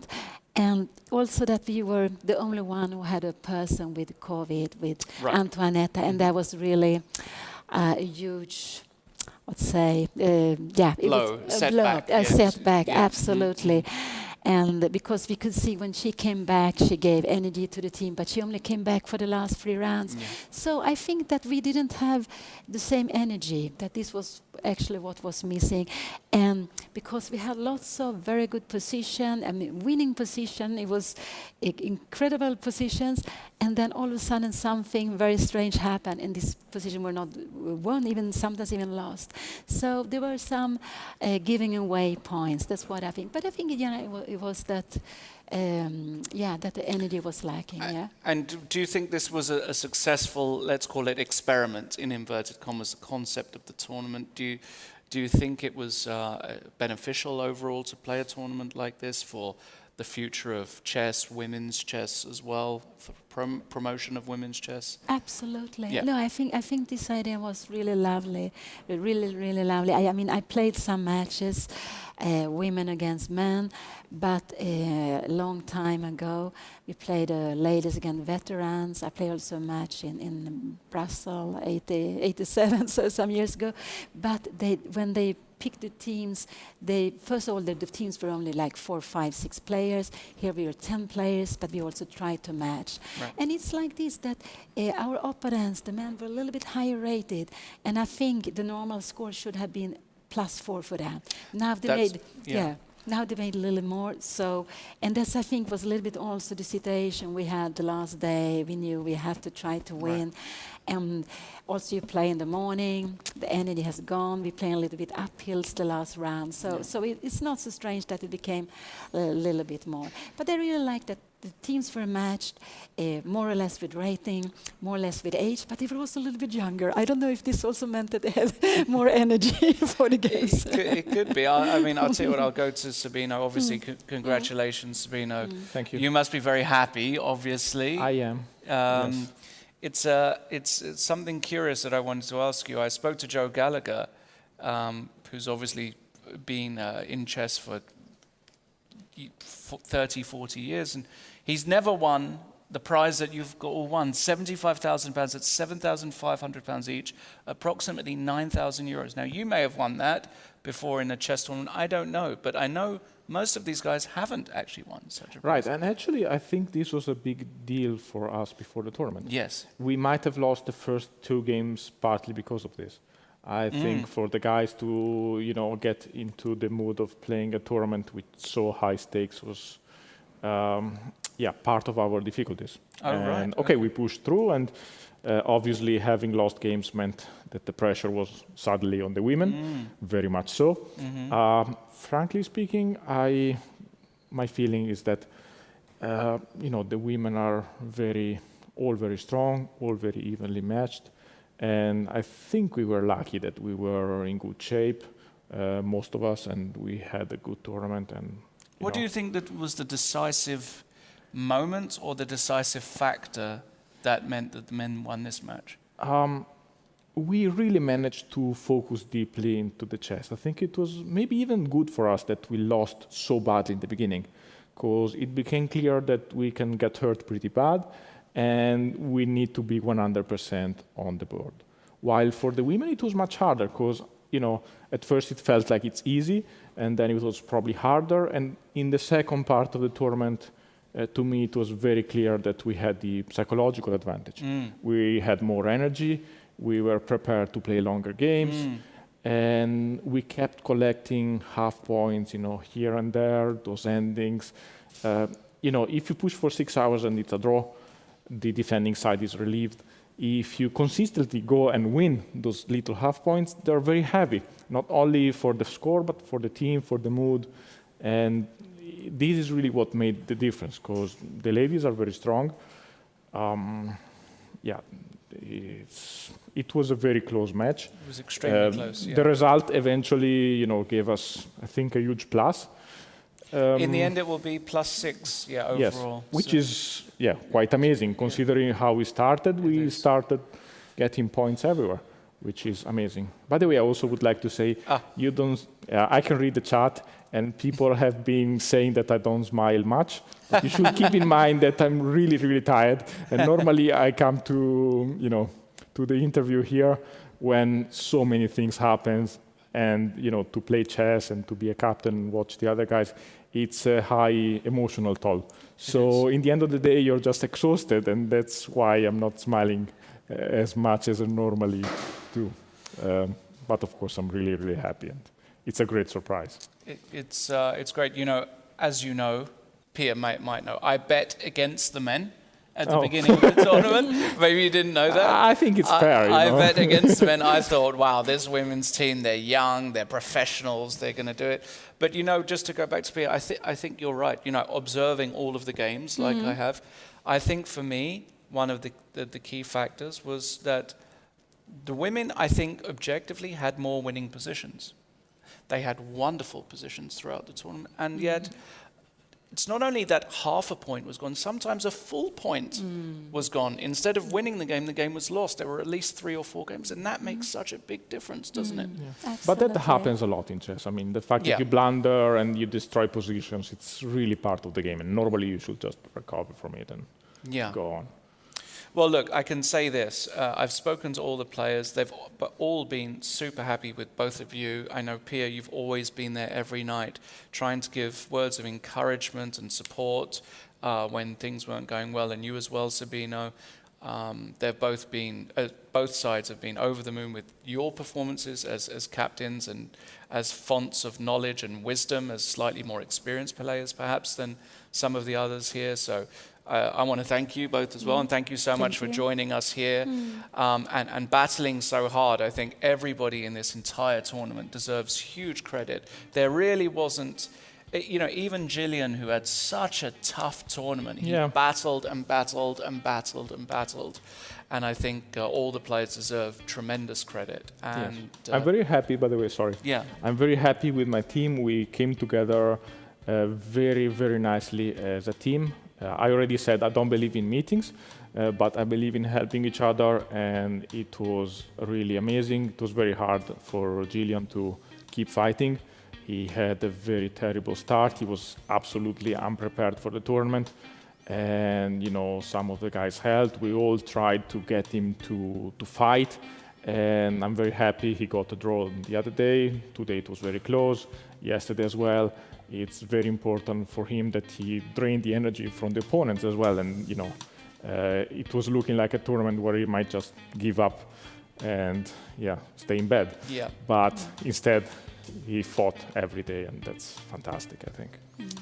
Can I also say yes, please. Yes, I also want to say that I'm very happy with my players. We had such a lovely atmosphere in the team. It was great.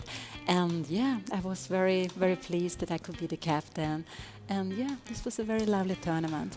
Well, hopefully it's not the last, or at least it won't be the last that these guys are here in Gibraltar, because this really has become the new home of chess. How the tournament will look in the future and future tournaments, we'll soon see. A lot depends on, of course, other factors, global factors, as everybody knows. But one thing I can say is I'd also like to thank the organization, the sponsors, Laurent, who's here, of course, Brian, the team. Just everybody has played their part to make this a wonderful event. And thank you to everybody at home for watching, for everybody coming in to watch the stream. Even today, people waking up at 4 o'clock in the morning from New York, or 3 o'clock in the morning from the West Coast to tune in. We do really appreciate your support and your kind words. And my only suggestion is that hopefully this continues you guys to inspires you guys to continue with chess, to learn chess, to love chess. And remember to follow everything that GibChess is doing on social media as well, to keep an eye on the updates. And I think that's it, unless there's anything else left to say. Of course, big shout to the sponsors as well, as you saw throughout GibInvest and all the other sponsors that you could see throughout the broadcasts. Without them, this wouldn't be possible. But I think that's it. So until the next time, it's been a pleasure, but it does, the spoils go to the men this time around. The men have won the Battle of the Sexes 2022, but I can tell you this is just the start of the war. There will be plenty more battles in the future, and I hope you can join us then. But from me, and also Irina, and everybody else, it's been a pleasure. See you on the next one. Cheerio.